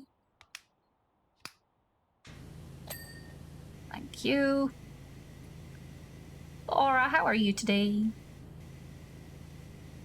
Oh, the public toilets, they were fun. I keep failing on the getting the achievement for that. Small places where the spinny thing is really good. I mean, sure, yeah, probably. You're fine. I'm glad you're fine. Is it just this burger bun? I don't know why I'm trying to look around the side like I can see around the fucking side. Like, no, Anna, no. Get up. See what we can stand on here. It's going to be around that back edge. We'll get around that back edge in a minute. I appreciate that the devs of this game have clearly thought, like, we can't just leave things just a tiny little bit dirty. That's not going to fly with people. They're not going to clean the game. You know, they're not going to play the game and clean the things because not enough to clean. But then part of me is like, does it have to be so fucking grotty? Like, really? You know what I mean? It's one of those. It's either not dirty enough or too fucking dirty. Oh, the skate park was one that I took forever on as well. Been lurking in streams while playing Dinkum. Ooh. Wait, what's Dinkum? I've heard of that. I've heard of that. Oh my god. Oh my god. Yes. We cleaned something. Oh no! Ah. Ah.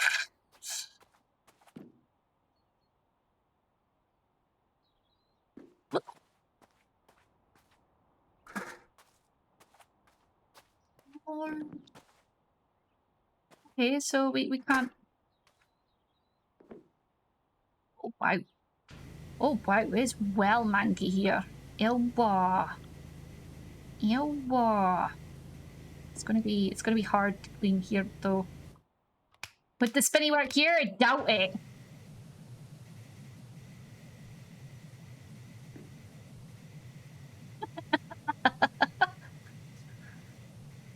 I'm totally just being a dick. Totally just being a dick. Will it go behind the... Like, is it going behind the ladder? I don't know. I don't know. I don't know. I don't know if it is. I don't think it is. It's just get stuck on the fucking ladder. That's why I hate ladders.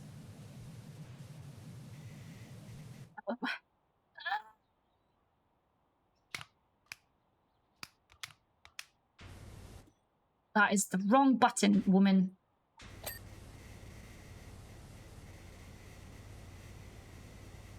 I don't even think I'm hitting the right part. Oh yeah, the skate park was real long. I mean, it was enjoyable. Ingredient unit and oven. Are you serious? It's the beginning! Oh my god! Stop fucking fuck off. Fuck off. Which part of the ingredients are we missing? It's gonna be around this side, isn't it? Burger sauce is fine. Don't fall. Just go to the edge. Go to the edge. Go to the edge. Come on. Yes. Right. Fucking do.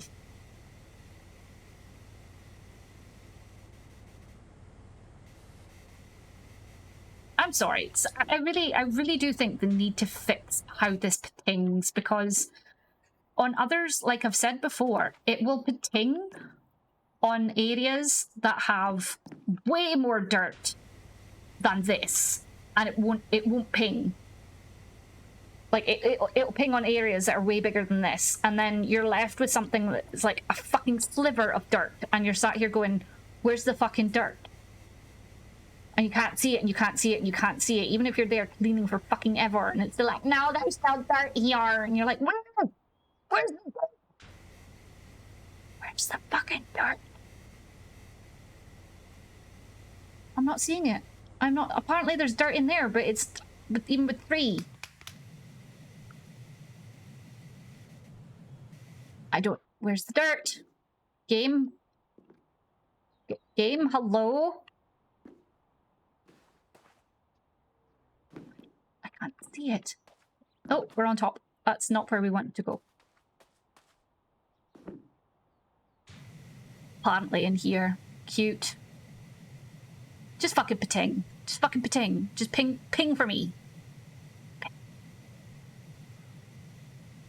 It ain't gonna. It ain't gonna ping. Please, just ping. Thank you. Jesus Christ on a cracker. So what's... Game, show me the things. Flash me. Flash me. I swear down, if it's the tiniest of tiny little bit of dirt. Where's the dirt? Where's the dirt? Where's the dirt? Where's the dirt? Oh my god! Are you? Oh my god! See what I mean? See what I mean? See what I mean? Oh, that's just stupid. Ingredient unit. It's 99% clean. Suck my dick. Really? This is not relaxing. Where's the dirt?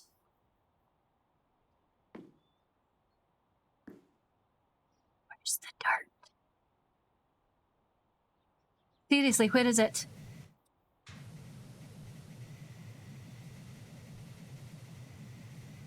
Tab is showing me nothing. Tab is literally showing me nothing. Where's the dirt? Game, where is the dirt? That's a piss take. This is a piss take. This is taking the actual piss. Where's your dirt? Where is it? Where's your dirt? Not here. It's not even hitting the right fucking thing. I see no dirt. Are you kidding me? Are you kidding me? This tiny little mark here is apparently the dirt. Game, hello? It's literally pinged for other things. It's literally pinged for far fucking more than that. Come on.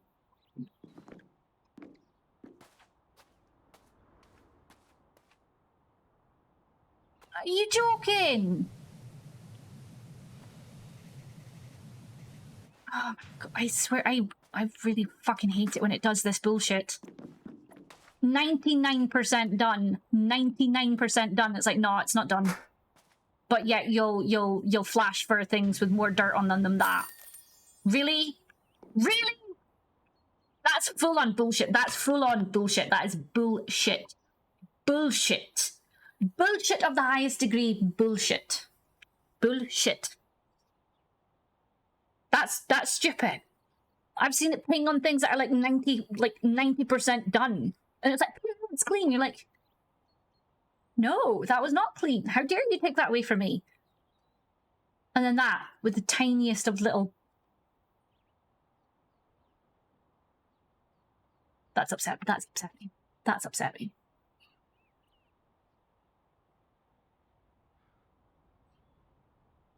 Watching you soothingly wash away all that filth got me thinking, though. I need a fresh start. I'm going for a full rebrand. I'm either going to move to Bucket Tin and go full chicken, or Spongely and do bakery conversion.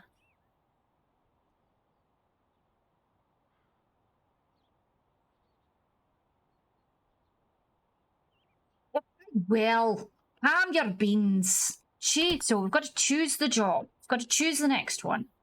Why? Okay, why is it not? Do I just have to go back to bonus? $.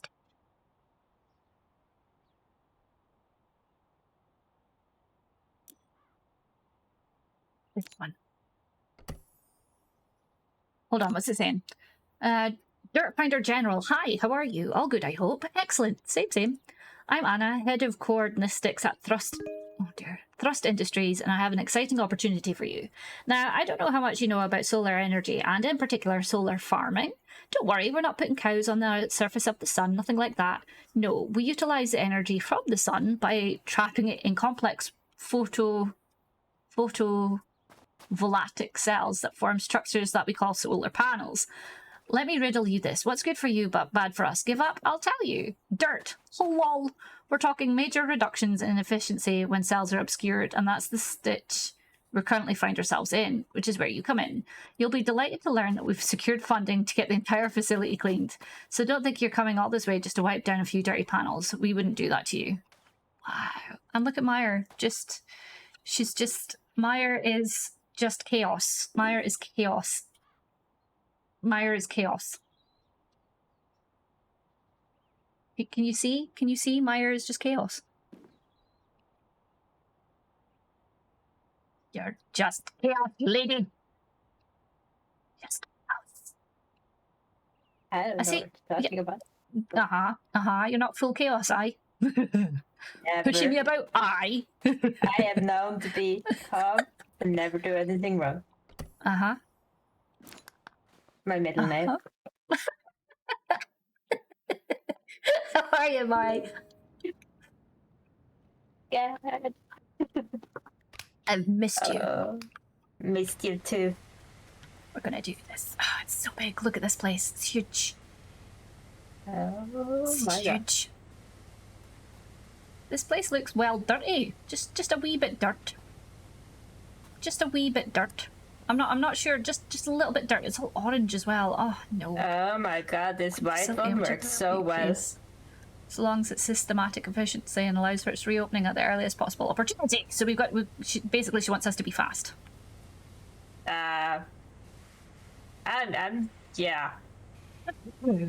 That's not how this game is played. Yeah, dusty and Sorry, rusty. lady. Right? Just do it the way you want to. I'd Here, chaos we and take our snow. time and we use the white one. I mean, you could use the white one. I'll use the red one. It's fine.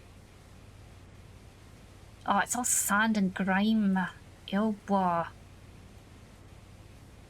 Oh, look at these lines. Beautiful lines. I mean, the white one's nice enough, like, for chilling and stuff, but the problem I find with the white one is it just doesn't... You just don't... Wow. Rude. It just doesn't, like, get the rust off, and it's always the rust that's the problem. I don't like rust. Rotate. Thank you.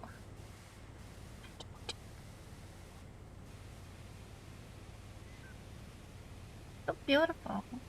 I will say, like, if you're... Gaming, hi!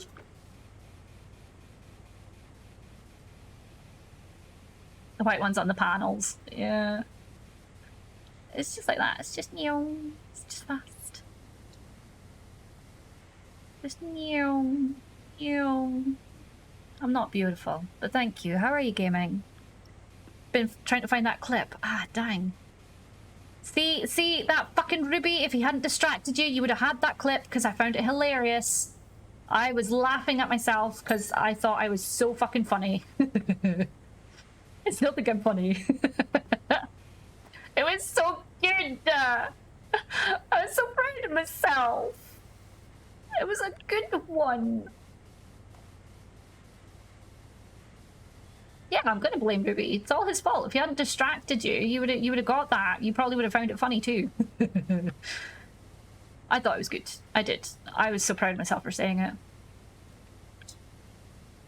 I can't even remember exactly what it was that I said, but I know it was funny. And I know I was cracked up about it.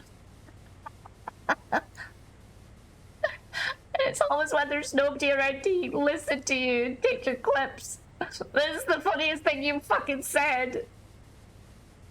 I'm pathetic. Oh my god, I'm pathetic. Oh.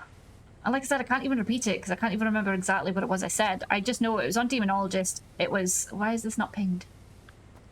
Oh, the other side.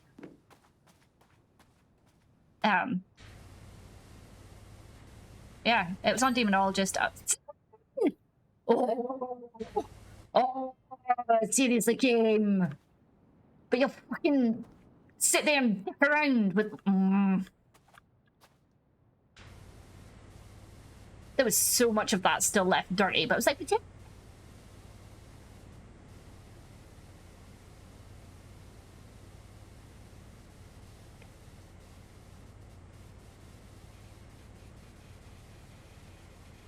Oh, hi, how are you? Welcome in. Hi, Cowgirl, how are you? Sonic movie with a flatmate. It's awesome. That's good. I'm glad.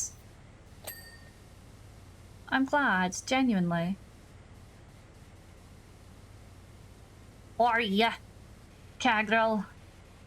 I take it Bunny's finished stramming. Been lurking the entire time. We started a new book.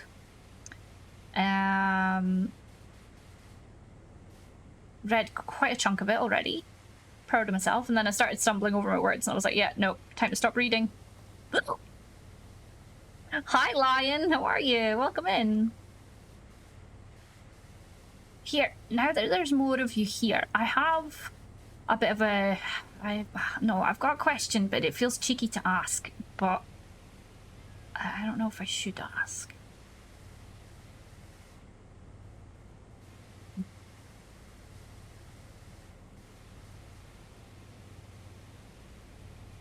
I should ask, shouldn't I?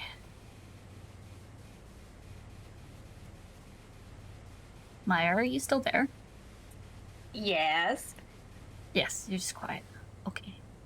Just laser focused. I don't know. I don't know if I should ask it now. Just ask you, twat. I know I should, but now I'm like, actually, I don't even know if I should have brought it up. What kind of question is it?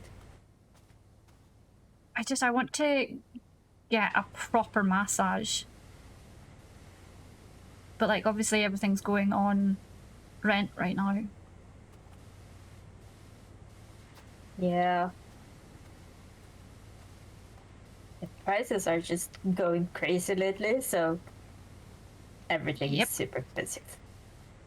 That's exactly why I was like, should I ask? Should I not? But then I'm like, I don't know. Well, it never hurts to ask. Yeah, but it's how you ask, isn't it? It's how you ask people if they'd be, willing to help. Because it's medical. It's not like I'm just doing it because I'm being a fat, lazy fuck or anything. And it's not because I'm like, yes, you guys fund my lifestyle for me. You're just thinking like that. It just feels dirty. Oh. There's streamers out there who are like that, who treat their communities like shit and still demand their communities give them money, and they still give them money, and I'm just like, I got the biggest question mark ever. I'm always like, Yeah, but we all know you are not like that. if I ever started getting like that, I hope everybody here would sit there and fucking turn around and go, excuse me, remember where you came from, remember where you could go. Hop fucking low.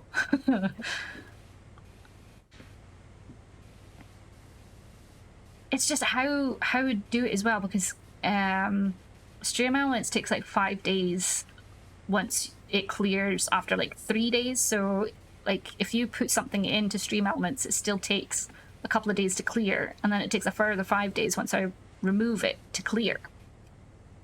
And if I do it on Throne, I don't know how long it takes on Throne, because I've never got money via Throne before. It's always been gifts, so I don't know how it works for Throne. I don't know how long Ko-fi takes either. I genuinely don't know how long that takes. Yeah, I have no idea. I just know it pays out like once a month, or every, like, if I've got something in there, it just pays out. I don't know when it does it. It just does it, So I don't Just know. drop some money sometimes. Which cheeks would you start pulling, Cat Girl? Jacqueline, welcome in. Thank you for the lurk. Taku.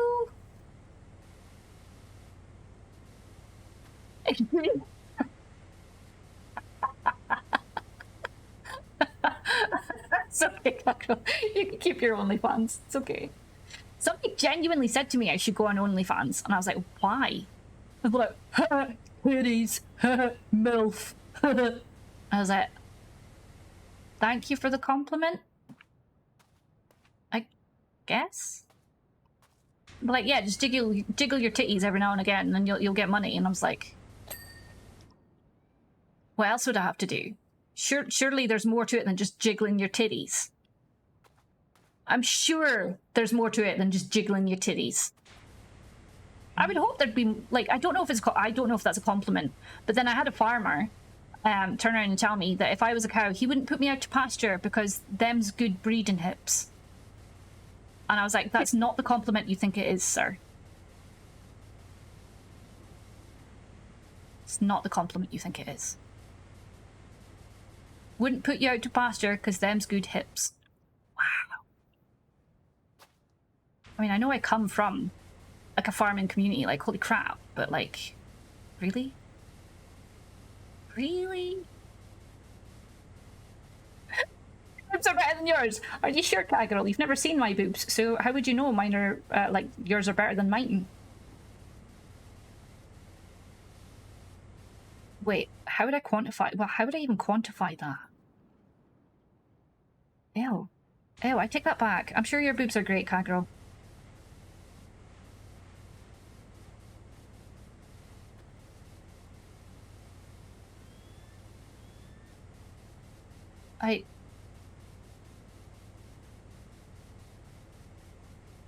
Just take that back. I take that back.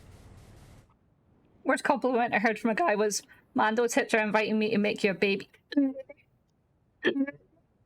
Oh no. I knew a girl in college who did waitressing when customer said he'd rather see her breasts over the chicken breast he ordered. Oh my god. I'd be like, hey, thanks. I'd rather your money. Give me your money, and then I'll show you a crack. No, I wouldn't. I absolutely wouldn't. What am I talking about?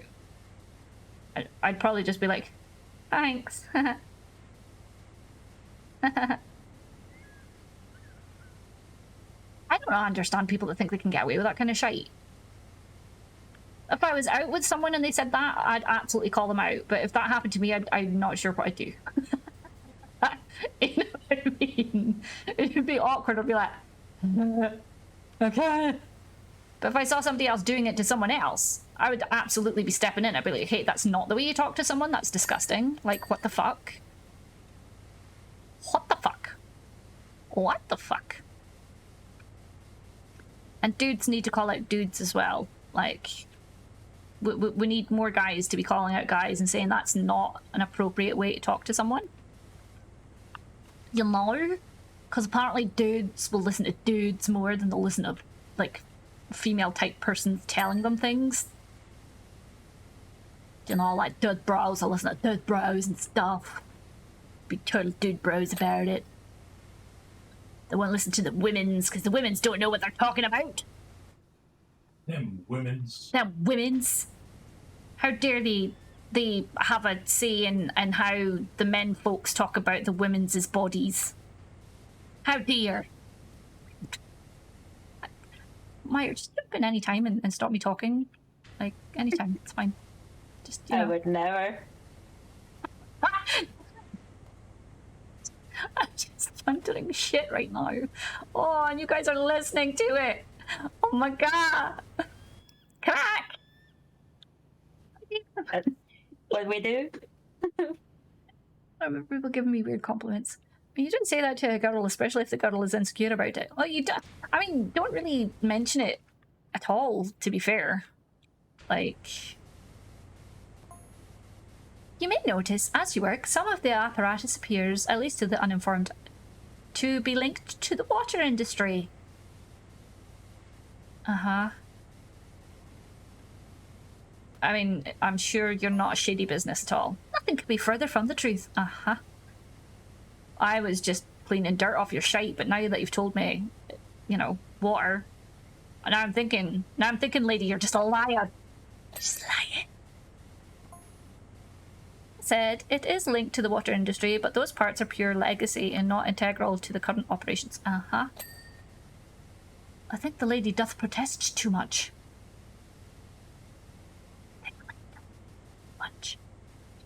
She's saying too much, and it's like I'm not even asking the questions, and she's answering things. It's like, Treat! What you doing? You just floating. You just floating.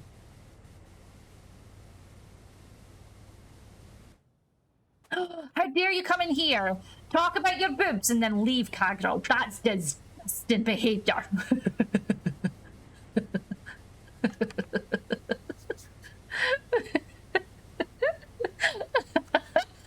I love you too, cat girl. You get a wonderful, wonderful sleep, okay? I hope it is restful, you wake up feeling refreshed, and you know that you're very much loved and appreciated. It's good to see you as well, cat girl. Yeah, if you're going to talk about boobs, don't forget the cheeks. But some people are like a boob man person. Okay, I'll take that back. Some people are a boob person. Some people are a butt person. Some people are a whole body person. You know, it's just people like what they like about people. I'm attracted to the person I see inside.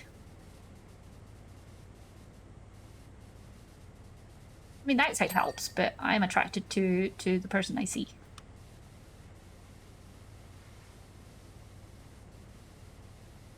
And what they mean to me.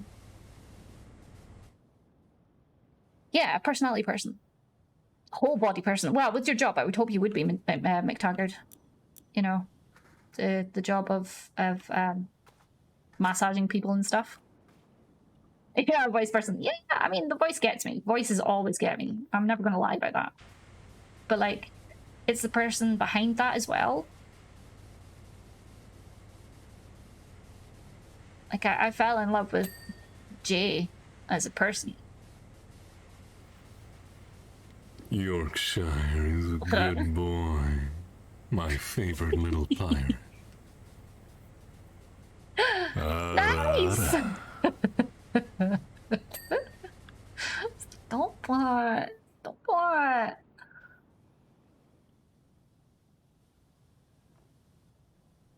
A question. You have links for tips, yes, if people want to. Could you set up an account with bank like that with link we could directly fund if we wanted? Could you put on Throne or like tip thing for medical massage therapy? Yeah, I think I can. Well, just a little in love with Jay, right? He's a good person. Let me just triple check. I'm sure that... Oh, what's that? What was that, Dinkum? Man, you're so rude. Oh, that's Dinkum. I've got, Just cleaning up the dirt. Are you calling me dirt? Why? See how toxic... I would never. I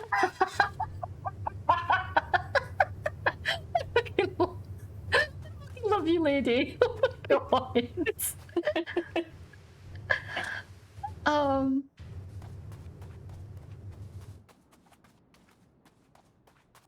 Right. Let me...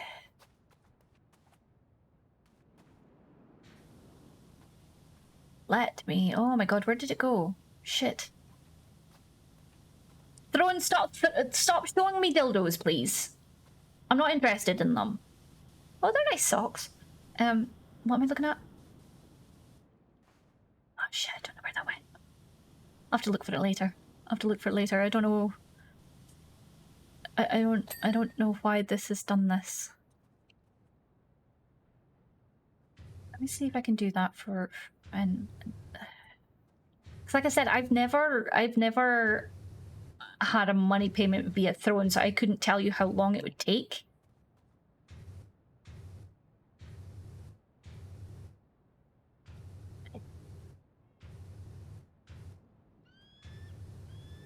There. And... excuse me. Because the cash thing is new.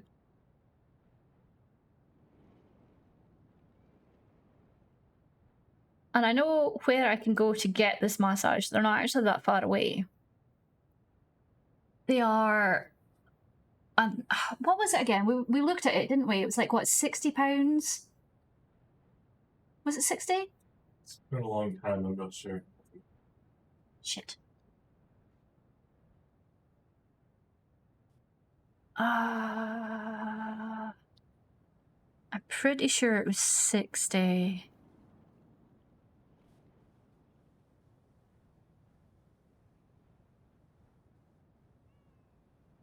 Throne are really showing self-love items. You know what? If I put it as 100 and it turns out it's only like 25.50, then that way I could get several treatments in one. That works, right?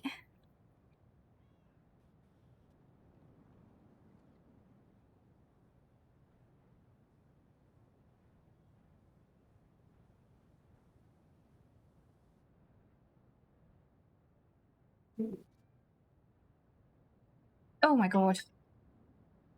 Fucking watch. It's 11 o'clock? Fuck off.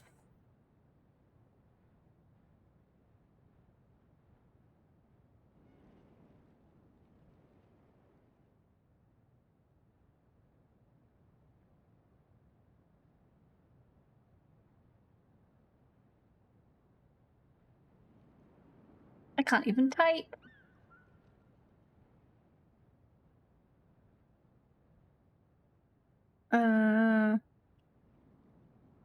I'm not going to put it in a collection.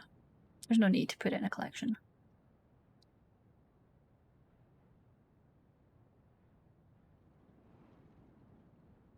I don't know why Throne keeps yelling at me to do a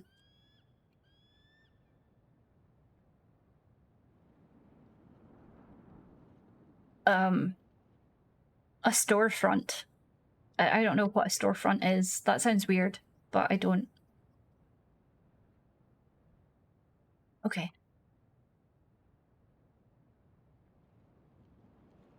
Okay. Ugh.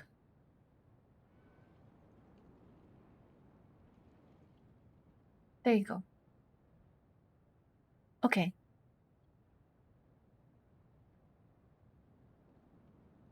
It'd be an interesting thing to see, because it just says payment, payout. That's all it says on Throne. It doesn't say anything about how long or how much or whatever. I can't see anything on it either.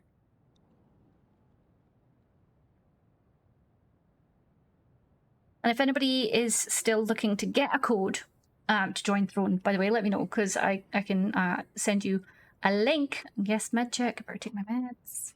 Need to order more meds. I'm not going to be able to order them on Monday. Fuck. Oh, this is scary. I may end up with a day with no meds. I'm going to end up with a day with no medication. Shit. Throw chocolate cheeks.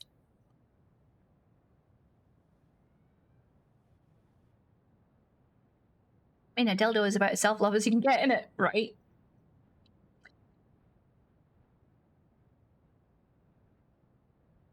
Hold on.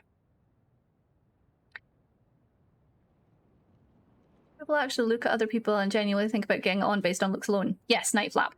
Absolutely. There's people out there who absolutely look at people and just think automatically, I'll fuck that. They don't care about the person. They don't care about anything about it. It's just, you know. You did, Little Red, yeah. So I've put up. No, my cookies do not have a lot of dildos in them.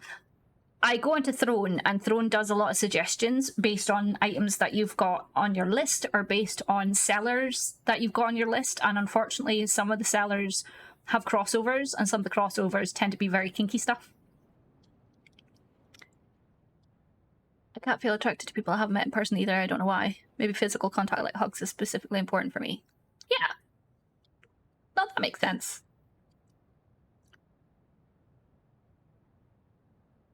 Yeah, well, no, not specifically. It's just showing like a list. Because I was looking at clothes. There was like some really, really pretty clothes. And it put... like it'll suggest these clothes, and then it'll suggest, like, because like I was looking at corsets and stuff. A lot of the corsets on there are fake, especially for the price. But I was looking at like corsets and stuff, and then of course, because they come under self-love and stuff, it was showing a lot of you know, stuff as well. Fluffy handcuffs from Amazon for it. Now I'll get suggested there's dildos and vibrating butt plugs. Yes, exactly. Yeah, that's it. That's exactly what happens to me as well, Lil Red. So on Throne, it's like, oh, you looked at these clothes. Did you know that there's also this as well? And I'm like, oh my god, can you stop? Looked at programming books because there was a meme about being recommended thigh-high socks. Turns out it was right now. Bank holiday Monday. Can you do emergency med order? I don't know. Queen, how are you? Got stuck at my crack. Yes, how are you feeling, Owl? Still tired. As long as it's consensual. Yeah. Look at me, I'm the sex toy now. Yeah, it's on throne now. What's Meyer been... Oh, Meyer, I love you too. That's so sweet. Oh my god. Oh my god. Right, so I've done this thing, right? Meyer. Yes. Love you too. Have you more? I miss playing with you. We need to play spooky games sometime. We need to play genital jousting. Oh my god. Yes. Can't wait. Just it's a bit of a pity that it's not allowed on Twitch. Yeah, but I can kind of see why. I know you would have, Yorkshire. Of course you would have done. Yorkshire would have absolutely done just a massive spunking cock with big hairy balls as well. Please tell me you would have had the hairy balls with like little hairs and everything as well. Of course. Absolutely. You can't have the big spunking cock without the massive balls. Exactly. Big purpley hairs and everything. Fucking spew. No.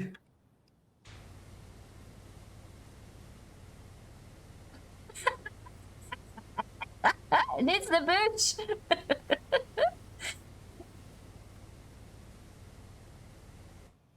Looks like you have a wild imagination. Oh, it's not imagination. It's not imagination, Lion. I have experienced somebody with massive hairy balls.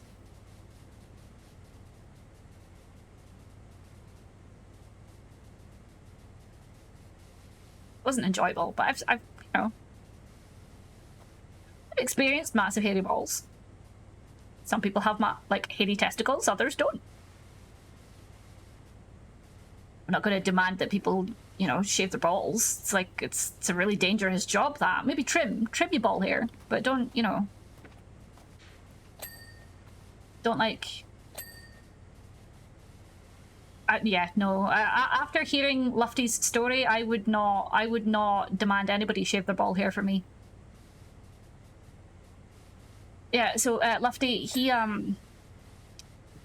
he got a man grooming kit, and it said that it doesn't pinch, and apparently it does pinch, and it really caught his balls.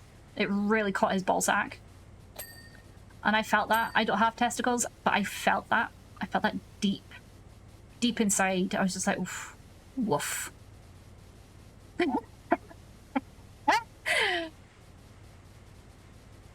You're tired. Stop it! No! Mass draining. Gee.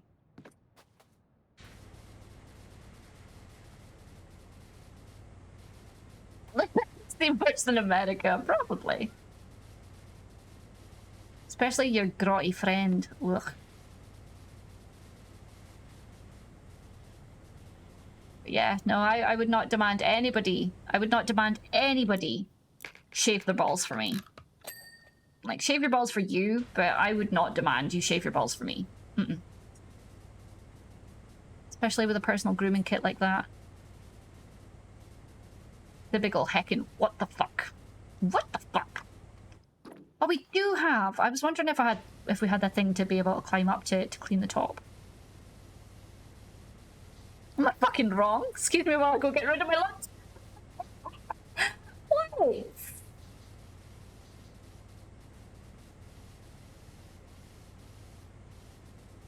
Oh, well, I'm sorry. Wait, Owl, aren't you pregnant? Is it you that's pregnant? No, somebody's pregnant in the chat, right? Somebody's having a booba. How's your grandma settling in, by the way, Owl? Let's change the subject. How's your grandma doing? chocolate, and I'm gonna stuff my face. Yeah.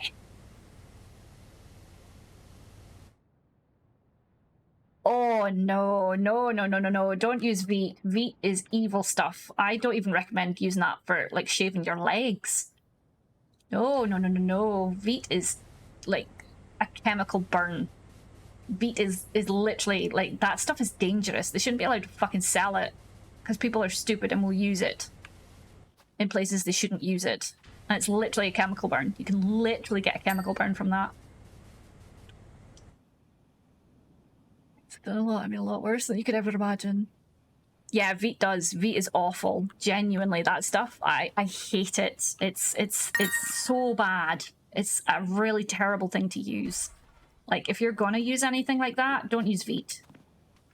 You really can get a chemical burn from it. Really, game, you're really, oh, fucking fuck. There we go. Yeah, Owl, how is your grandma? Is your grandma settling in okay? Is she moved fine? Because I remember you said she was, you were trying to encourage her to move. Or you got her moved, sorry.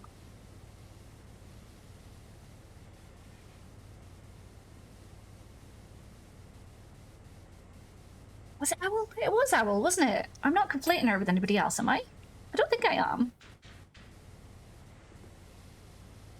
Am I?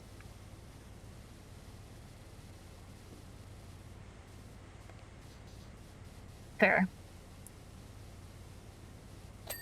Oh! It's moving up next week. Okay, okay. Because I remember you saying that you were getting her up, or you'd already got her up. I think I got myself confused at one stage. But I know I was really happy for you because you guys were really happy that you finally managed to encourage her to move. So it's great. I'm glad she's coming up. I'm genuinely glad she's coming up. And I'm glad I was remembering the right person. I'm glad I was remembering the right person. I was like, shit, have I gone and got the wrong person? No. I'm glad it's your grandma. I'm glad she's coming up. Because I think you said it was Florida, wasn't it? Or she lived in Florida and you were getting her to move from Florida. Because, distance, I think it was as well, wasn't it? You were saying it was just distance and stuff. Staying with us a few days till the place is fully ready, so really happy for that. My brother is having a good time at basic training. Yes! Yes! I was going to say, yeah, how's your brother doing for training? Because that's his like first couple of days down now, isn't it? First couple of days gone. He got it. Got it. Was his surliness just for because he was going away?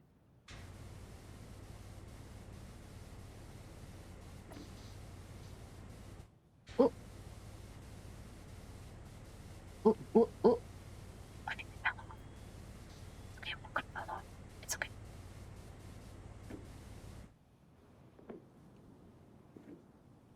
Oh, no, fall. Oh, I'm on the pipe. Oh, that's okay. I want to be here. This is where I want to be. I'm still not pinned. Why am I not pinning? Why not doing the ping? Look, Myers doing all the pings. Oh, no. That's because I'm using the white one.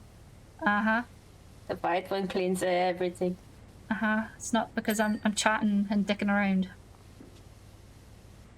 No. It's because the white one is that good. Okay. What's still dirty here? I don't know what's still dirty. I don't know. Oh, down the crack here. Here we go. In this crack. Beat sensitive skin for my legs. And below the knee, since that's where all my hair grows. Otherwise, is the old-fashioned razor for everything else. June is when he'd finished basic training and go to school. What? Oh. It didn't do anything. It didn't make a noise. No. I got this already. We got, yeah. Just gonna eat. Oh. It's kind of ironic that you're getting your grandma to come up from Florida and then your brother's going to be back to Florida, isn't it? Oh, thank you, Will Red. Thank you for checking. He took everyone out of Florida, but he's come back in. Yeah. I mean, the only thing I know about Florida is, like, all of the newspaper reports, like Florida man and Florida woman. And then they do something really fucking obtuse or obnoxious or just really downright fucking stupid. I think a lot of the world is crazy right now, to be honest. I don't know what the hell's going on in the world. You're breathtaking. You're all breathtaking. Ray, thank you for the raid! Ray, how are you, my lovely? How is Strim? What were you playing? RimWorld? I think I've seen you play RimWorld before. How was RimWorld? How did it go? Because it is legal to publish a person's name without the consent. Yeah. Oh my god, what the fuck is that thing? What the fuck is that thing? Oh my god. That's that big old motherfucker. What the fuck is that? What was it? What was that? Ray, what was that? I'm gonna give you half of this model. Shit, did you get your foodie, baby? Did you get your food? Here, this from Ray in the community. Good boy. See how gentle he takes that stick? See how gentle he takes it? So good. He's a good boy. Bring! Raiders, welcome in. If you don't know who I am, my name's Nana Salad. Welcome to the Salad Bowl. We play a variety of games here, mostly airing towards the horror, but the biggest horror of all is I'm really shit at playing games. Welcome in. Hi. Yeah, Estelle, welcome in. Hello. Hello. Otto's happy chewing on his chew.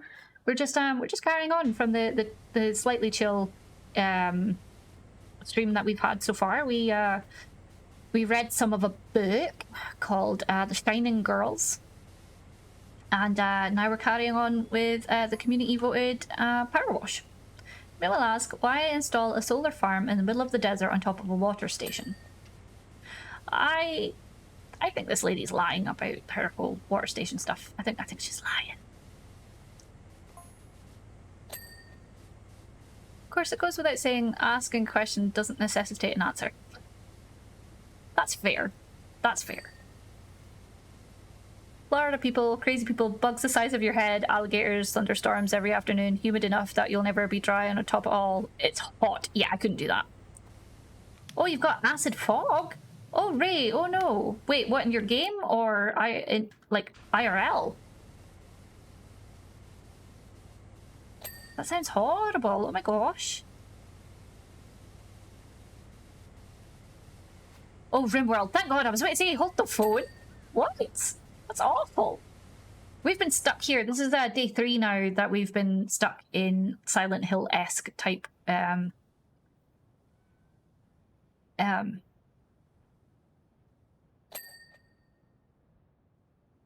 fog. The word is right there in the chat.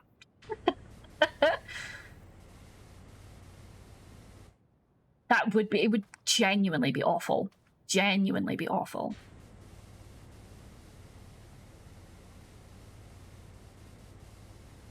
Why is this one not cleaning? Why is the elbow not cleaning? Hello? Oh, hello? Hello? I think I'm gonna jump up. Gotta jump up to clean off the dirt. 'Cause there's so fucking much of it. Oh my god, there's so much dirt. There's too much dirt. Holy shit. So much dirt. Because this place is this place is a mess. Pure minging. Pure minging. See, emotes are adorable. Which ones did Little Red use? Ooh.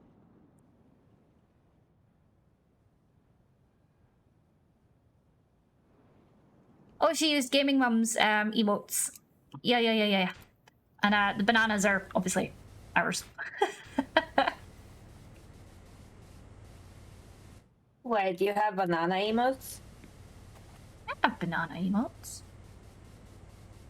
I never noticed that.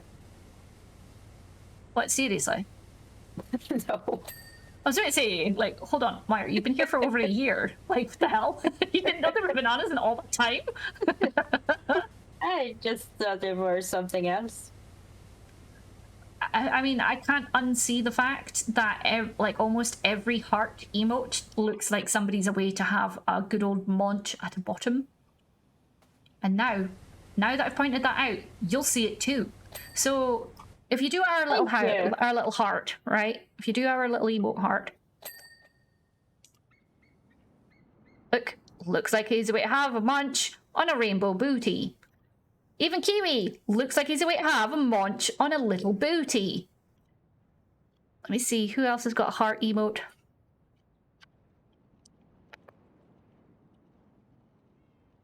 Okay, they're blowing a kiss. That's cheating. They don't look like they're okay. Okay. Anyone that has a heart booty, look. Even otter ladies. I feel so bad, but even otter ladies looks like they're away to eat a booty.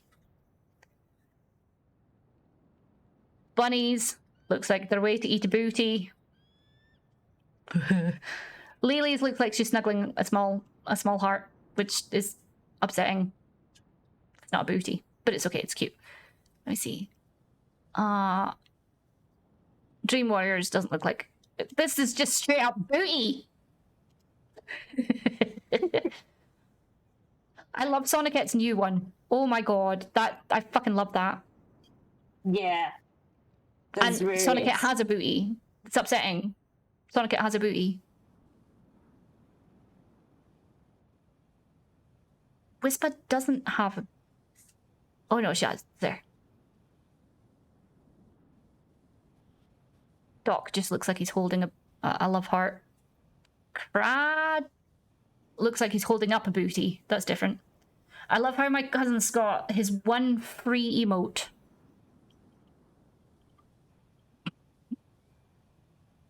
Look, even Hattie's looks like, almost looks like munching on a love heart. Eating booty or holding boobs, right? Yeah, we all know that Cheeks is just a butt, so it's all good. Okay, so some of them, okay, I take it back. Not all emotes that are heart emotes, but some of them really look like they're a way to munch down on a booty, and I feel bad for it because that's Papa Wook's fault. Blame Papa Wook. Papa Wook is the one that did that to me. Oh no, my sushi's emotes ran out. No.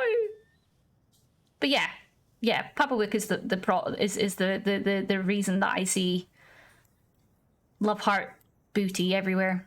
It's all Papa Wook's fault. So blame Papa Wook. Okay, Ray, I appreciate you being here so much. Thank you for the raid. I appreciate you. I hope you have a wonderful rest of your evening. I hope sleep comes to you. I hope it's restful. You wake up feeling refreshed, and you know that you are much loved and appreciated. Good night, Ray. Let me quickly see what you said as well. I don't do that. Yeah, no, your one's really cute as well. I like your new emotes, by the way, Ray. They're looking really good. Emote hearts are based on an arse. That's fair. That's fair. Oh, Sierra, that one's cute as heck as well. Oh, it looks like it's a bee. Oh, I love bees. I don't think your Shushi's emotes ran out. What do you mean?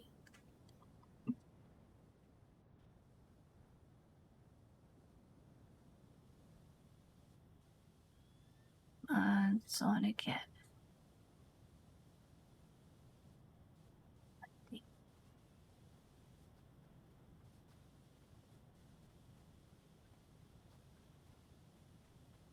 What did you know? Nice, I fucking love you. I was looking at it and all I had was the clown left, and I was like, no, that was the only one I had. Oh.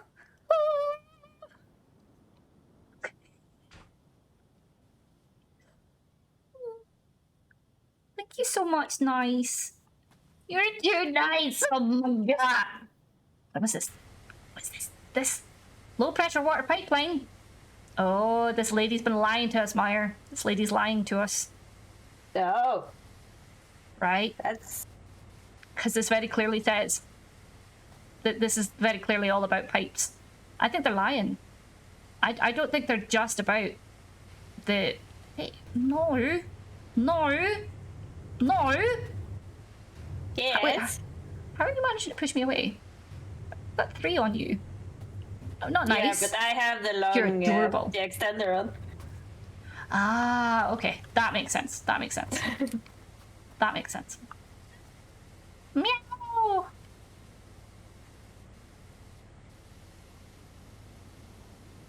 Right. Sun-bathed viper. That's why he's yelling at you. Sorry, I did just wave to Jay. It's the easiest way to get his attention, unfortunately. Thank you, my love. Yeah. What the? This place, like, I don't understand this place. I don't understand the story behind this place. No, nice is wonderful. And if you're looking for somebody with adorable emotes, Nice Me also has adorable emotes. They say they don't, but they do. They do. They've got beautiful emotes.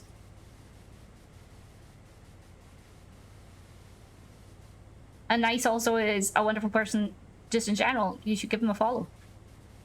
If you haven't already. They say they're not. They say they're not the Nice Me, but they are. It's a lie. It's a facade. Same. There's a lot of really fucking beautiful emotes out there. Like, really beautiful emotes out there. But Nice definitely has some of the better ones. What's...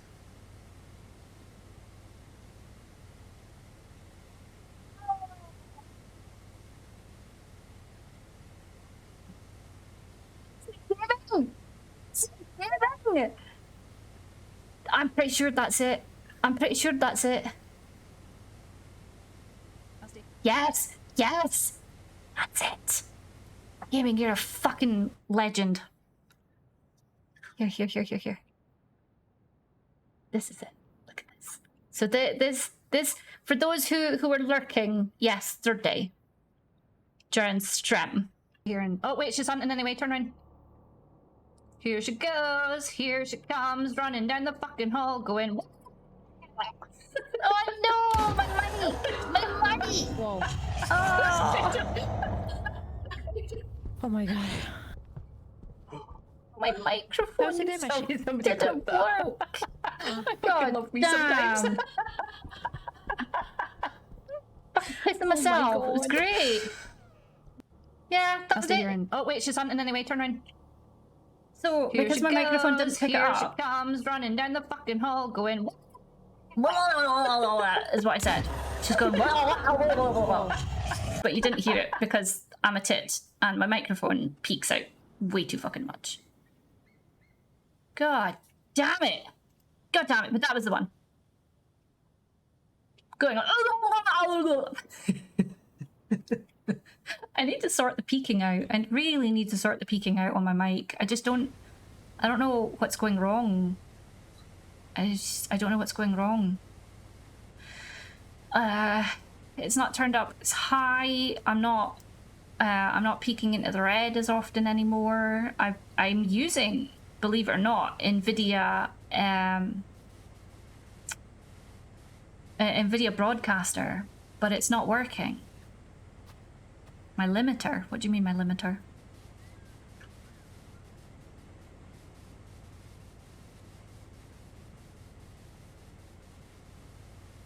I just touch into the yellow, don't touch into the red. Or it shouldn't do. Yeah, it's not working.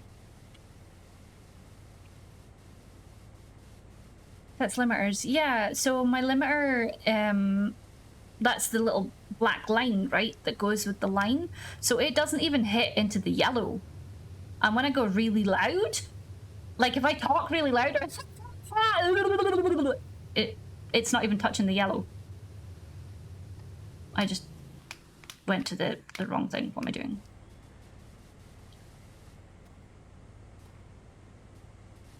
Hi, I'm Walker. Welcome in. Hello, how do? Papers out sometimes drastically. Yeah, so it's clear that it's definitely limiting me somewhere. I just don't know where. I don't know how to change it because I'm a fucking idiot when it comes to computers.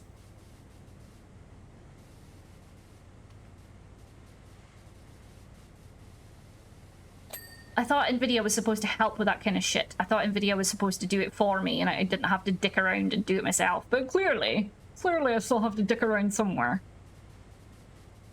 Not happy that I have to. Whoa! Jeez, Moro. Thanks for touching my foot, Moro. Jesus! That scared me. Meyer, my cat touched my foot.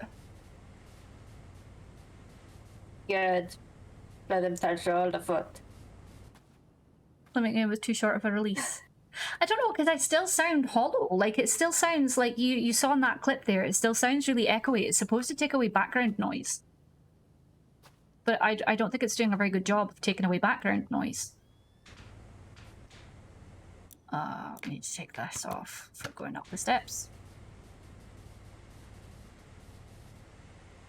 Because it's very good. Oh yeah, absolutely starved. No, Jade just fed him. Jade just fed him, so he's just being an arse. Don't you know that cats are always starving? Oh yeah, absolutely. Especially right after you gave them something.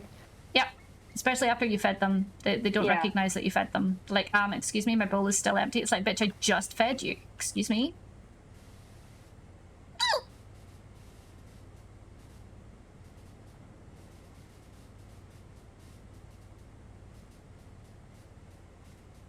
Thanks.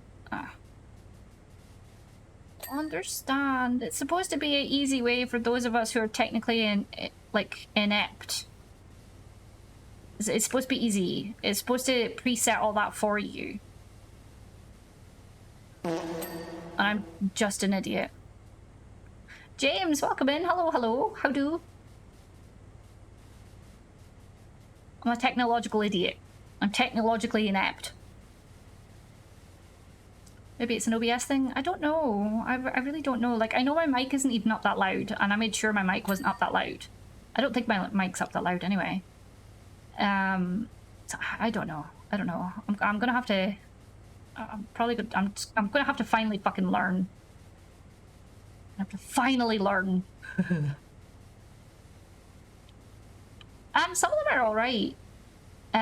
So I'm playing with Maya right now. Doing this one. I've done some of the other ones.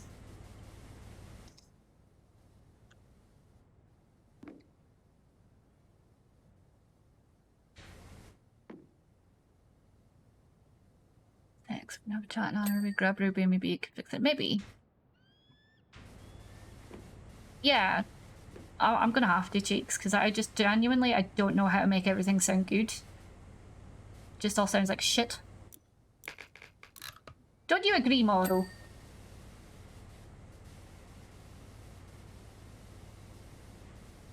I just said something and Moro was like, what? I was like, no, you're not allowed to agree, little ball bag.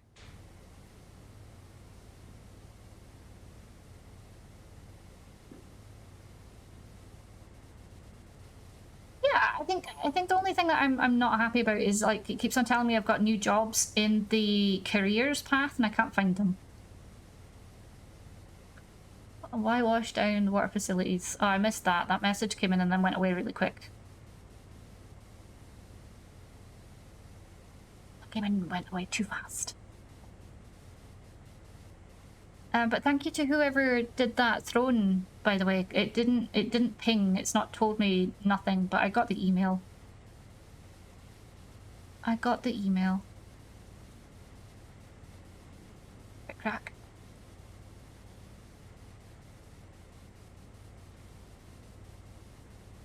Yeah, I wasn't wondering it either until they pointed out. It's like, lady, if you didn't ask anything, I wouldn't, you know, if you didn't say anything, I wouldn't be asking. Like, I really wouldn't give a shit. You know, it's like, whatever. I'm just happy cleaning, because that's what I'm paid to do. I'm not here to wonder about anything. I'm just happy to come in and clean the shit and make it look pretty, because, you know, I mean, although it's kind of pointless because we're in the middle of the desert, right? Right, Mai? Yes. You're not very chatty. It's gonna get dirty again. Exactly. Exactly. So it feels kind of pointless, but it'll be nice and pretty for like 5 minutes. It's okay.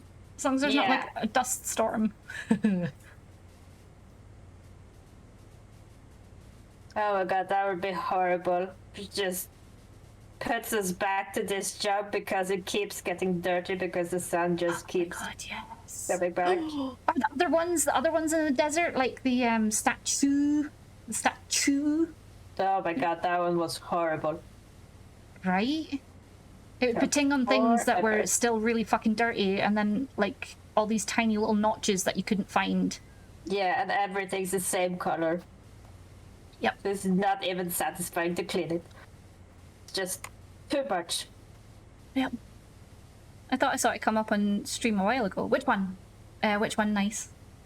Oh, the throne notification. It didn't make a noise for me. But then again, some noises haven't been working for me, and I'm just like, I just don't know. I don't know anymore. I hope so too, Little Red. I really hope so. Because it's a new place that's opened up, and they do all sorts of different types of massage as well. Like, the one that made me giggle was infrared massage, and I'm like, what is infrared massage? That just sounds like an oxymoron to me. It's infrared, how can it massage you? But I don't know enough about these things, so I can't possibly comment. But they do pain management ones as well. They do pain management.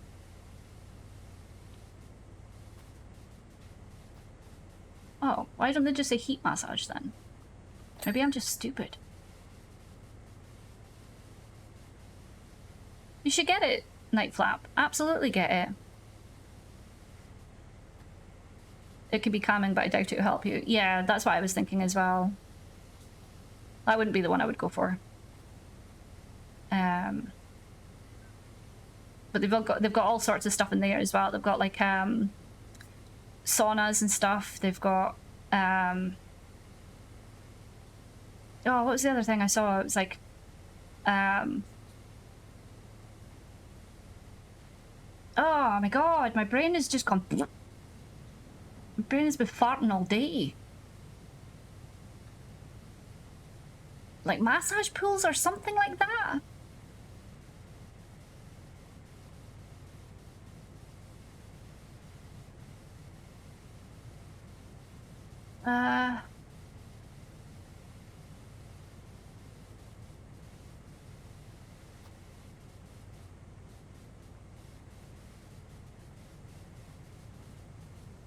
Oh nice, what dresses did you buy?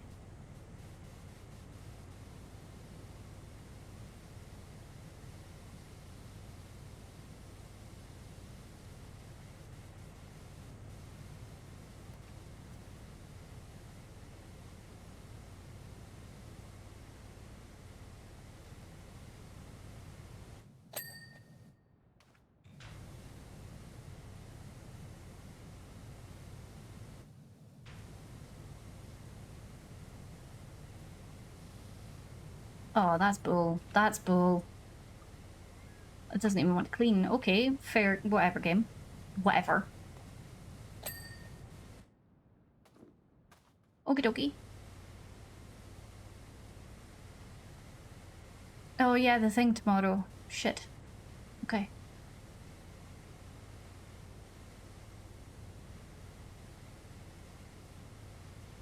I'll probably just get a taxi there, to be fair, so I don't have to, like, go in and you know, and then walk down and then... you know what I mean? Walk down and then faff around and walk down again. I'll probably just get a taxi there and meet you guys there.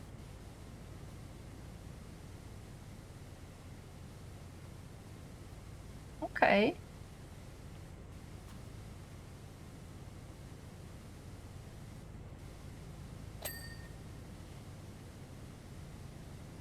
I just hope I'm feeling okay for tomorrow as well, because I've been having a lot of jaw pain just of late, which is probably why I keep on tripping over my words too. And I slur them a lot more as well. I don't know if you guys have been noticing. I hope you guys haven't been noticing. But I got root canal done last week, and I'm still having a lot of pain from that.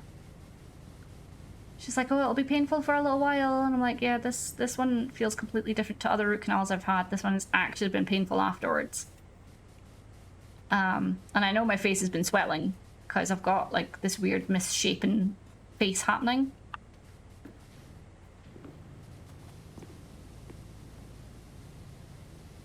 Yeah, no, absolutely. No, I should be fine too. Should be fine too.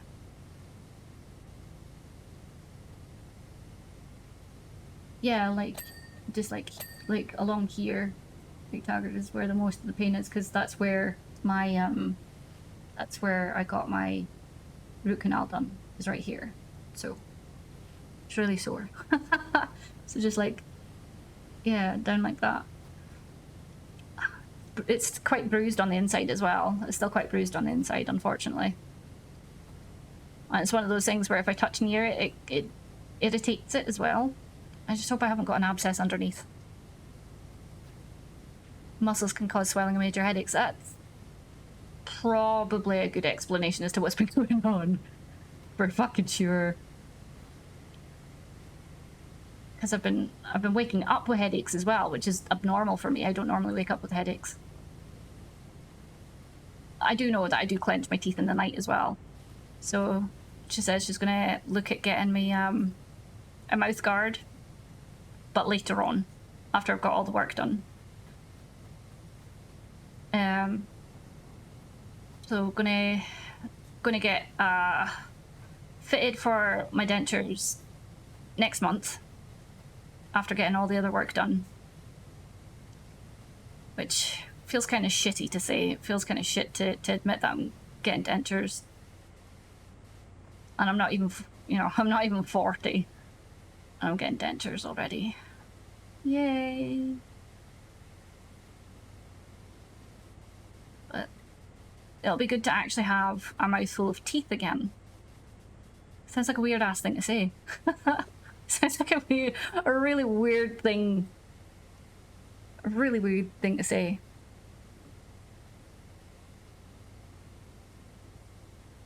It is nice to have clothes that you feel pretty in. It really is nice to have clothes that you feel pretty in.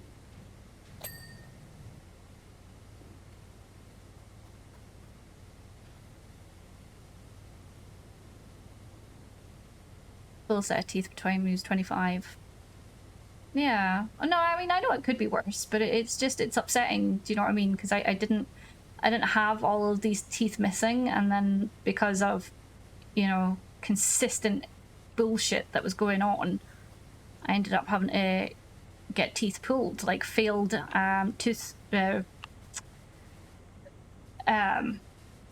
failed root canals. Do you know how fucking upsetting it is to have to get a tooth pulled after getting all that work done on it, all that healing done, just to find that it failed? Fucking hurts, man. It really hurts. Thrust Industries. Oh, aye. Yeah. It's absolute upsetting, and it's even more shit because, you know, it's your body that's stopping it from working. It's your body that stopped the healing, you know, or it's your body that fucked up the healing. It's not necessarily the work that they did that's the problem. It's your body just not healing correctly. It's like, fuck you, body. Fuck you. And still, you know, and still I try and keep, you know, still I try and be happy. Still I try and keep a smile going. There are nights, I'm not gonna lie, there are nights I cry about it. There are nights I literally lay there in bed crying because of past bullshit, and this is the outcome from that past bullshit. And it just feels like, you know, like people are like, oh, you should move on, you should move on from your past. And it's like, yeah, I would if I felt like, you know, things didn't keep coming back to fucking haunt me from my past. Do you know what I mean? If I didn't have all these issues that are still on fucking going because of past and past treatment and the way I was treated by others in the past. It'd be great to be able to move on from that. It'd be great not to have those physical reminders of that bullshit time, you know? And here I am, we have a permanent reminder of bullshit time. Yay!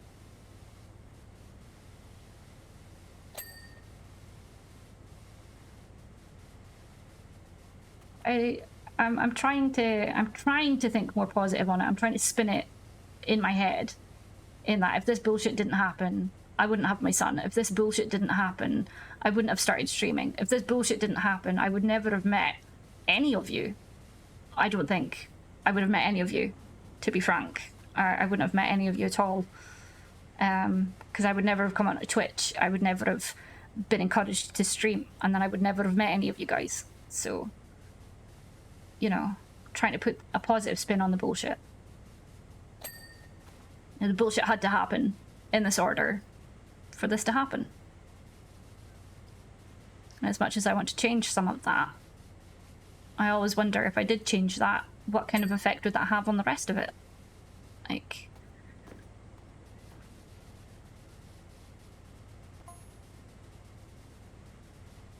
Is this alleged facility in any way linked to Muckingham's alleged water shortage and the mayor's alleged mining rig? Why is she saying... Why... Thrust Industries, why are you saying this? Because now I'm invested. At this point, I'd probably ask you to wind your neck and get on with finishing the job. Lady, you're the one who texted me this! Lady, you're the one with this, not me. I ain't got no fucking interest. I'm just cleaning. I couldn't give a shit.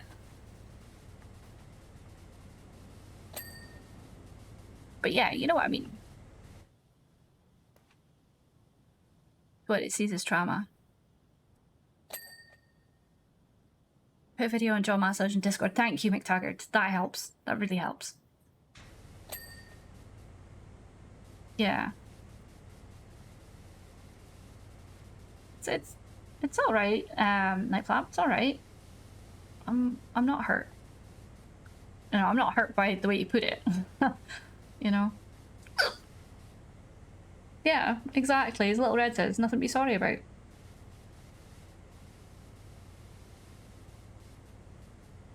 I know you're trying to relate. I know you're trying to relate. It's okay. But no need to be sorry about it. It's all good.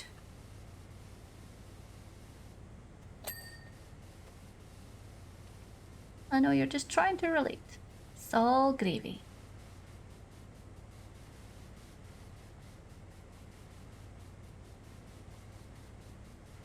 All gravy.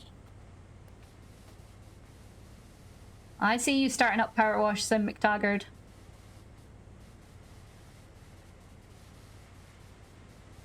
Fucking soothing this game though. It's so good. I enjoy it.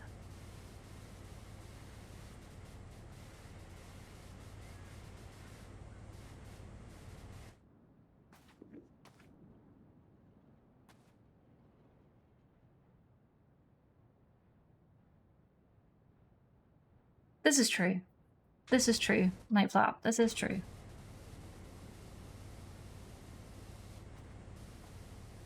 It would just be nice, like, if you could, you know, if you could see the what if, like, you know, if there was a way to be able to see exactly the outcome of what would have happened if, you know what I mean? Not actually live it, but see it. But then I'm like, actually, no, it wouldn't be good. Because then you'd just be living in those moments. You'd be like, well, that's what this would have happened, like, if this had done this way instead. So no, it's not a good idea. It's not a good idea to be able to see the what ifs.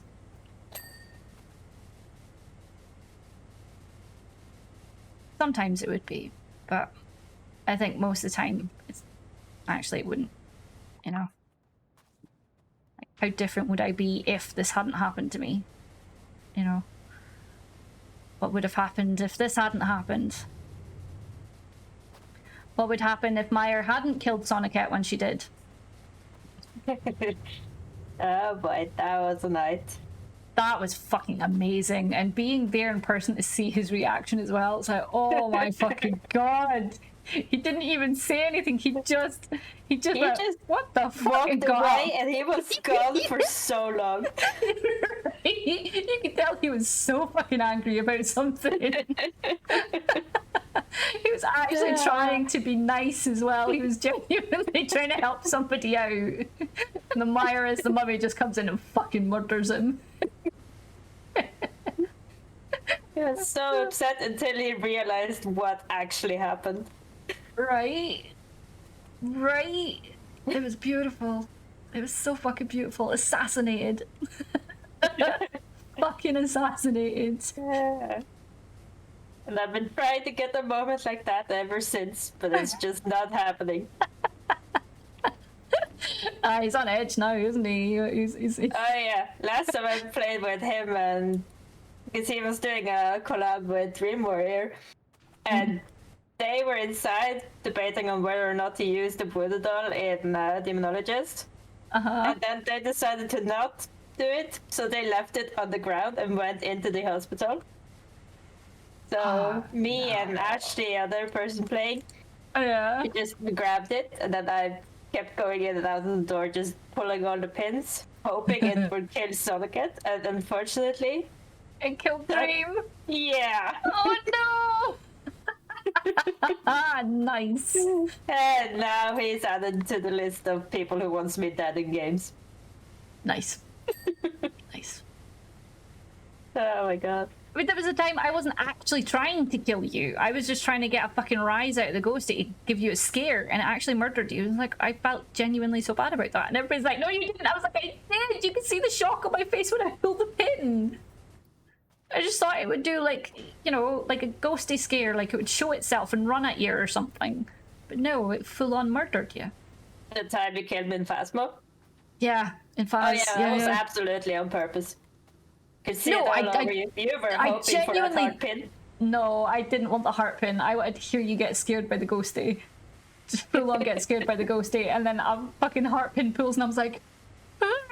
You can see it in my face, and then just hear you go, oh no, and die. That's not fair. It's not fair, and I was like, oh my god. Literally spawned right on top of me. I couldn't do anything. That was the worst part. I was like, oh no. I just thought, like, you know, like how sometimes you can get it to do like physical actions and it'll come and like run at the person or something. Stuff. Yeah. Yeah, that's what I was genuinely hoping for. No, straight up killed you, and I was like, oh shit. It was a perfect moment. It was beautifully awful.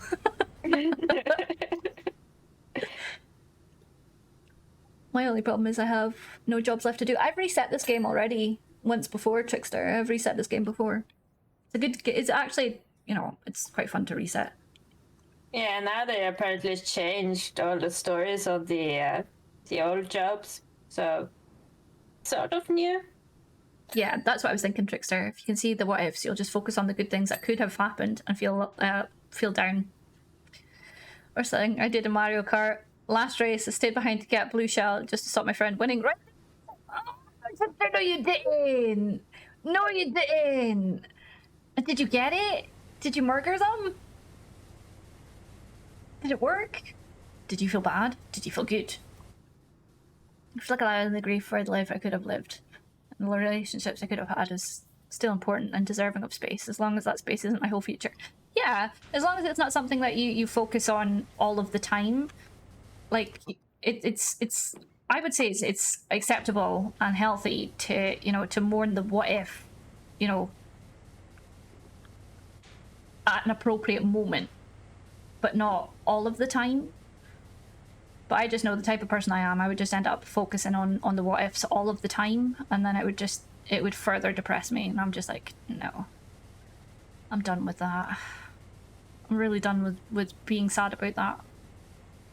I'm just pissed off and wonder like how different my whole entire mouth would be if I hadn't gone to the fucking dentist that, you know, was a fucking piece of shit and was a fucking scam artist. You know, I wonder how different my mouth would be. I wonder how different everything there would feel had I not gone to the scam artist of a fucking dentist. I do wonder how different everything there would be. I wonder how different my confidence would be had I not gone through that bullshit with that dentist. You would have won the whole thing too! Oh no! Oh, that's beautifully awful. That is beautifully awful, Trickster. Beautifully awful. Don't tell me that's that last little bit right there for this fucking pipe. No way.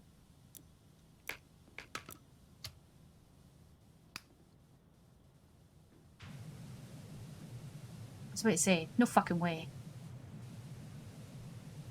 This is what I mean. This is what I mean. There's a tiny fucking little bit left on this pipe. Look at that. A tiny little bit on this fucking pipe. And it's not pinging off, but yeah, it'll do it for fucking huge sections on other ones. Bullshit. I call bullshit. Game, I literally call bullshit.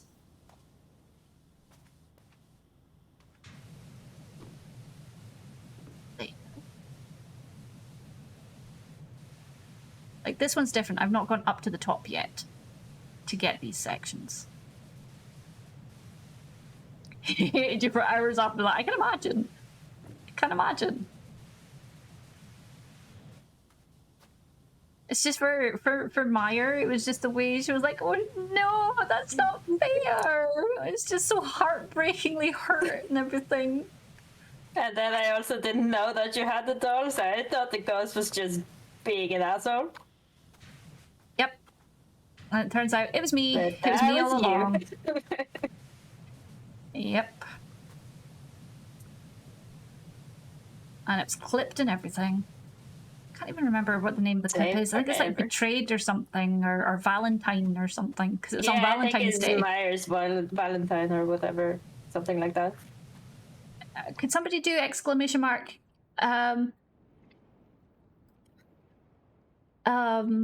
Exclamation mark Valentine, I think it is. Crafty did it the other day. Yeah, it's Valentine. Yeah, exclamation mark Valentine. And you'll get the clip that we're talking about. You'll get the clip that we're talking about.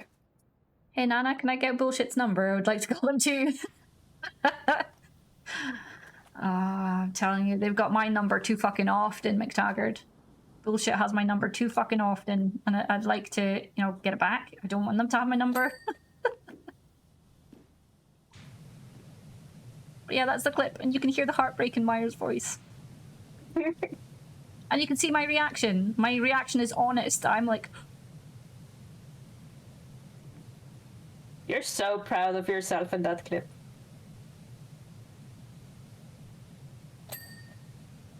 I'm really not. I'm really upset. Yeah, all the spam isn't worth it.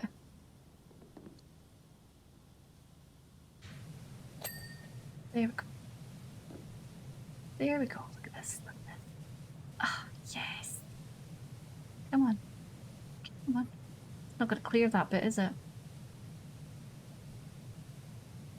More.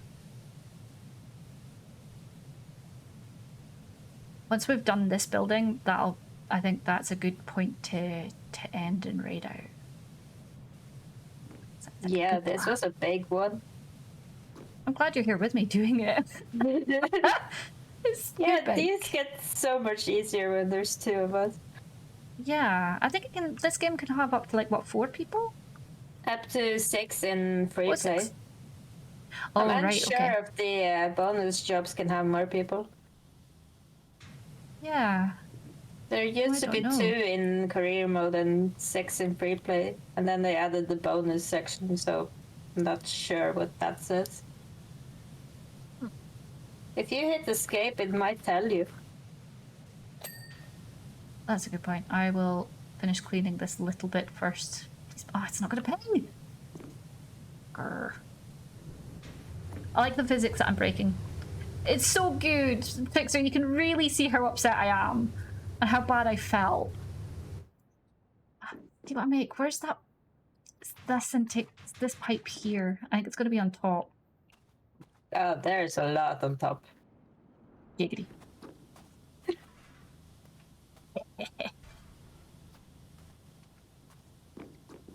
You see how genuinely upset I am, though, Trickster? It's like, oh shit, I just killed my friend. And then it went to... Just see the pride in your face.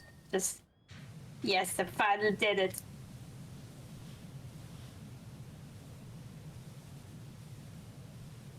There's been many a time Meyer has murdered me. I have never murdered you. I don't know what you're talking about. Uh-huh. So you never killed me in Forsake? Not Forsake. Absolutely not. forewarned. I should say not forsake. Wrong word. I don't kill people in Forewarn. That's just the game. Exactly. So you don't come back as an angry PvP mummy and murder people whilst they're looking at the, looking at the thing to help people out of places, huh? That doesn't sound like me. It's literally how she killed Sonica. He was trying to direct somebody out of the place because he was stuck, and Myra just creeps up as a mummy and just murders him. He's in there and he's like, what the hell? That was so good, though. That was so good. Murder. I mean, if you see an opportunity like that, you have to take it because it's not gonna happen again. I mean, she's not wrong. Especially with Sonica. It happened one time, but that's just because the VR bugged out, so I fell through the floor and spawned behind him. He was so upset about that one. Oh, that's beautiful. But yeah, like, that's not your fault. Like, I what was the hell? going to try and sprint across up the exit of the cave and just get up behind him, and then somehow it bugged out, so I just fell through the stairs and spawned by the van, so he was still standing in the doorway just yelling at me. And I just snuck up behind him. Bonus jobs show 1 to 6. Oh, thank you for looking, Leaf. Thank you. Yeah, because I totally forgot to do that, didn't I? You forgetting to do stuff? Never. Me? Never. No, that's never me. No. Absolutely not. Nope. Oh yeah, I'll do that in a minute. 20 hours later. Oh shit, I forgot to do that thing I was going to do in a minute. Oh, I know that too well. I'm gonna do it soon, and then where did the time go? Yep. Oh my god.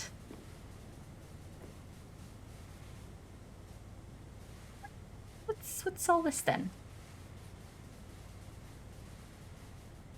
Yeah, you didn't say what minute you were going to do it. That's very true. That's very true. It's also a cop-out. It's a good defense, but it's also a terrible defense. Usually if you say I'm going to do something, I'll do that in a minute. Yeah, usually you sometimes mean that minute. Maybe.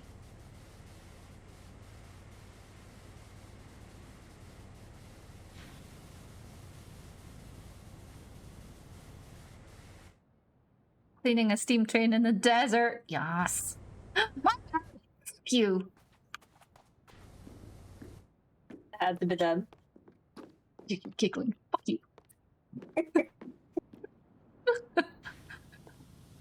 Oh my god. No! No! Oh my god.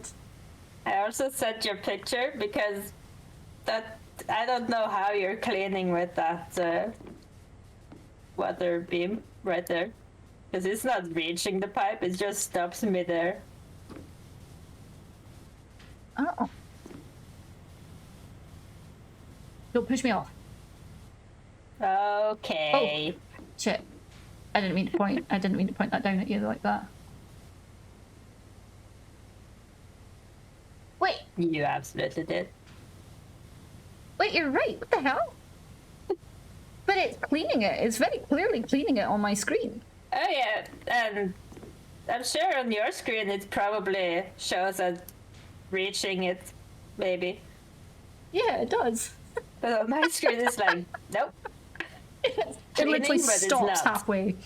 It's so weird. Oh my gosh. Yeah, so like from here, it's probably like, yeah. Yeah, no, that's weird. See, even from here, the white one does a great job. Uh-huh.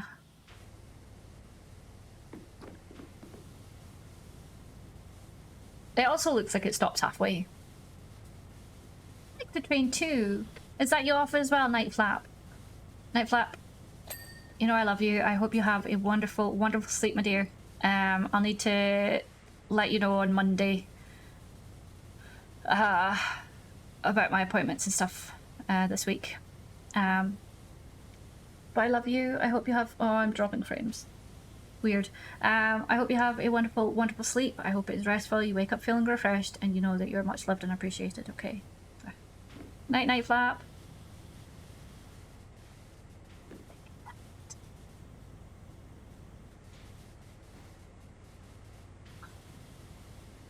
What? Say good night. Good Night Flap's night. going to bed.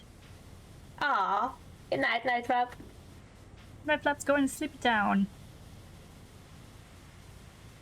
Yeah, somehow when I'm playing this game, I get so focused. I just everything just blocks out. Yep. I'm probably the most boring person to play this with. Oh, not at all. Oh god. At least you still talk to me. Sometimes. Sometimes. That's okay. Like, there's still times where I sit there and I'm just like slack-jawed and I'm just like... And I'm streaming. Like, how is this entertaining to people?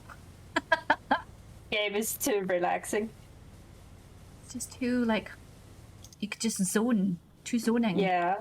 Right, no, actually, I'm not going to go down there. Because I'll probably get stuck. Myers never won. Exactly, McTaggart. Exactly. Myers Only awesome. when I am.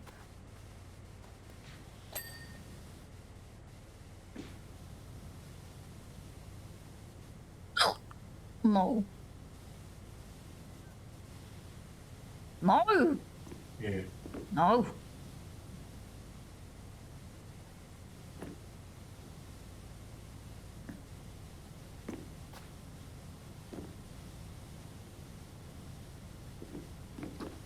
Just the hickey ups, Jay. It's not cute.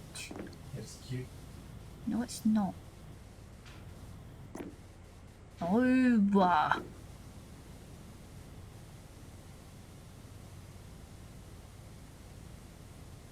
no! Yeah. That's why I hated the pyramid. It was so long. I went from being relaxed and to being bored and annoyed. I got around that by playing with people doing that one. It for sure helps having friends to come and help you play on that pyramid one, because it does. It takes a long time. It takes a long time. Unfortunately. Ting. Are you gonna ting? You're not gonna ting. Didn't do the other side of it. Zoot zoot. Also, just as something that's really interesting, Jay is not only good at doing Smeagol, he's also very good at doing Simlish. It's very random. You talking about my Simlish? I'm talking about your Simlish. We could go do Bowie. Maybe I'll speak Simlish then. Oh, really? Yep. Maybe I will. Papapuinga, de fluge de rango sabera, te tangaro te lo de maka, zupte ro le panga, lo takafe lo zero pana. See? Amazing. And for me, people just say I'm speaking Simlish when I'm speaking Norwegian. So apparently, to Americans, that's what it sounds like. Well, it's really funny because, like, instead of just like the fuck, it's a really long sentence instead, isn't it? Yeah. Exactly. That's why people are like, "Are you sure you're not speaking Simlish?"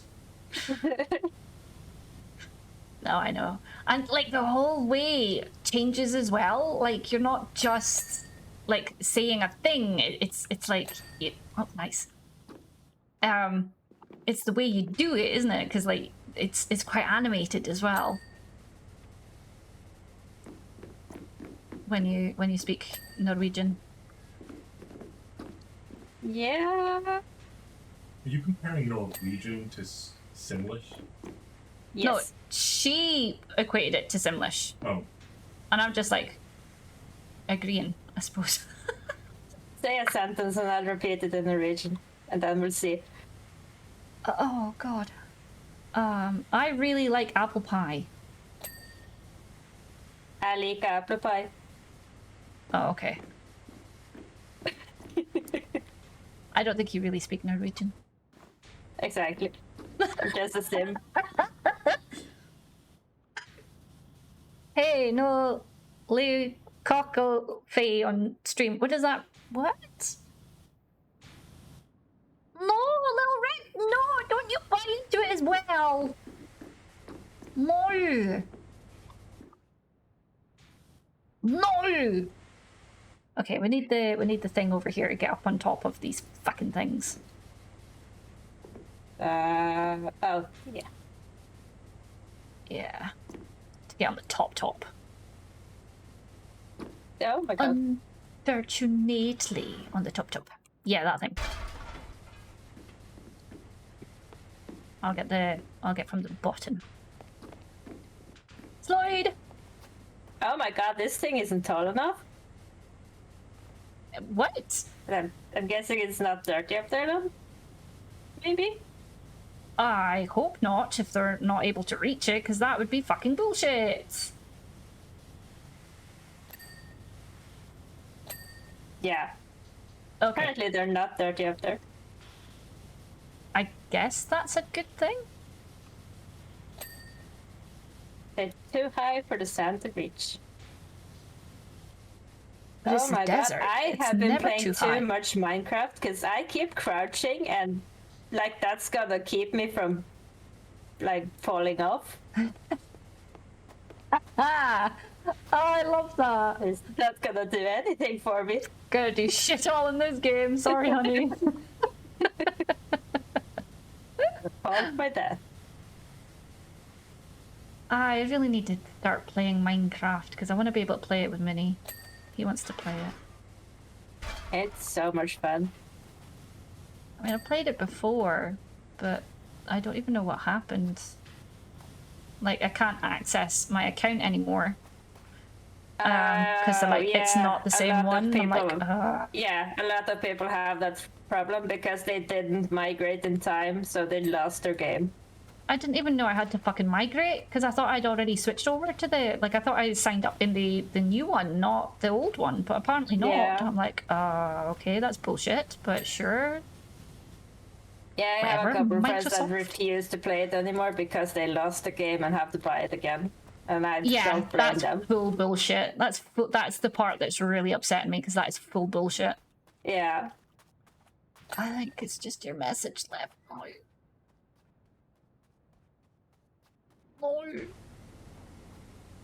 Take it away. Sad face. Okay, I think we're still missing something. Because we haven't got the list up telling us that we've got like 3 tiny little fucking things left. Because fuck you, that's why. Yeah. Even though I'm pretty sure we did. See? There we I fucking knew go. it. I fucking knew it. It's this piston. Yeah, it's this Ah. one. I don't know what it's- I've not cleaned on it. Probably on top of it. Probably. Solar canopy upper edge. And upper platform supports. Oh. So... Oh my god, did I miss yeah. the spot? No, it's the Oh yeah, the edges on. It's the top one on the thing I cleaned. I see it from here. Yeah, I didn't clean these ones at the back here, so... Because we'd need the thing, apparently, to clean it. Oh yeah, I don't think I ever went back here. That's... Yeah. Oh yeah, I see where I've There we done it. go. Oh, there we go. Yay! We did it! Jay said Keko Flaky. Keko Fakey? Keko Cockafy. What? One of the Simlish words. Yeah. So what's... Look at this. Look at us go. Meow. Meow. Zoom. I love this. I love watching that after cleaning up thing. Yeah. I must so commend glad you on you're the quality of streaming, your work. because then I get to watch it too. Right. I must commend on you on the quality of your work. Remarkably, the panels have increased in efficiency beyond the levels achieved directly after installation. Many thanks. We won't hesitate to contact you again should we be in need, although I would ask that you dial down the questioning during any future opportunities. Anna, I never asked any questions. Bitch, that was you. Bitch, that was all you. Look, none of... Like, I didn't respond to any of these, lady. So she says, Meg, I appreciate it. You may notice as you work that some of the apparatus appears, at least to the uninformed, to be linked to the water industry. Nothing could be further from the truth. That said, it is linked to the water industry, but those parts are pure legacy and not integral to the current operations. You may well ask, why install a solar farm in the middle of the desert on top of a water station? Of course, it goes without saying that asking a question doesn't necessitate an answer. I think we're all too fixated on having our questions answered these days, don't you agree? You may well also ask, why wash down water facilities when they are purely legacy and not involved in the day-to-day operations? You may further ask, is this the alleged facility in any way linked to Muckingham's alleged water shortage and the mayor's alleged mining rig? At this point, I'd probably ask you to wind your neck in and get on with finishing the job. Bitch, I asked none of these questions. You answered these. Must commend you. There we go. Yeah, whatever. This upset me. Upset me. Don't go around cocking Faye, it's a great way to disappear. Right? I think that's all of them. Oh yeah, I had to reset it, so I reset the Mars rover and the fountain and the golf course. That. So wait, so what was the... You said in the specials? Specials is the new jobs? No, see, I've done these. Why is it... Oh my god. Look, see, I can restart it. I've done that. And free play, I've done them. So why is it telling me they're new? Unless there's more? No, see, oh, wait, no, I didn't do that one. Oh, the energy facility. Okay, I didn't do that. I know I didn't do that.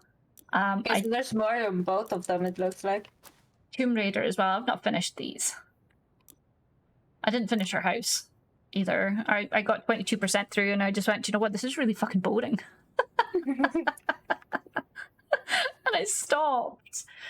So I've not done that one either. But this is where it gets annoying. Like if you go back to the main menu, it tells you in career, it says there's more jobs in career, but there's nothing new, there's nothing in progress. I've completed all, but it says there's more. And I'm sat here going, but there can't be. There's nothing there. So either it just got a new added to it for whatever fucking reason, because new. Oh, but there is... but we've done all these. Wait, what? Free play. Vehicles. They're not new. I've done them all. So I'm a bit upset. And I don't know how to do the challenge mode ones because I'm shit. But yeah, that's it.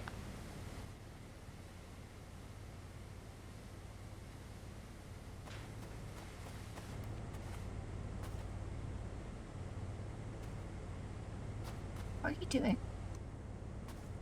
Don't worry about it.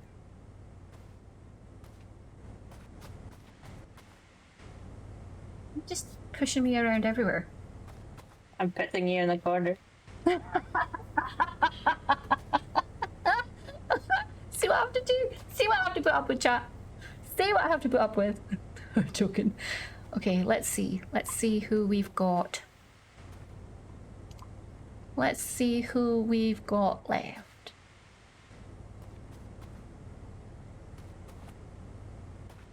Let me see.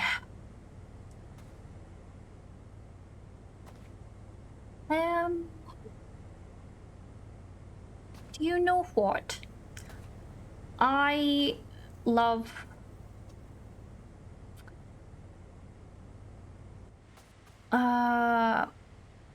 I love Esso. We're gonna go and say hi to Esso, okay? Because I love her. She's fantastic. I miss her. I've not seen Esoterica for, well, I mean, I saw her yesterday, but like, we've personally not raided into Esso in a long time. So, I think that is... There she is. We love Esso. We love Esso. So, wait time. Yes. Oh, I'm an idiot. Thank you, Mai. Thank you, Mai. How dare you? I know, right? I know. It's because I'm used to. Job. I'm used to not having to watch it late at night. But yeah, I appreciate you guys. I would love it if you could. Is it going to let me do my own raid chat today? It is. So yeah, we'll go and say hi to Esso. Esso's fantastic. She's a lovely, lovely person. She's a genuine, wonderful lady. Shit, I can't get the link up for you guys just in case. Tell me it hasn't kicked off the raid. Oh my god, come on. She's genuinely a wonderful person. I think you guys are going to like her. I love her. I love you guys. I appreciate you all being here. I hope... Here we go. I hope you'll enjoy her as well. Nana can't get it up. Thank you, Meyer. You're fantastic. I fucking love you. Yeah, I will be back on Tuesday. I think I'm going to carry on with Dead Island, I think. I think I'll go carry on with Dead Island. Because it's a lot of fun. I love it. Go smash some zombies. Until then, enjoy the rest of your weekend. Enjoy your Monday. I love you guys. Have a great sleep when it comes. Bye. Bye.